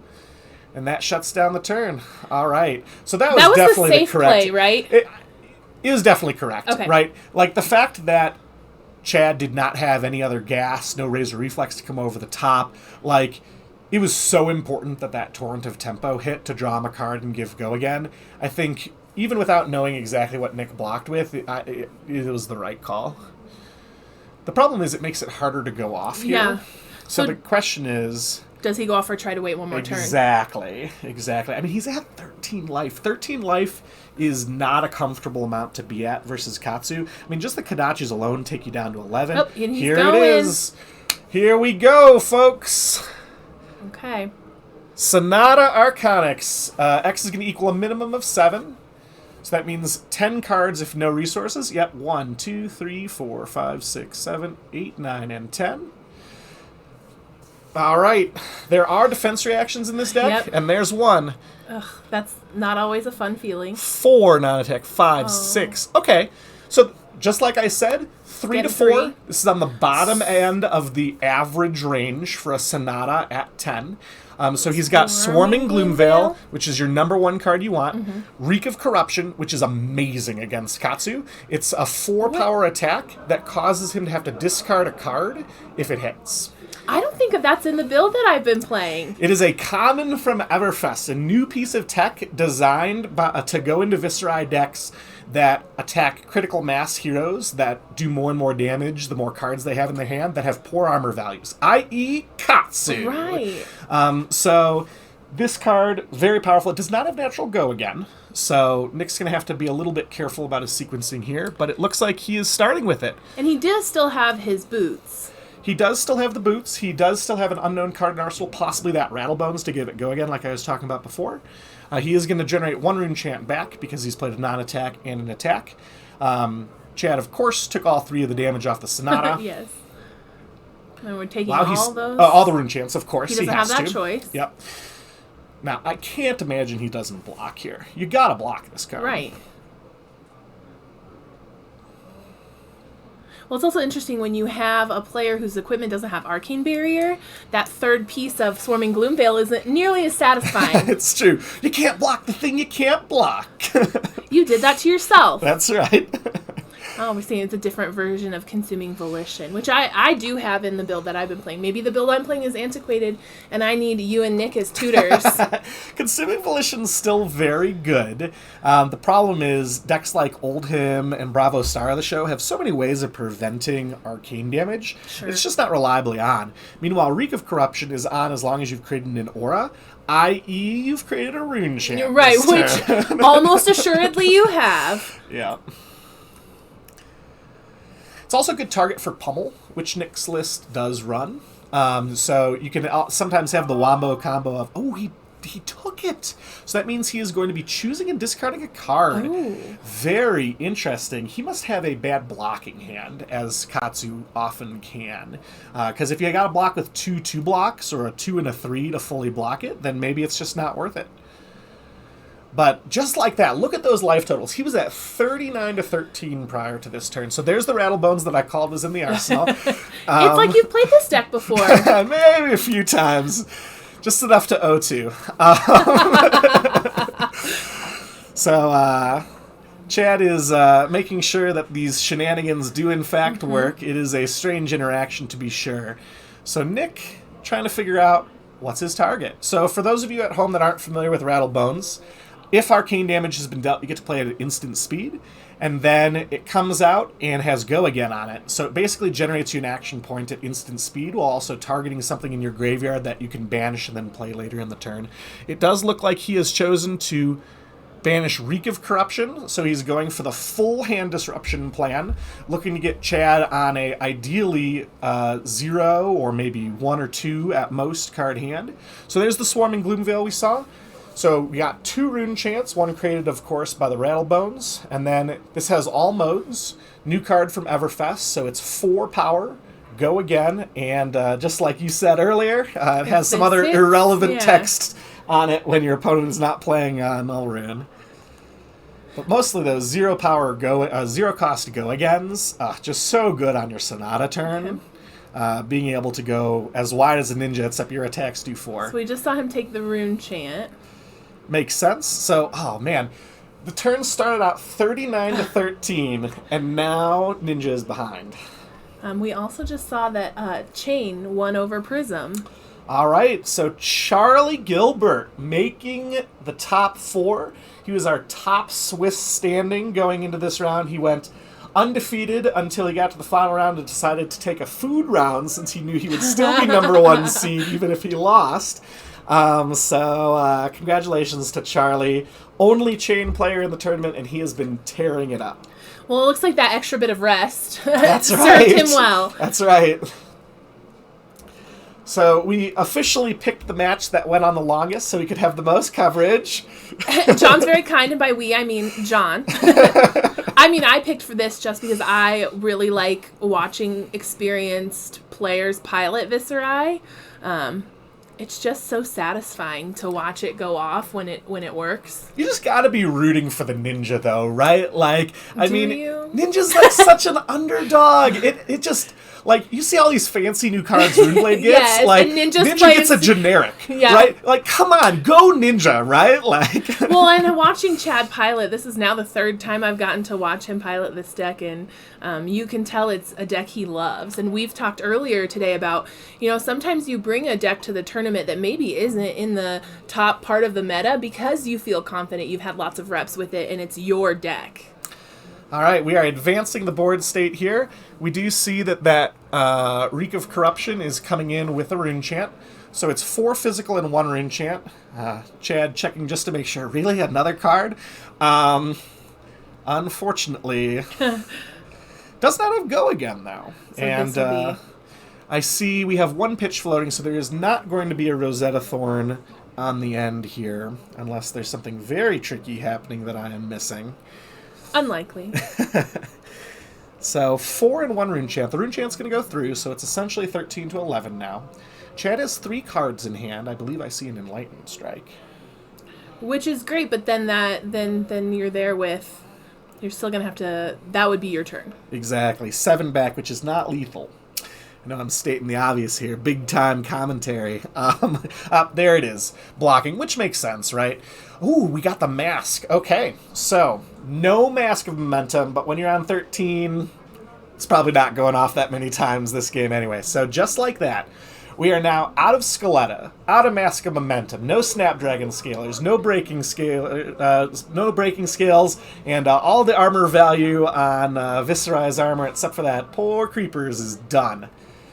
All right, Blue Fluster Fist pitched. We're going to come in for at least 2 from 2 different Kodachis. Now that there isn't that Mask of Momentum, though, like, these just aren't nearly as scary, right? No. You know you have a 7-turn clock because you're not blocking any of these, but the Viscerai deck has a lot of tools to be able to close games out, unlike before.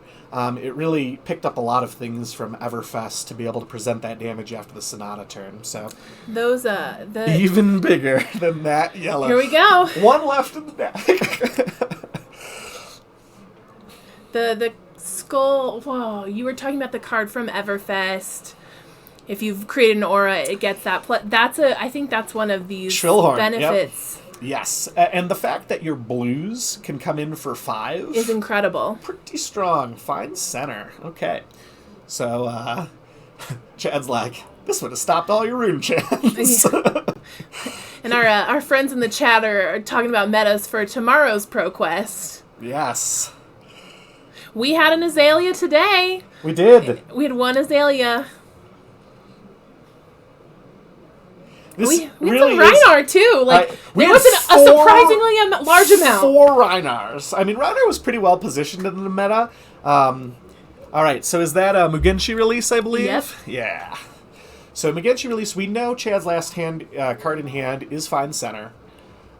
So Nick knows that if he doesn't block here, he's at most taking a total of 6 damage, which would put him at 6. 4 from the Mugenshi release, 1 more from the Kodachi, and then a final 1 from the Fine Center. So I think it's really what's in my hand. Is it going to get me where I need to be, or is it worth blocking? Exactly. I expect there's going to be a 3 block here, and then the rest of the cards are going to be played out. Really, this match is going to come down to who presents lethal first. Well, there's Rattlebones to block. Rattlebones and the Creepers. So this is a full block. Very interesting. Okay, and then 1 more for the Kodachi. Yep, and the Fine Center.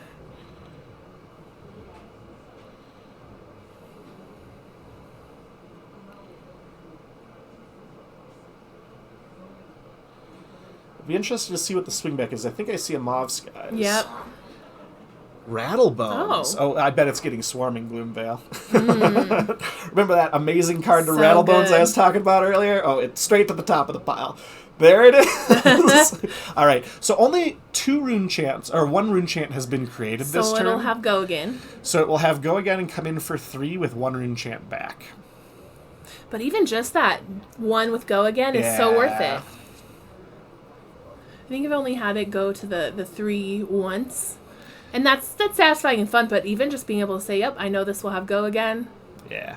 I mean, Nick's turn could potentially finish off with Rosetta Thorn here, which would be another 5 damage because there's a rune chant made, 3 of which is unblockable on the back end. Right. I mean, Chad's got to start Sync blocking. below? Ooh, nice. That Nice. does look like a sync below. We haven't seen any defense reactions out of Chad yet this game, which I guess makes sense considering Nick wasn't attacking. But yeah, Oh, so here we there's go. that Rosetta. So 3 unblockable. It's going to be 7 to 9, and then it's either another card or go to 5. Oh, 5 is so dangerous when you do not have any arcane barrier. Oh. That you've got a clock. Yeah. And with the Sync Below, we know at best Chad's hand is 3 cards. So you figure 2 Kodachis, and then on average 4 damage a card from the rest of the cards. So worst case scenario, we're looking at 10 back at Nick. So Nick's probably going to need to block here with at least 1 card. But It gives him some it could space. be lethal. It could be lethal coming back at Chad. Depending He on did what, Arsenal that last card. he'll see what Nick draws. And that'll make a big... Oh, I see some Ninth blade and Did I a see 2 defense of those? reaction. So, one really unfortunate thing about Nick's hand here is he has no rune chance right now, which means that reduced to rune chant is going to cost 1 pitch. Right. Pretty devastating. There's our last even bigger than that. 6 for 6. We saw all of them.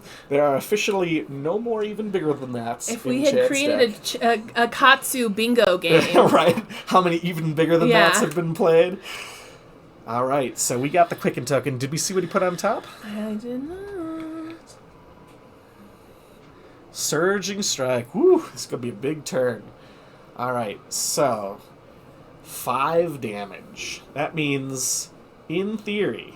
Oh, he didn't use Heart and Cross-Strap, so that means he can't Razor here. Because Razor costs 1 and he has no resources floating. But... if Nick takes this, he's in Razor range, which is not where you want to be against Katsu.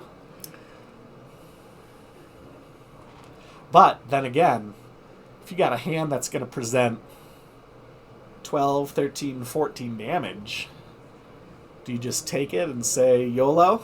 I'm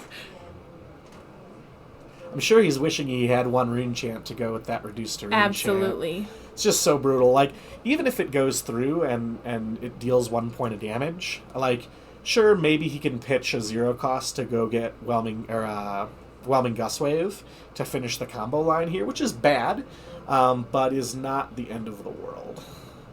Well, and you so infrequently have to pay that one because you almost always... It's very Yeah, painful. It's only at the very end game when you're trying to push that damage with Rosetta that when you you're like, usually "Ah, don't have the rune chance. Why could this not be a Sync Below? Right?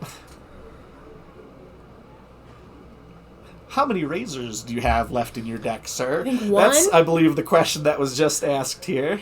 I believe our answer is 1. I think we've seen 2. But I can't quite remember. Bottom the 2 op cards. Okay. Thank you. Oh, the Surging was on top. Bovasaur has been... has had our back He is on all it. day. He is on it.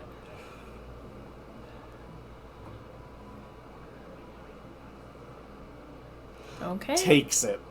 He said, if you got the razor, you got the razor.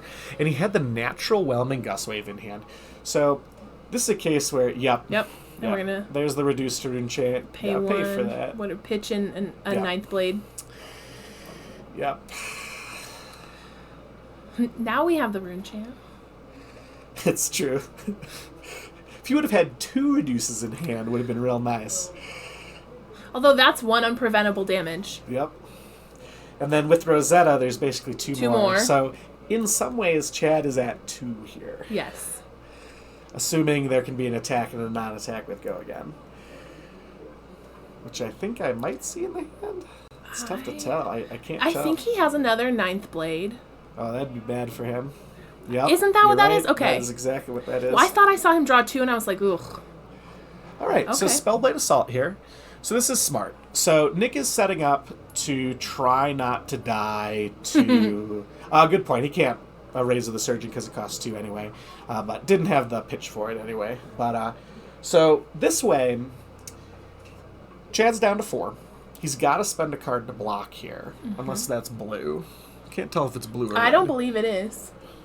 If it's red here, I'll go peek my head out and see if it's Ooh, red there or you go. blue. Oh, and then, okay.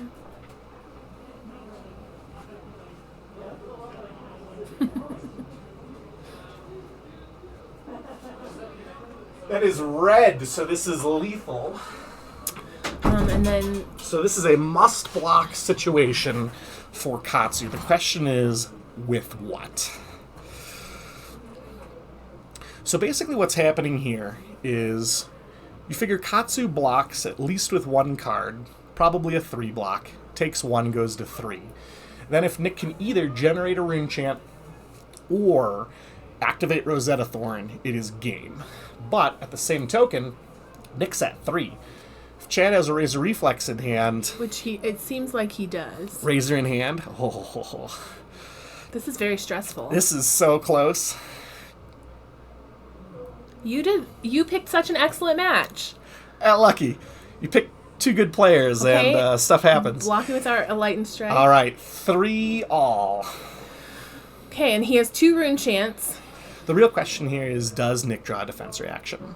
If he does, he probably wins. If he doesn't, he probably loses. Oh, he drew the Reduce to Rune chant! Oh, I wonder my if he gosh. just, took that breath.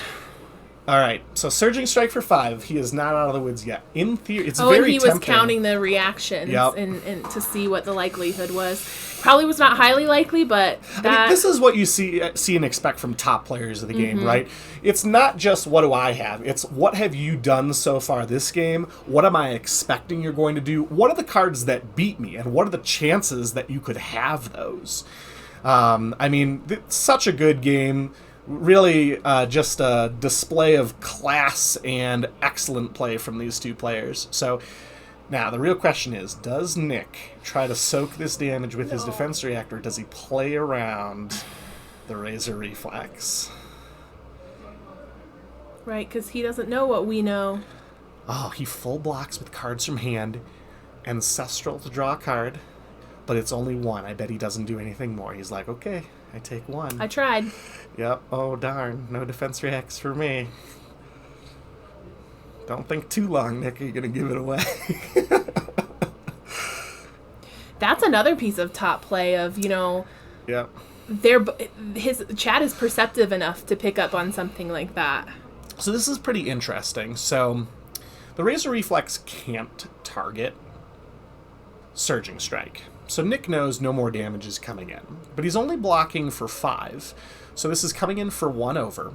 If he takes 1, he's got 2 Kodachis with his name on it, right? Like, that's lethal. He's gonna have to block with a card from hand at some point.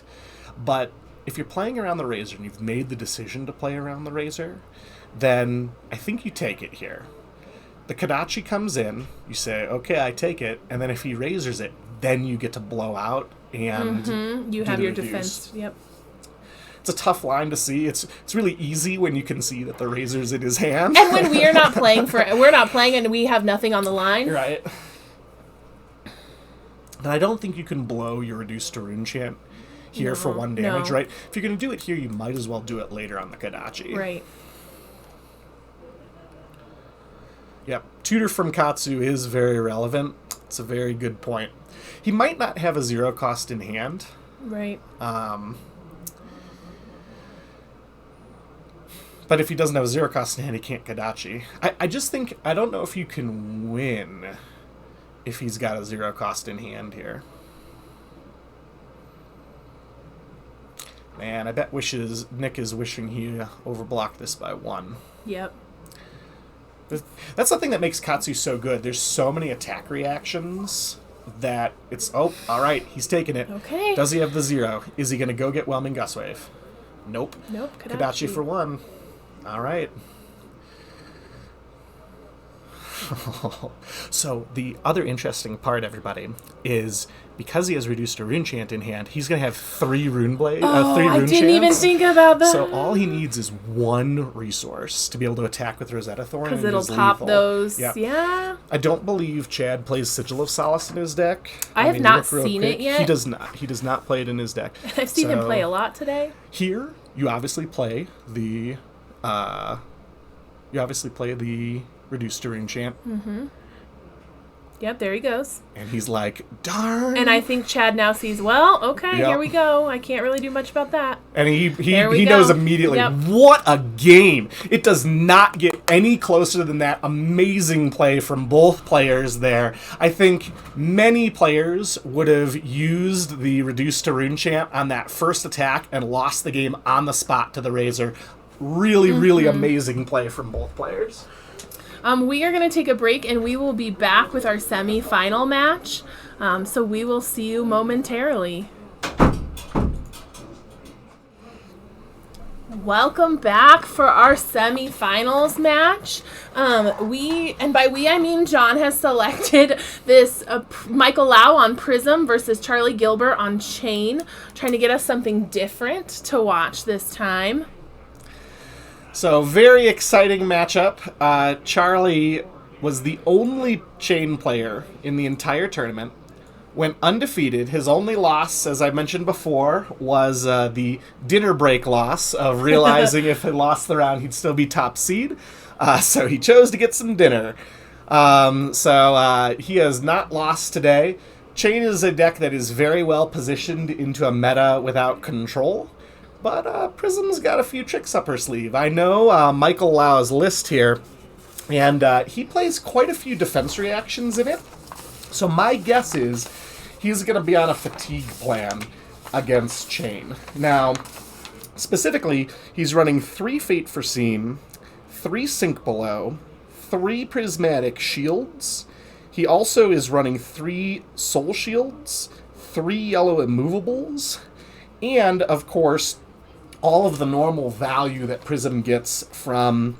and, of course, I left off the most important card, 3 Arclight Sentinel, which on the turn that Chain goes off trying to create Urser is an absolute beating. So my guess is we're going to see a very grindy match again, just like that last one, except instead of sitting back and waiting to go off with Snot Arconics, we're going to see constant pressure from Chain, trying to get in there for as much damage as he possibly can. Things like Revel in Runeblood, Swarming Gloomveil, and of course all the Chain classics, that belittle package that we've seen so many times before in Chain, to both get those pumps from red Minnowism and those extra resources from the blue Minnowisms. Now, as far as new cards in Charlie's list goes, as I mentioned before, he's running 3 Revel in Runeblood, he's running 3 Swarming Gloomveil, but he's also got 3 Shrill of the Skullform. That's that same card we were talking about with Viscerai, and it's just as good in Chain. It's a blue, which, of course, Chain loves. But it also has 2 power base, which means it's active for Belittle, and can come over for 5 if you decide to swing with it. As long as you've made a Soul Shackle. I heard this hero really likes to do that. So it's basically just free value. Other than that, not a lot of new cards in Charlie's list. So we'll see what we have going on here. It'll be an interesting choice to see what Charlie chooses as far as play first versus second here. There's something to be said for putting pressure on your opponent's hand, but if Prism is running auras, you can sometimes get bamboozled turn 1 if you don't come in for some value. Now, that said, most Chain players are going to choose to go first because they want to create that Soul Shackle, get the kind of train rolling out of the station, try to put on as much pressure as possible. But when you're getting fatigued, people can make some different decisions. So we will see what the two players do. Either way, I expect to see some outstanding play from this match as well. Two very good players that are very used to being this deep in the tournament.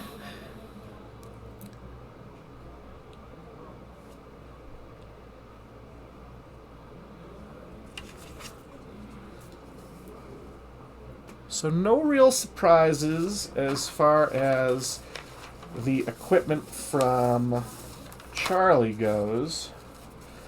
Michael is not running a skullcap in his list. So these are pretty much the options. he does not have that skullcap for that extra block value here, but Crown can be good. Start all off right. with a rune chant. Choose to go first, create that rune chant, get that soul shackle. Now the question is, does he give Michael the opportunity to cycle his hand, or does he pass? One advantage to passing here is if Michael says, actually I'm going to flash in a Merciful Retribution or something like that, Charlie will still have an action point and can respond by swinging Rosetta to pop that. So, arsenaling a card. Chain really likes those wide turns with 5 cards. And we have a Herald of Protection yellow coming in for 5. Immovable yellow pitched for it. We may see those later in the game.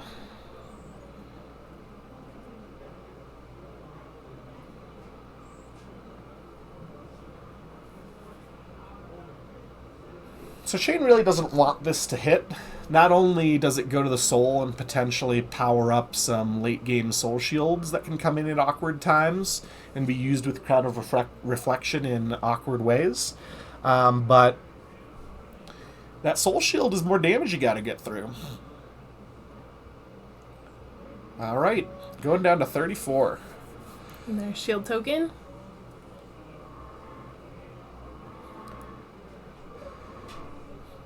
Chain doesn't play nearly as many 6-power attacks as a lot of the other decks in the top 8 do. Specifically, Charlie's list has 3 Command and Conquers and 1 Soul Reaping. So a total of 4 poppers for these Heralds. So it's possible that Michael may have decided that he's going to try to aggro Charlie out here. Tome? Gregorian Tome? Yep. Draw a card, and he now has a lot of... Bounding Demagon, which was the Banish card, is now on. Looks like it's a red Bounding, so that's going to be 4 power that's coming in when he finally does decide to play it from the Banish Zone. Going to be a lot of pressure here. Rosetta Thorn is also going to be active this turn if Charlie decides to use it.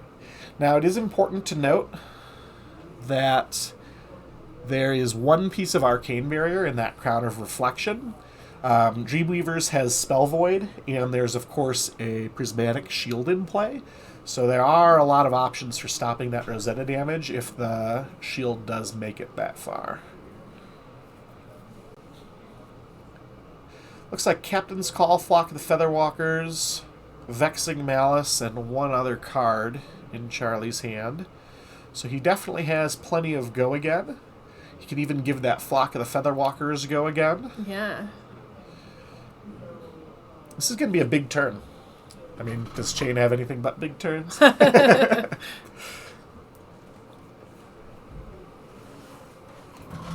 He is on the Belittle package. He is running 3 red Belittles, as well as 2 red Minnowisms and 3 blue Minnowisms. So we have Captain's Call yellow.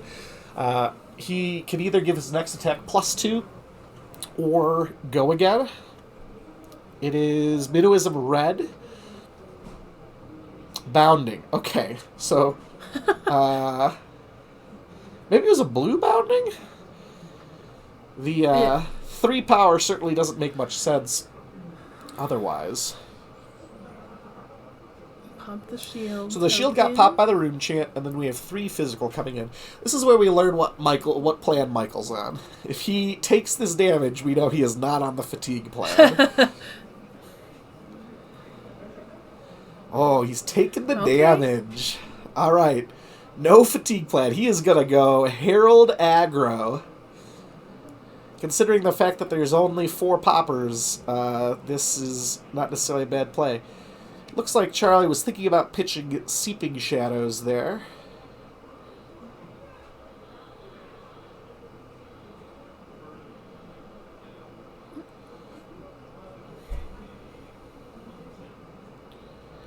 Alright, so he has...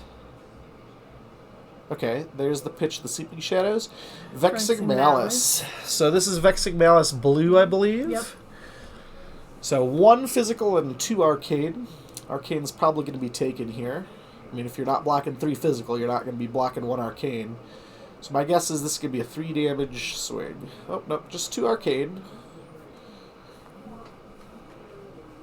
Nope, there's the 3rd. There we go.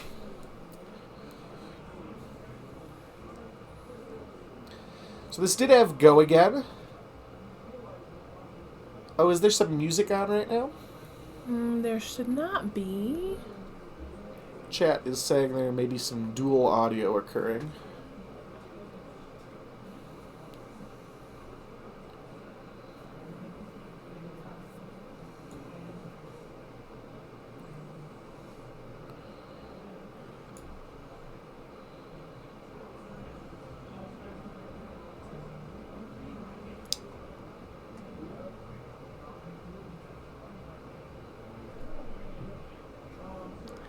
There should not be. The only active mic we have is the one right in front of us. Unless... No. Okay. It looks as though Good. Wilder might have some music going on his computer, but rest of the chat's checking in and saying we're clear. So... It just so happened that, outside in the play space, there is some music, so it could have been a possibility.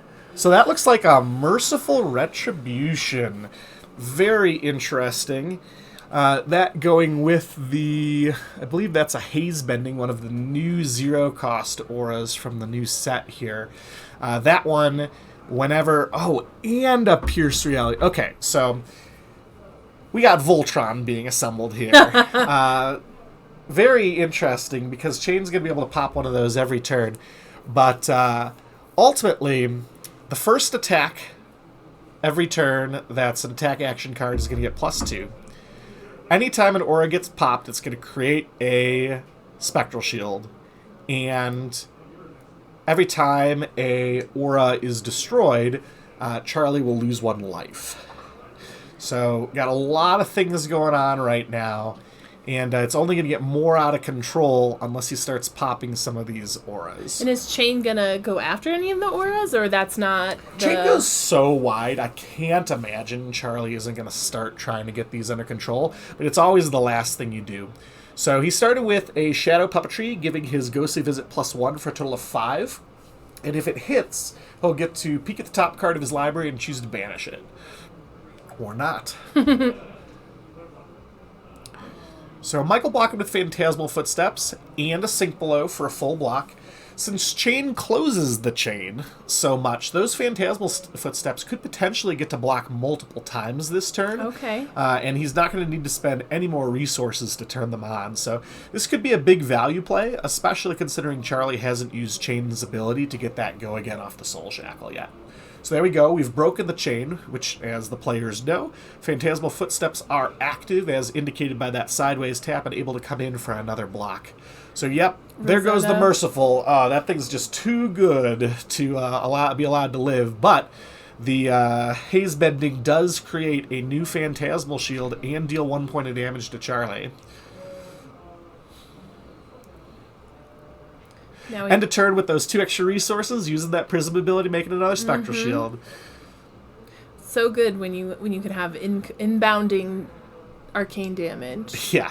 It's especially, this is 4 damage, as long as Michael's able to pitch a yellow. Oh, okay, so this is Miraging Metamorph. 7 power for 1. and a yellow is most importantly now in his pitch zone. So if Charlie does draw one of his poppers, let's say he has Command and Conquer or Soul Reaping in hand, he gets to copy something. Ooh. Now, I think Charlie's questioning why isn't this a 9-power attack? Because you do have Goliath Gauntlet thing. But let me go... Oh, actually, I see what happened here. He's got the one in play that means that his phantasms aren't phantasms. So Charlie can't pop this, which is kind of a nombo with the card. But, oh, there's the husk. You love to see it if you're Prism. Get that out of here, he says. So 1 point of damage through the husk. That'll be dealing Charlie 1 point of blood damage every turn of the game for the rest of the game.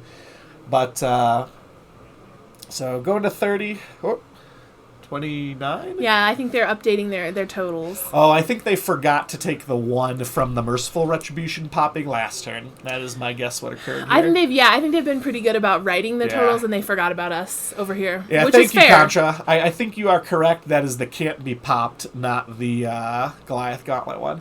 So 1, 1, 1, and 1 coming in. Of course, he's going to be taking all these. Right. Just like you don't block Kadachis, you're not blocking these Spectral auras. Kadachis. Yeah. Oh, so okay, he's got no more.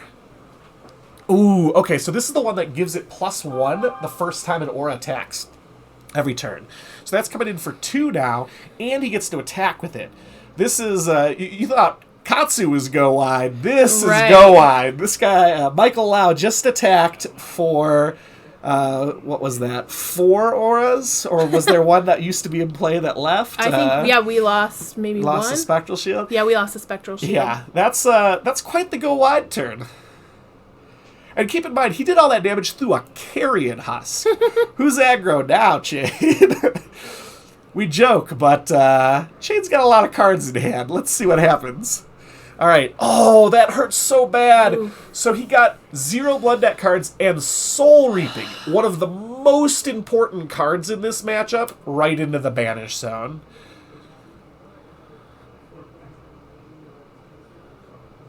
I'm a little unclear. Oh, I see. Michael wants to play an Arclight Sentinel. So he says, after your first 2 triggers, I have a response. Yeah. You know all these auras that I have in play that I really want to attack with and not have you pop? Well, we're going to do that. How about I give you one to pop so you don't have to worry about which one you target? That is my guess of what's about to occur here.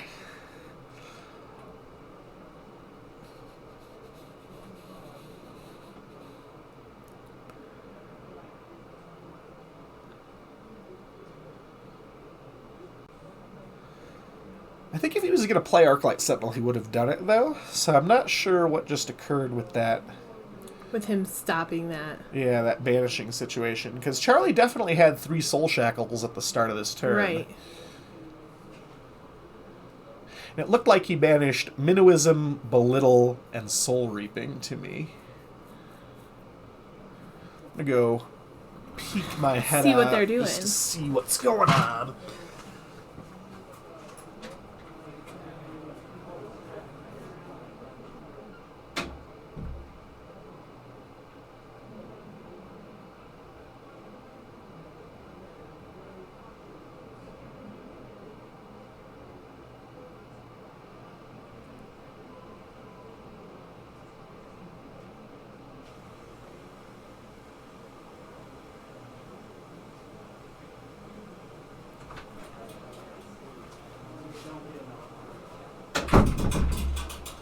So nothing has occurred so far, but I did get clarification from the head judge that Michael has asked Charlie in the future for banishes to pause before his final banish, just in case he has Arclight Sentinel. He doesn't want to tell him to stop and back up every time. Right. So just to move forward, always ask for priority before resolving the final Soul Shackle of his turn.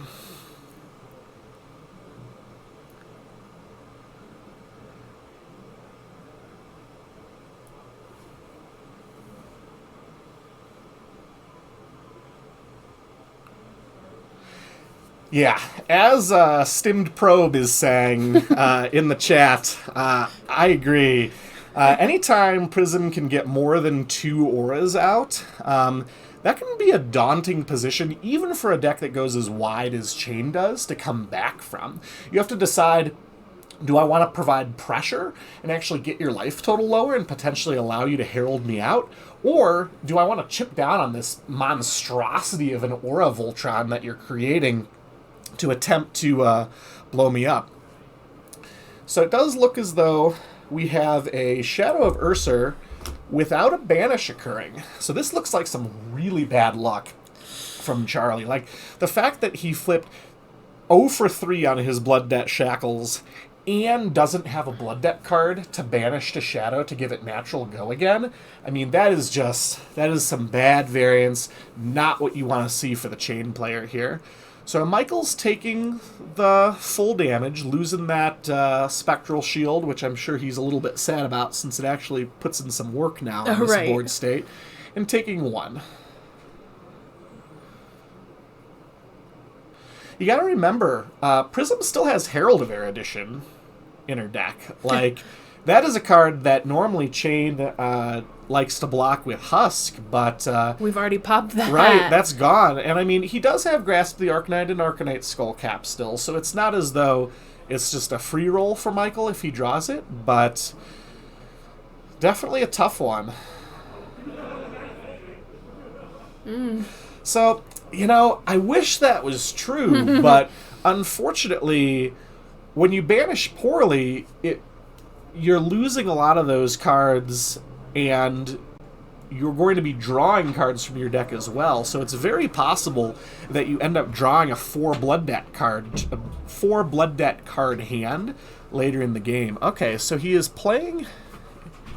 Interesting. We pitched Vexing. So it looks like he pitched Vexing Malice to play Howl from Beyond into Revel in Rune Chant to create 4 Rune Chants, and then the next attack that he plays this turn is going to get +3. Notably, that does not apply to Rosetta Thorn. However, Revel was unplayable if Howl was not played before it. So to get that Revel to go off, he needed to play the Howl from Beyond. So it looks as though he's going to be coming in for 4, 2, and 2. Michael is checking to see if it applies the weapon. It does not, Michael. So he just wants those Rune Chants. Yeah. Revel can't be played unless a non-attack action was played before it, and the only one he had was Howl.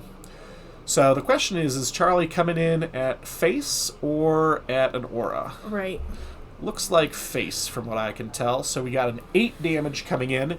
And remember, Michael popped that crown, so he does not have Arcane Barrier. He's got some Spell Void, I would say he has some other ways. Yeah. So 2, 2, and 4. My guess is Michael takes all of this. Goes to 20. Not really where you want to be against Chain, but Michael seems hesitant about blocking previously. It wouldn't surprise me if he plays the Arclight Sentinel on his own turn, pitching a yellow to turn on all of his auras, and then swings with everything. That is my guess what is about to occur. Yep, so he just took all of that. And then Charlie taking his blood debt. Yep, from that Husk. That's going to be dealing him 1 point for the rest of the game. No way to turn that off. Except to die or kill your opponent. Okay, so just a Herald. Simple 6. He did pitch a yellow immovable, so that means all of these auras are going to be on for go again mode. First one attacking will get that +1 counter. And maybe the first one attacking will be a Spectral Shield if this Herald of Protection lands.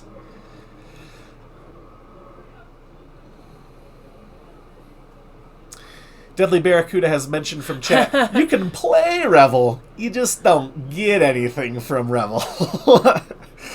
Which is relevant. Sometimes you want to cycle it from your hand. But assuming you want your cards to do things when you play them, Charlie did have to play out that Howl. Alright, so it looked as though the Herald hit. And here comes the parade. Interesting. I guess it makes sense. He figures that the Spectral Shield is going to get popped. So might as well not attack with it first. Oh, here comes some armor blocks. Okay. Charlie probably figures his grasp is just as good at blocking Herald of Erudition plus a 3 block in hand as his Skullcap is. Alright, we have a lot of damage taken.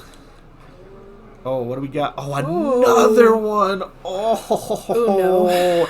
This is going to get out of control fast, folks. Every aura that's attacking now is going to get 2 plus 1 counters. Those power really stack up. And when Charlie's already at 12... Okay, so we got Swarming Shrill, and it looks like a Bounding Demigod. I can't tell what color, but at least it's 1 Blood Debt, right? Sure. This is not a total whiff. Arclight Sentinel check, no Arclight Sentinel. And once again, really bad luck on those Blood Debt cards. I'm going to take a quick look at Charlie's list just because I'm curious. How he got so unlucky. What kind of percentage of Blood Debt he has.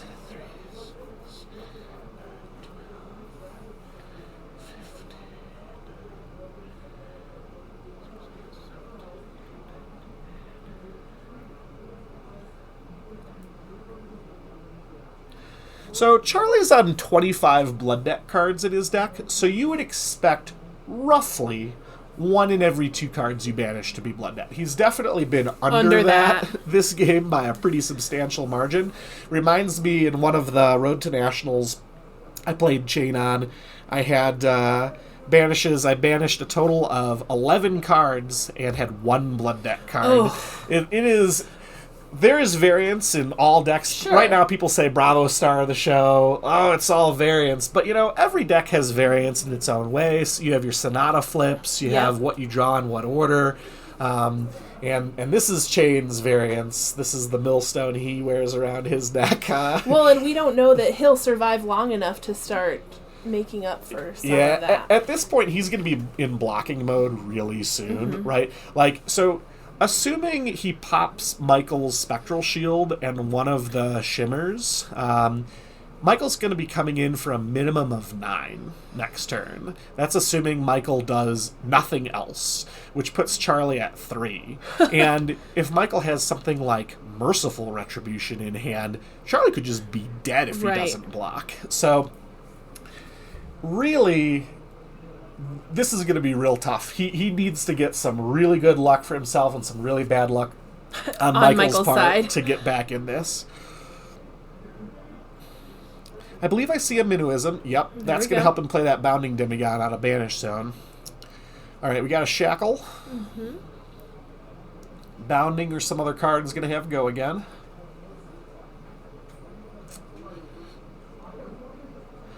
Now we get to see what color this is. I believe it is a red. Oh, we're considering still.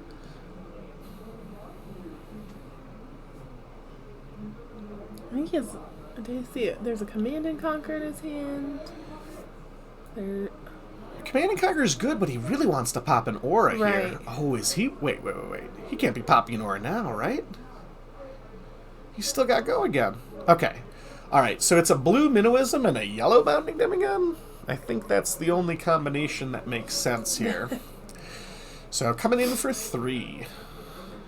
Ooh, Fate Foreseen. Okay. So that's a full block. I'll say this Prism deck has been performing so well today. Michael's Brew specifically, I've seen him get these auras out many times. He was actually my second loss today, and at one point in the game, he had 7 non-Spectral Shield auras in play against me, and this was with me popping one every single turn. I ended my turn popping one, and he still got 7 out against me, which just shows you how wild it is. Like, you have so much generation. Charlie's got to be thinking the same thing I was. I'm the Go Wide deck. How do you have so many auras in play? How are you wider than me? Yep, exactly. So there's that Revel in Runeblood. So you got 4 coming in. Notably, if Charlie swings the Rosetta here, the Rune Chance will not pop, and they will be destroyed at end of turn by Revel. So he needs to attack with a There we go. There's action that card. Command and There it Conquer. is. Now that, of course, the defense reaction has been cleared from the arsenal. So we got 10 coming in, and this will end Charlie's turn, as he does not have any go again on this, or a way to give it go again, because he does not have sufficient cards in hand to use his Spellbound Creepers. So Michael's deciding, do I want to take 10? And by 10, I mean 9, because I got this Spectral Shield. I mean, that's not the worst. It looks like... What? Wrong way? No, that's right. Oh. So the 4 rune chants. Oh, yeah. First, and He's then not, Command and Conquer. Yeah. No Merciful Retribution in play to pop Charlie. But, I don't know Michael cares. He's like, okay. Fine. You got I played my arsenal already. Let's do this. Who's the aggro deck now, Chain? I don't block. And then his blood debt. Yep. Charlie's been very good about remembering that blood debt. Ooh, the erudition. Okay, so this is where the grass block definitely happens. The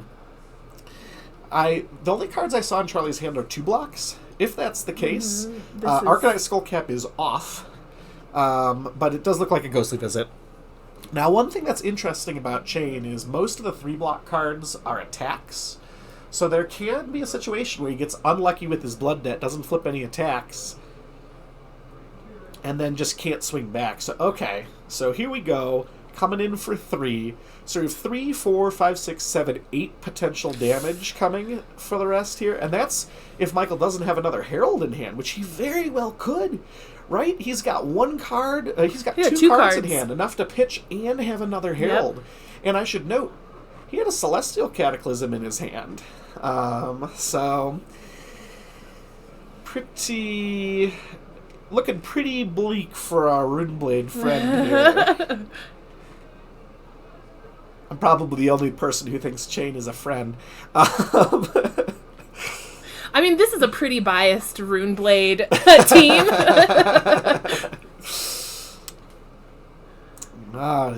There's all that damage we knew was coming. Okay. We got one more. Going to 5. If he's taking the other ones, he's not blocking this. Oh. I think he forgot to update his life total from some of the other ones. Oh, okay. So we have a red Sink Below, and we're creating another Spectral Shield. So that's coming in for another 1. All right, so Charlie lives to fight one more day. Now, Chain can absolutely present 11 damage, and he's not at 1. If he was at 1, the Carrion Husk would kill him at the end of this turn. So he's done. Yep. Yeah. So, Art of War. Okay, wait, these are the banishes. So we have Howl from Beyond and Riftbind Red.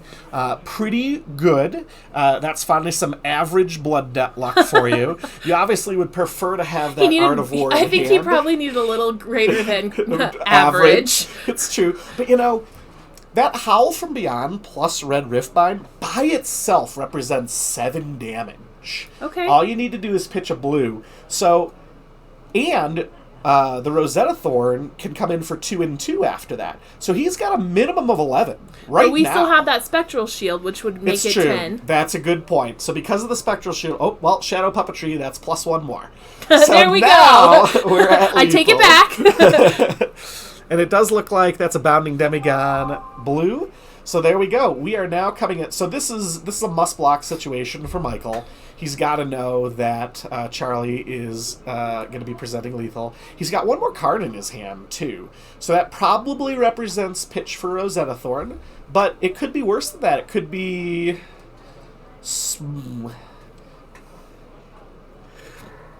Could be Swarming Gloomveil. But I guess that's the same thing. So really... If I was Michael, I would be expecting that there's going to be 4 more damage coming in and not really worry too much more about more than that. We have some friends in the chat asking about the update from the other match.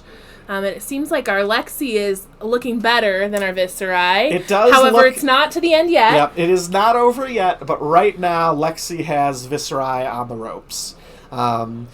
Michael K. Wood has been explosive on his Lexi deck today. He has had double Art of War, double Razor Rain, into 5 arrow attacks was a thing that happened earlier in the tournament, just last round in the quarterfinals, actually. So I don't know if he's doing that again, but our scouts out there on the tournament floor say that Viscerai is on the ropes. So we got a Soul Shield. Oh, we almost missed the action here. So... The one time that Chain presents some big damage, the Soul Shield just closes it back down. I mean, I don't want to say this game is officially over, but if Chain wins, he gets infinite bonus points from me. I don't even know what play line. If you could pick the 4 cards in hand and because all if he 6 of your can, banishes, so he has to survive this damage, right? Coming in and then from not die to his 5 blood debt. separate sources. Yeah. So in the theory, he's got 3 block on his armor, which can prevent one of the go wide turns. But the problem is Command and Conquer's for 6. I think there's literally no combination of cards that Charlie could be playing that would allow him to live here. Unfortunately. But congratulations to Prism. This was a really well played game and shows just how versatile the deck is. I mean, so there we go. We have the full armor block for 3+3. It's a full block. But unfortunately, all the armor has now blocked, and there is a minimum of 4 attacks coming in. Oh, wait, was that a blue that was pitched? Yes. A blue was pitched. He doesn't have go He again. has a chance. It is still a game. Oh, my gosh. Oh, no. Oh, no. That just feels bad. Oh, no. Oh, you think you're in it, and then the Arclight Sentinel comes out, and your own blood deck kills you. Ugh. Well, that was very well played to both players. My condolences to the Chain. I know exactly how you feel, Charlie. That's how I got knocked out in the tournament, too. Big congratulations to Michael Lau. It really just shows you Prism's new tricks are quite impressive. Those new auras let you go so wide. Even a deck that goes wide as Chain can't clear them all out. So congratulations to him. He'll be moving on to the finals. We'll give you an update on the Lexi I think that Lexi versus Viserai is not much longer. I just got an update that Lexi had just done 24 damage to Viserai in the last turn, which that's a rough hit. OTK Lexi is what I'm hearing. Yeah, so we'll see. It's looking like Prism Lexi. Maybe a Prism Lexi finals. We will see. We know for sure Michael Lau has advanced to the finals of this tournament. Congratulations to him. Congratulations to Charlie on a well-fought tournament as well. We will bring you updates when we find out. But either way, you'll be seeing Michael in the finals, possibly against another Michael. So the winner, TCG Gaming, was Michael Lau on Prism. Chain was defeated. So we will be, we'll be back just as soon to start that final. Welcome back. We're going into the finals and our Michael versus Michael to the end, to the final match. We have Michael Lau on Prism, which we just saw him win out in the last round. And then we have Michael K. Wood on Lexi and Livewire. So I spoke with Michael, who I'll be referring to as Lau for the rest of this particular finals match, a little bit about what his strategy was going to be going into this match, and he said that he was very happy that he was the higher seed of this match and was going to get to choose between first and second because he believes it's very important in the matchup. Giving Lexi that second arsenal slot for free early on can be really detrimental for Prism. And he can also start to get those auras rolling turn 1 when he's on the play. He said he's going to try to be very defensive in this matchup, try to take as little damage as possible while sneaking in an aura here and there, and hopefully his opponent will allow him to build up a board large enough where he can do to Lexi what he did to Chain in the last round. So that's what we got going on from Lau's perspective. K-Wood, Michael K-Wood, Michael with a Y. Michael with a Y, has had an explosive tournament where he's had multiple turns where he has chained Art of Wars into Razor Rains into multiple arrows to present turns that range from 20 to as much as 35 damage that he can present in a single turn, sometimes with only 3 cards in hand, with a lucky 3 of a kind off the top from an Art of War. So I will say that Michael's deck is not to be underestimated. I mean, he's in finals, so I guess that's sort of obvious, but the amount of damage that his Lexi deck can put out is much higher than most opponents assume, and they can think they're sitting pretty at 30 life, only to find out lethal has arrived. Now, Michael Lau, of course, does have Arclight Sentinel. in his deck. So there can be certain situations where K-Wood, because 3 of a Kind is the last non-arrow card that you can play for the turn, will need to run out his Razor Reigns early. And then once Lao sees that the Art of Wars and Rain Razors have been played, he can then drop that Arclight Sentinel before taking any damage and really shut down K-Wood's turn. But that's only if he draws it. So this is going to be a very, very exciting game. I see a question of, am I sure it's lightning? So I will say that K-Wood does run some ice cards in his deck. He runs Blizzard. I'm not sure if he's playing it in this matchup.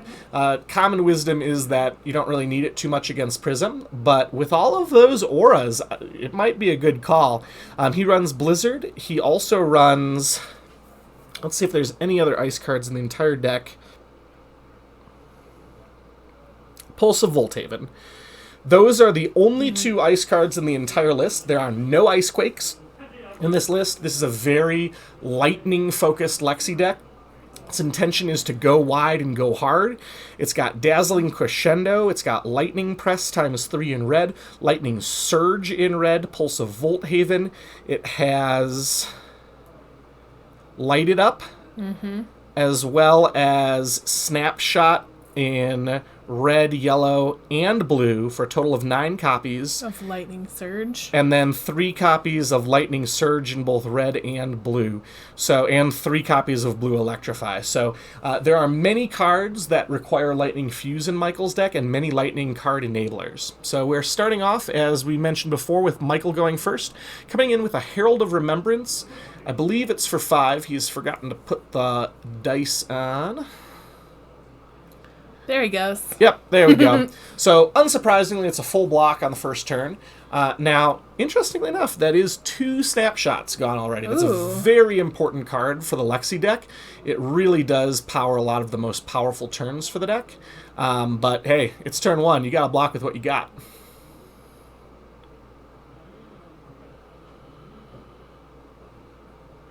So that was a pretty weak turn for Prism. Definitely not on the top end of their variance. Ooh, starting off with 3 of a Kind. So this is likely going to be a lot of arrows this turn. Not very many non-attack actions. Of course, we can't have any more now that 3 of a Kind has been played. With that Voltaire, K-Wood does have a lot of potential to go very wide on turns with 3 of a Kind. Now, it's a little bit hard to see what's in the hand due to the lighting, unfortunately. But I suspect... if he's got an arrow, this is where he's loading it in. If he drew no arrows, he'd probably just throw up his hands and pass. But here we go. There we go. We got a counter on Voltaire. It's almost certainly going to be go again.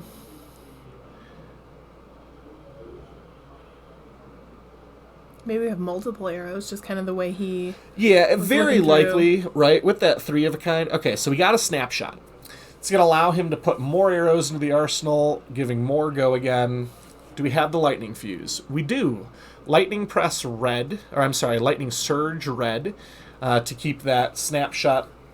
I believe it's red, but... So we know that's a third of his total snapshots. It's true. So yellow snapshot, it looks like. Maybe blue even? Yeah, I guess he took 2, so it's blue.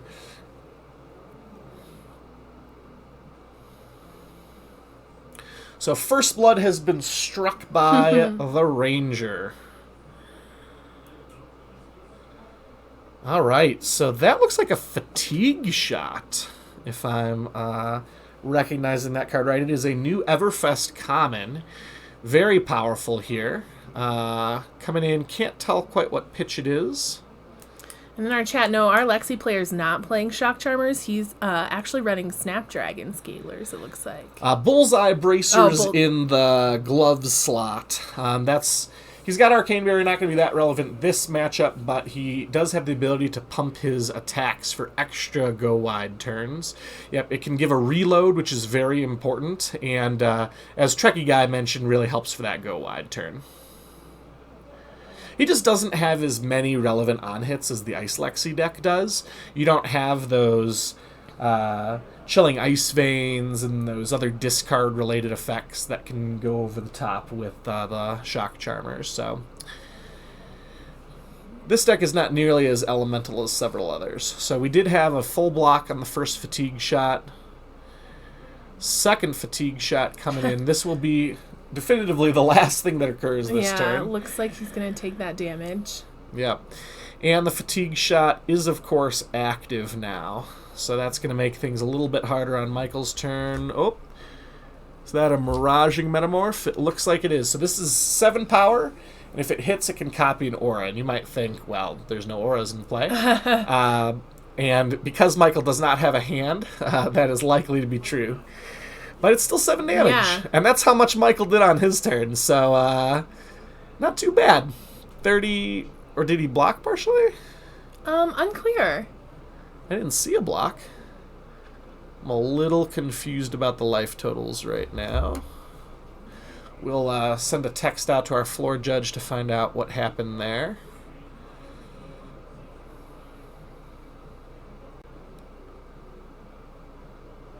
He was able to activate the bow 3 times because he snapshotted. Yeah, the Miraging Metamorph is 7. So I'm not sure. We will find out. Oh, the Fatigue shot is what happened. Because he Fatigue shotted, that's why, even though the dice represented a 7 attack, it was smaller because of the fatigue shot. Yep.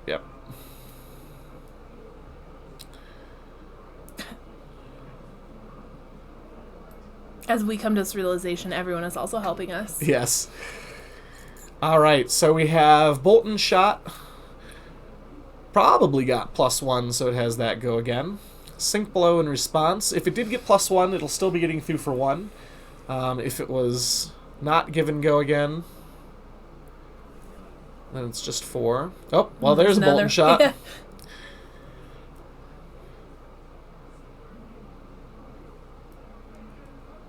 This is what that Lexi deck does, right?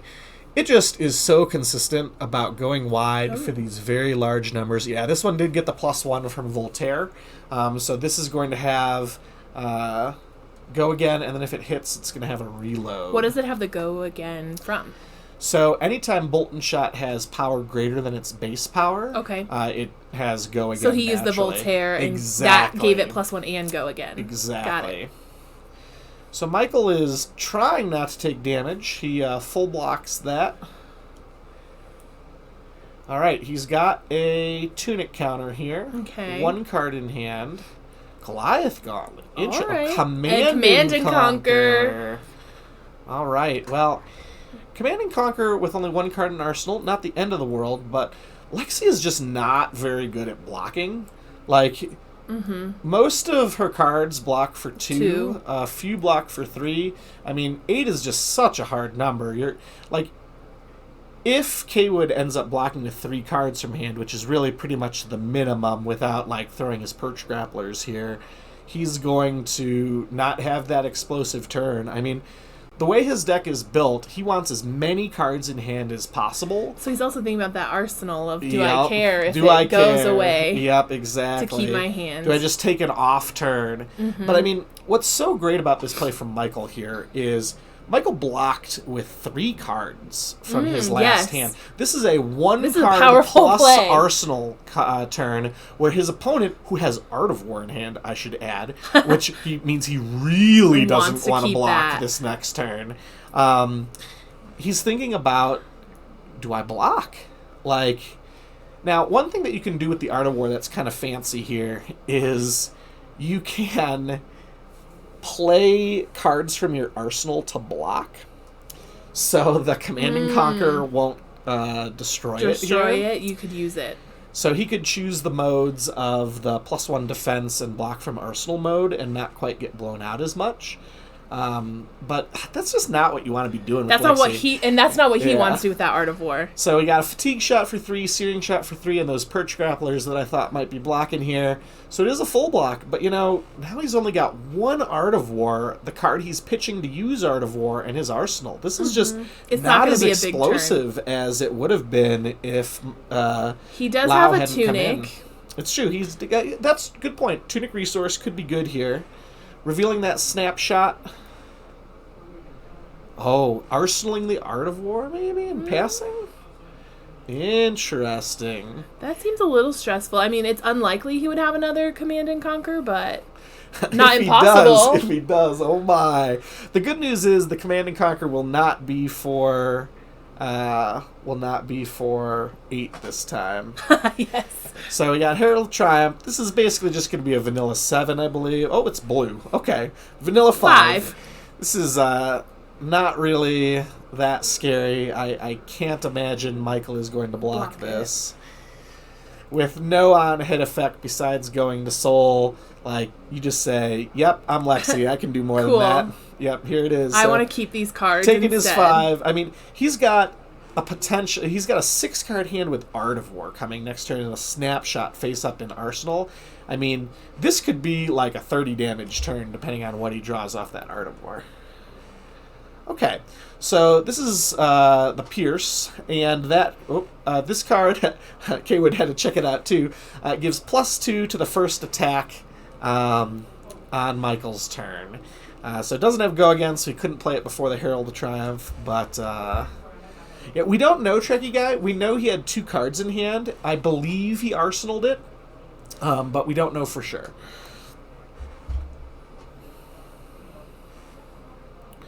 We do know he has Snapshot. Yeah. If he gets 2 Art of Wars or an Art of War and a Rain Razors, this card could be something else. Oh, that was from hand. Okay. So he may have 2 Art of Wars. So he's chosen +1 mode and Banish Draw mode, banishing a Fatigue Shot. Okay, he did not arsenal the Art of War. He arsenaled the Rain Razors, which is potentially worse. This is where Michael's like, why didn't I draw Arclight Sentinel? This is the Arclight Sentinel turn, please. Yep, and he had that tunic. Yeah, Lau does have helpful. his tunic right now, which is definitely going to be helpful. In theory, if he has not 2 blues in hand. Okay, so he's like, yeah, this is for 5, even though it's blue. Is he fusing? Did you see a fuse here? I did not see him fuse. Interesting.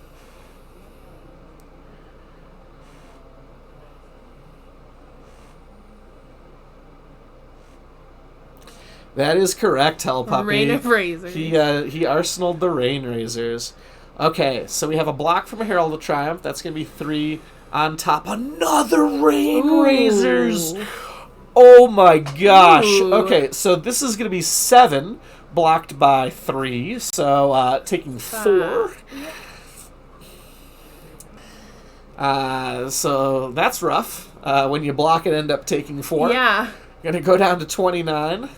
Now, the one thing I will say about this turn that Lau has to be a little bit happy about is this is a lot of gas that's being used here. So if he could just live through this turn and stop the bleeding as much as possible, he may be able to present back. But, oh man, 9 damage? Ugh. Like, ooh. So he just took 6, going to 23. And we're still Kaywood's going. got more snapshots. It's 9 again. Just a casual 9 after my previous 9 after my previous 7. No big deal. Ooh. No big deal. So, for those of you keeping track at home, that's a 26 damage turn. This is apparently very similar to what happened to Nick Zimmerman in the last round. Michael Lau can be sharing the pain. So, interestingly here, Lau did not block. So that means he's got something better than Miraging Metamorph in his hand. And Miraging Metamorph is pretty good here as a 1 for 7. I think I see Herald of Erudition. Okay. So this means he's either getting New Horizon or he's drawing 2 cards. Oh, and he's got the Pierce. So this is for 7. Okay. This is for 7, folks. So for those of you that don't know what Herald of Erudition does, Herald of Erudition, if it hits, you draw 2 cards and it has Natural Dominate. So Michael has to figure out a way to block 7 when he is showing an armor value of 3 and does not play defense reactions in his deck that have a defense value of 4. So, And as I say, most of his other cards will be a 2, yeah, maybe? He's got some 3s. Okay. So the only way he could full block this is if he has an Art of War in hand. And We've already seen... Oh, I don't believe I saw. We had a flash of his hand for a second. yeah, if he has an Art of War, in theory it's possible, but as I suspected, he's taken 7, Yeah. and Lau is restocking here. Yeah, the Pierce is so good with Herald of Erudition. Like, the synergy between those two cards is really, really ridiculous. So keep in mind, he has Go again, because he does have a yellow card in his pitch zone. I think I see a War Tune Herald off the top. Okay, coming in for 1. Might as well get the 1 in there. Yeah, gonna take you know that. what's going to happen. Yep. Yep.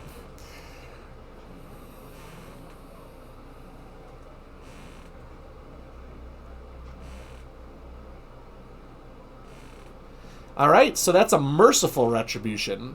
So now, every time Kaywood decides to pop an aura, which is probably going to be never, he's going to take 1 damage. And each time an aura gets popped, it's going to be replaced by a Spectral Shield. So Really Michael- good for Lau. yeah. Lau just set up a board where he went from being on the back foot to saying, okay, I can just full block now. Like, I got a soul. I just need to hold 1 yellow, and I can hit you for 4. All right, so we got a Snapshot with a Lightning Surge. Can't quite tell what pitch color it is, but we're coming in for either 2, 3, or 4. We'll find out based on life totals how Alright. much that is. Looks like it was a red Snapshot, so... must have gotten +1 from the Voltaire. Voltaire. Yep. Alright, Bolton Shot. That's definitely coming in for 5. Yes. Gotta turn that Go again on.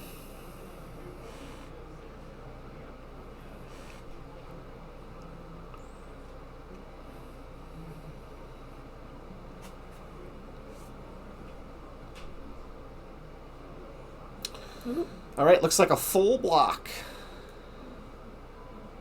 Oh, Dazzling Crescendo. Thank you, Trekkie Guy. That makes sense.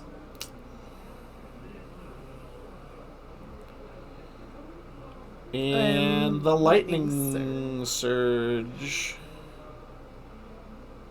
He's popping the Merciful, I suspect. Merciful's going to cause him to take 1 damage. I think this is the right call. That Merciful can really stack up over the long term if you let it just keep going. Oh, he's got the one in play that causes his heralds to be real all the time, not the extra Spectral Shield one for that last one. Oh, nope, I was right. Okay, so there we go. So he created a Spectral Shield. Coming in for 1. So we're going to have 3 presented. Michael's probably going to go down to 19 and then try to crack back, hopefully for lethal. With the Bullseye Bracer still being in play, there can definitely be some significant damage output even without the last Rain Razors in the deck or another Art of War. But that's worst case scenario. Let's see what he's got. Alright, Fatigue Shot using Voltaire to load up Dazzling Crescendo. Coming in for some amount. I don't see a fuse. I didn't see it either. Alright, so we're taking probably 1. Yep. Yep. There goes the shield. Oh. Yep. Yep. Just for 4. Bolton Shot. Yep. Probably So I'm for gonna 5. +1. Oh, no. It's a yellow one. Oh, Yellow okay. Bolton Shot. So coming in for 4. Still with Go again. Yep. Yep. So a pretty average turn here for Kaywood. Cool 8 damage with 1 card in hand. Ooh, a movable. Okay. So that's probably not what Michael wanted to use that on. Would have rather No. drawn that on the turn where he's getting clocked for 7s and 9s. Right. But, you know, sometimes you play the hand you're dealt, and we're coming in for 1 with no yellow in Arsenal. Doesn't mean that he won't flash out a Spectral Shield here, though. That Prism ability's instant, so nothing's stopping him from playing the yellow at the last second. Still, this is Maybe he's gonna take the 1. Yep. Well, if they're writing the 1 down, that means he's arsenaling that card. Or he's thinking about it, at least. He's like, how much gas is what left? are we looking? What is left? The answer is a lot. Yeah, I He's was like, still he's got not a done Rain a lot. Razor and 2 Art of Wars, as well as those Bullseye Bracers left in the deck. He's still got Lighted Up, which can do a phenomenal amount of damage if unblocked. He's still got Battering Bolt, as well as, of course, Endless Arrow. We haven't seen any Endless Arrows left in this matchup, and we've seen 0 of his Lightning Presses. So when we get to the late game, K-Wood has a lot of ways to force through damage. So if Lau was hoping that the pressure was going to let up anytime soon, he may be Disappointed. Though it's not going to be this turn with that Arclight Sentinel. It's all gas. And yeah. Lighted Up is going into the Arclight Sentinel, it looks like. Okay. I'm sure he is not sad about that outcome.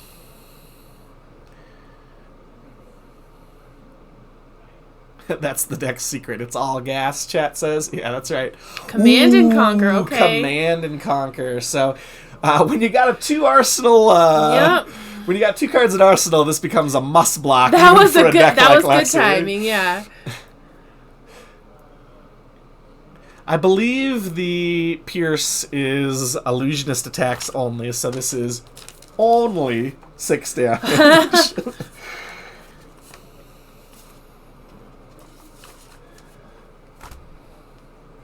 But again, he has fewer cards that block for 3.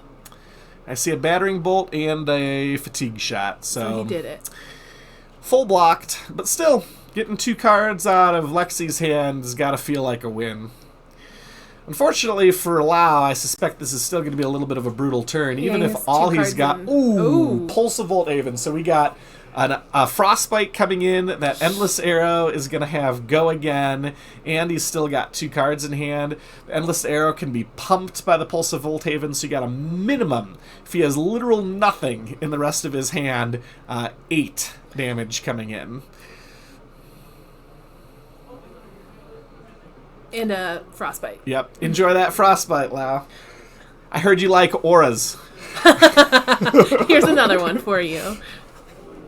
I heard you like auras, so here you go. Okay.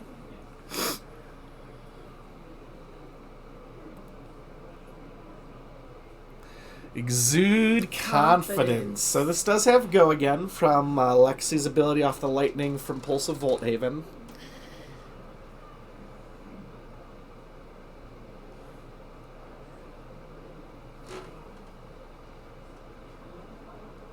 So it looks like we may have a situation where there are no Elemental, Ice, or Lightning cards to be pumped by Pulse of Volthaven.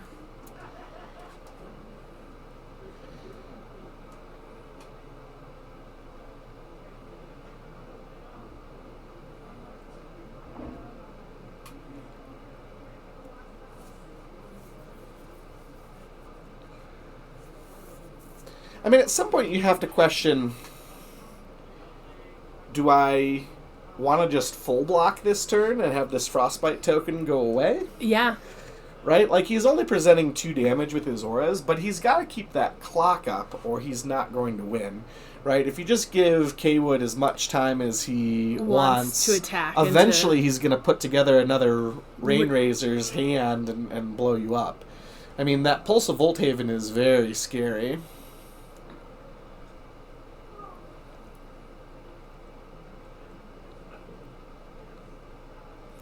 Gotta read the Checking to text. see. Yeah. You can't pump that Endless Arrow, right? Right? Don't make the same mistake I did.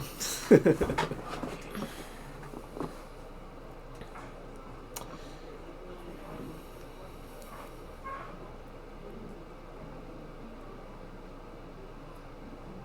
All right. Looks like he's going to be blocking for, or taking 1 here. Yep. Turning off that Exude. There's literally no combination of cards that could be in K-Wood's hand that will allow him to get the Exude Confidence's power over the Wartune Herald, assuming that's a yellow or a red.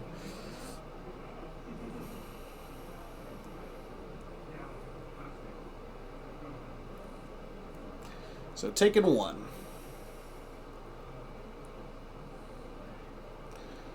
Pulse. And using that tunic. oh, there's the... Wait a minute. I don't think Bolton Shot gets pumped.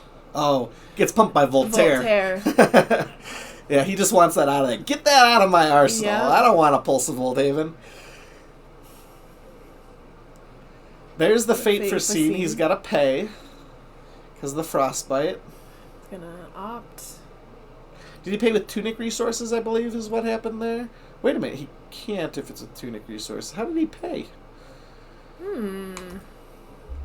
Better ask our floor observer. Looks like Endless Arrows popping the Pierce Reality.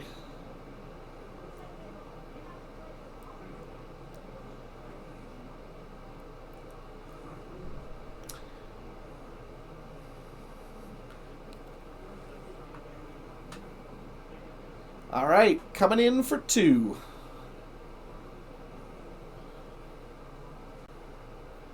This has been a grindier match than I expected. I mean, I knew Michael was, or Lau, I should say, was planning to be on a very defensive plan. But with how explosive K-Wood's deck has been this tournament, I'm surprised there hasn't been more. Sounds like he popped his tunic before the frostbite was made in response to Lexi. Ah, smart. So to answer that, chat, yeah, the tunic was in response to the frostbite.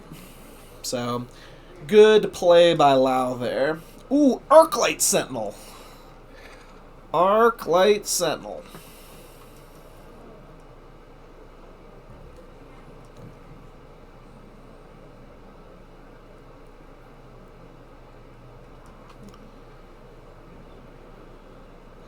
After the Art of War, too, it's just so brutal.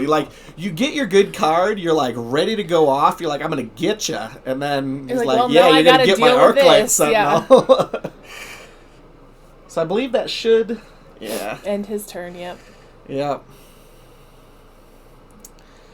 Well, he doesn't have a yellow in his pitch, so 1 it is.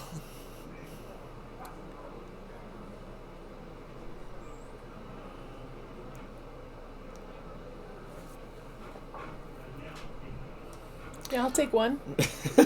I'm not blocking that. Yep, I'll take that 1. Lau's like, what gas do you have left? Still more. The answer is still more. So the answer for those of you following at home is we got 1 Art of War left in the deck. We have 1 Rain Razors left in the deck. We have 3 Red Lightning Presses left in the deck. And that is most of the fancy big pumps that are left. Yeah, he does have 3 of a kind. a 3 of a kind left that can be pretty big. 1? I we believe seen 2? so. We've for sure seen 1. The first turn, yeah? Yeah, and there's another one. Oh, there we go. There we go. So 3 of a kind. What do we got? Hopefully all arrows, says K-Wood.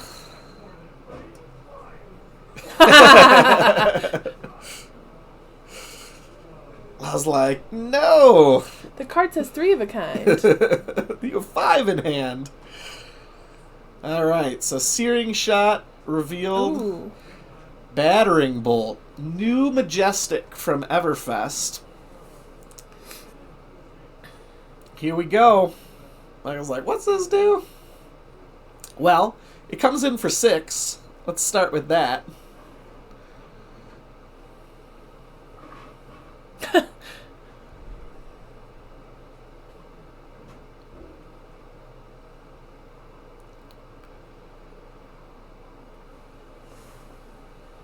He's like, 6? I can't take 6. Yeah, I'm that's at too much. 10. Too much. Especially because you have a bunch of things left you can do on your turn. He does have the 1 Spectral Shield. Oh, Soul Shield. Last I heard, 6 gets blocked by 6 really well. So this will go to Soul, obviously, which is nice because Lau is starting to run out of ways to activate his go wide auras by pitching a yellow. He only had one card left, and so We'll do that again. Battering bolt. You got a second soul shield. He Yes, does. he does! Oh! Wow. Okay. So He's like, you can't. Oh, and a Fate Force scene wow. from Arsenal. Well, wow. So Ooh. for those of you following along at home, that was presented 16 damage by K-Wood, which Lau said, no problem. And now he's ticked up. He has his tunic ready if he needs it. Yep. But he has no cards in hand, so.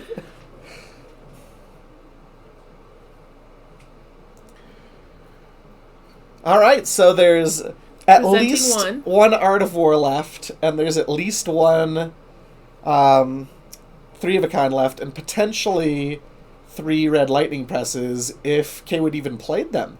I will say, we haven't even seen any this game. Right. Part of me wonders if he boarded them out. Is that a 3 of a kind? It looks like a 3 of a kind. What?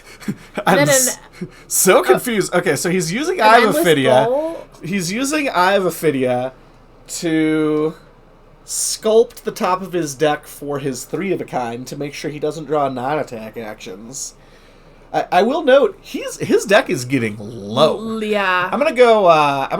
Oh, could you ask for a deck count from the judge or about how big it looks?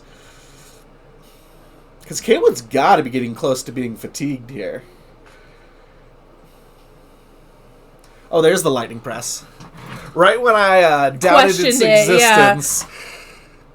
Oh my gosh! The third there we go. There's soul shield. Oh my gosh. Right after I said, well, guess he's taking a bunch of damage. Now keep in mind, chat, this is a sculpted 3 of a kind, so there's got to be gas in it.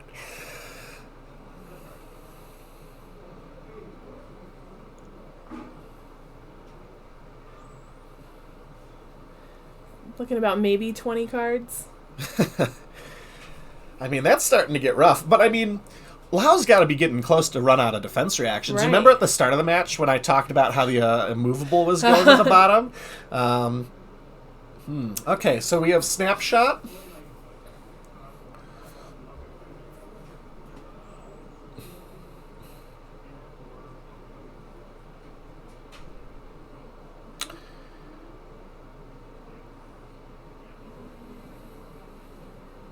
Sink below. There's another one of our defense reactions. Just when I was questioning if Lau had defense reactions left in his deck. Yeah, those 3 soul shields were... Well, here comes the Bullseye Bracer. Okay. K-Wood's like, we got to push some damage here. So... Oh, and is that another Sink Below? Yes, it is. Wow. They're just such good timing with these defense reactions. I guess earlier when I said that Lau's plan was to try to defend as much as he could while dropping down a random aura here and there. He's been executing on that. I'm gonna take one more. Holy D-Reacts Batman is right. That is quite the stack of them that we just saw there. Just, one at a time. Something tells me K-Wood's going to get decked before that lone aura for 1 damage kills him, though. Our floor judge tried to send a photo of the deck for us to judge. Nice. It was not helpful. So, we're looking at a deck size of approximately 20 cards left for K-Wood, but it's got to be getting light on those arrows at this point. Ooh, there's Lighted Up. That is one of the remaining cards in his deck that can actually get in there for quite a bit of damage. Looks like 5. Did he pump it with Voltaire? Michael's like, all right. You can't have that much left. Well, I can tell you for sure, chat, there's one more Battering Bolt in the deck that we have yet to see. There is... If he played both of them, one more Exude Confidence left. With some Lightning Surge? There's at least one Lightning Surge left in the deck. We haven't seen Electrify, which maybe that means it's not there. Well, there's one in his pitch Oh, zone okay. right now. But But it's not an attack. So Sure. if all he's got left in his deck are things like Electrify, like, Lau doesn't care about those. Nope. You can pitch it. That's acceptable, he says. So this is a very important one to block. If this hits, it's going to deal him a lot of damage. Yeah, there's a 6 Gotta block block. that. Probably wishes he had a 4th Soul Shield for this one. Right. Ooh, Okay. so that's brutal. So now he is going to force through 1 point of damage because of that Rain Razors, which means that Light It Up's effect is coming through and dealing a bunch of damage. Or it wasn't fused, I guess? Yeah, it wasn't fused, it looks like. So Lightning Press coming in for 4. I mean, at this point, he's got to block as much as he can. He's got to realize he's on the plan to... Yep. There's the Footsteps block.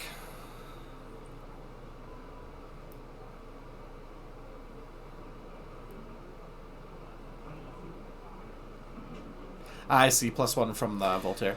Ooh, there's the Endless Endless Arrow. Arrow. So that's a very important card in this matchup. If Lau had the ability to block this, he would definitely need to here.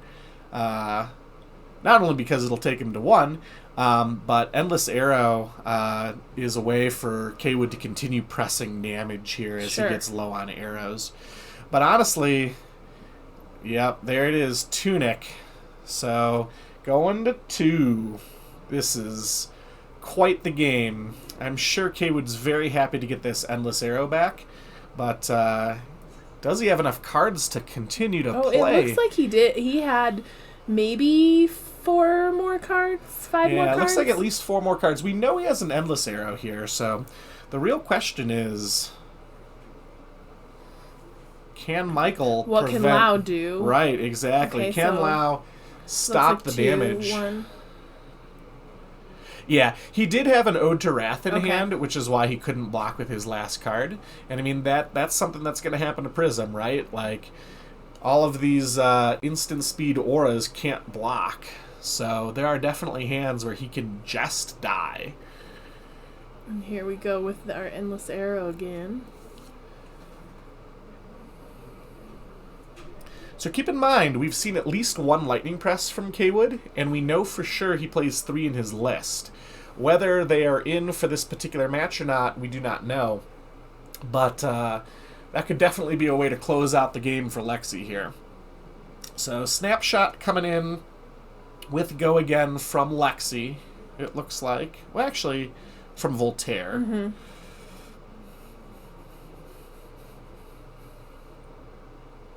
It doesn't look like he fused. I do believe I see an Art of War in hand, which means if Michael chooses to only block 3... Yep, there's definitely an Art of War Yeah, in now hand. we can clearly see. If Michael chooses to only block 3 and he pumps afterwards, he will not be dead because he has the Spectral Shield to block, but he'll go down to 1, which is not where ideal you want to be against a deck that plays as many instances as this. Yes, we did see 1 press that was played and 1 press that was pitched, I believe. Mm-hmm. So should be 1 left in the deck, which is a very good way to end this game.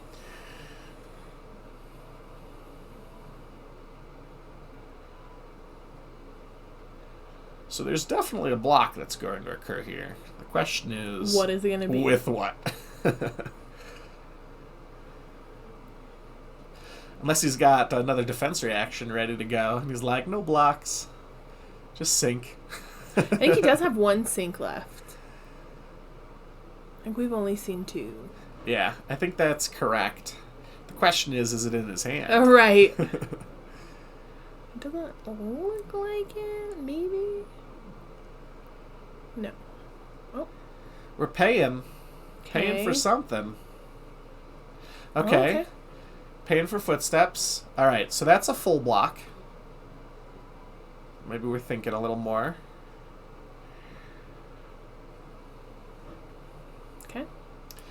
He's worried about the lightning press here, I believe, but ultimately, This Art of War. yeah, the Art of War is not going to pump the snap shot sufficiently high where the footsteps break here, but it will be sufficient to pop his Spectral Shield unless there is some other sort of instant speed shenanigans that occur. Yep. Nope, that's going to go. All right, so we got at least 5 more coming in. Ooh, fatigue shot. I believe that is blue fatigue shot. But we'll find out in a second here. Ooh. Okay, so it looks like it is yellow fatigue shot.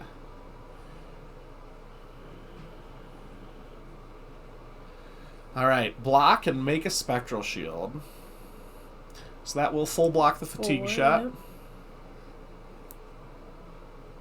Oh. Oh, Maybe it was not... Oh, good game. he got Michael it. Kaywood on Lexi, taking it down.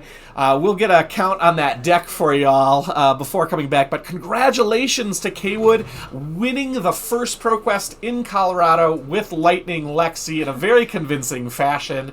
Especially after seeing what that Prism deck did last game to another contender. All the more impressive for Kaywood to take it down here. I think Lexi's almost an unexpected win, too. We've heard a lot of comments and, Bravo's going to be a dominant over the field.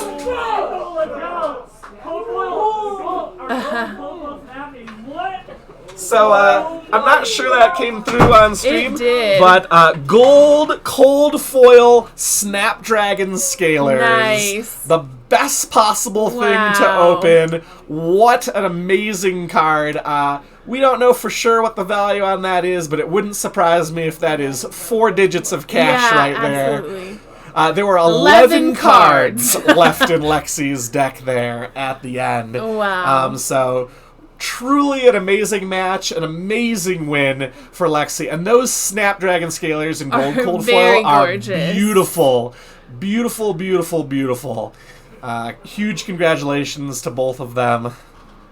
Thanks for sticking it out with us today and watching our coverage for Dungeons and Dungeons and Java's ProQuest, and seeing Lexi pull it out was. If you'd asked me today if Lexi was going to be the winner, I probably would not have said so. So thanks for tuning in and watching with us.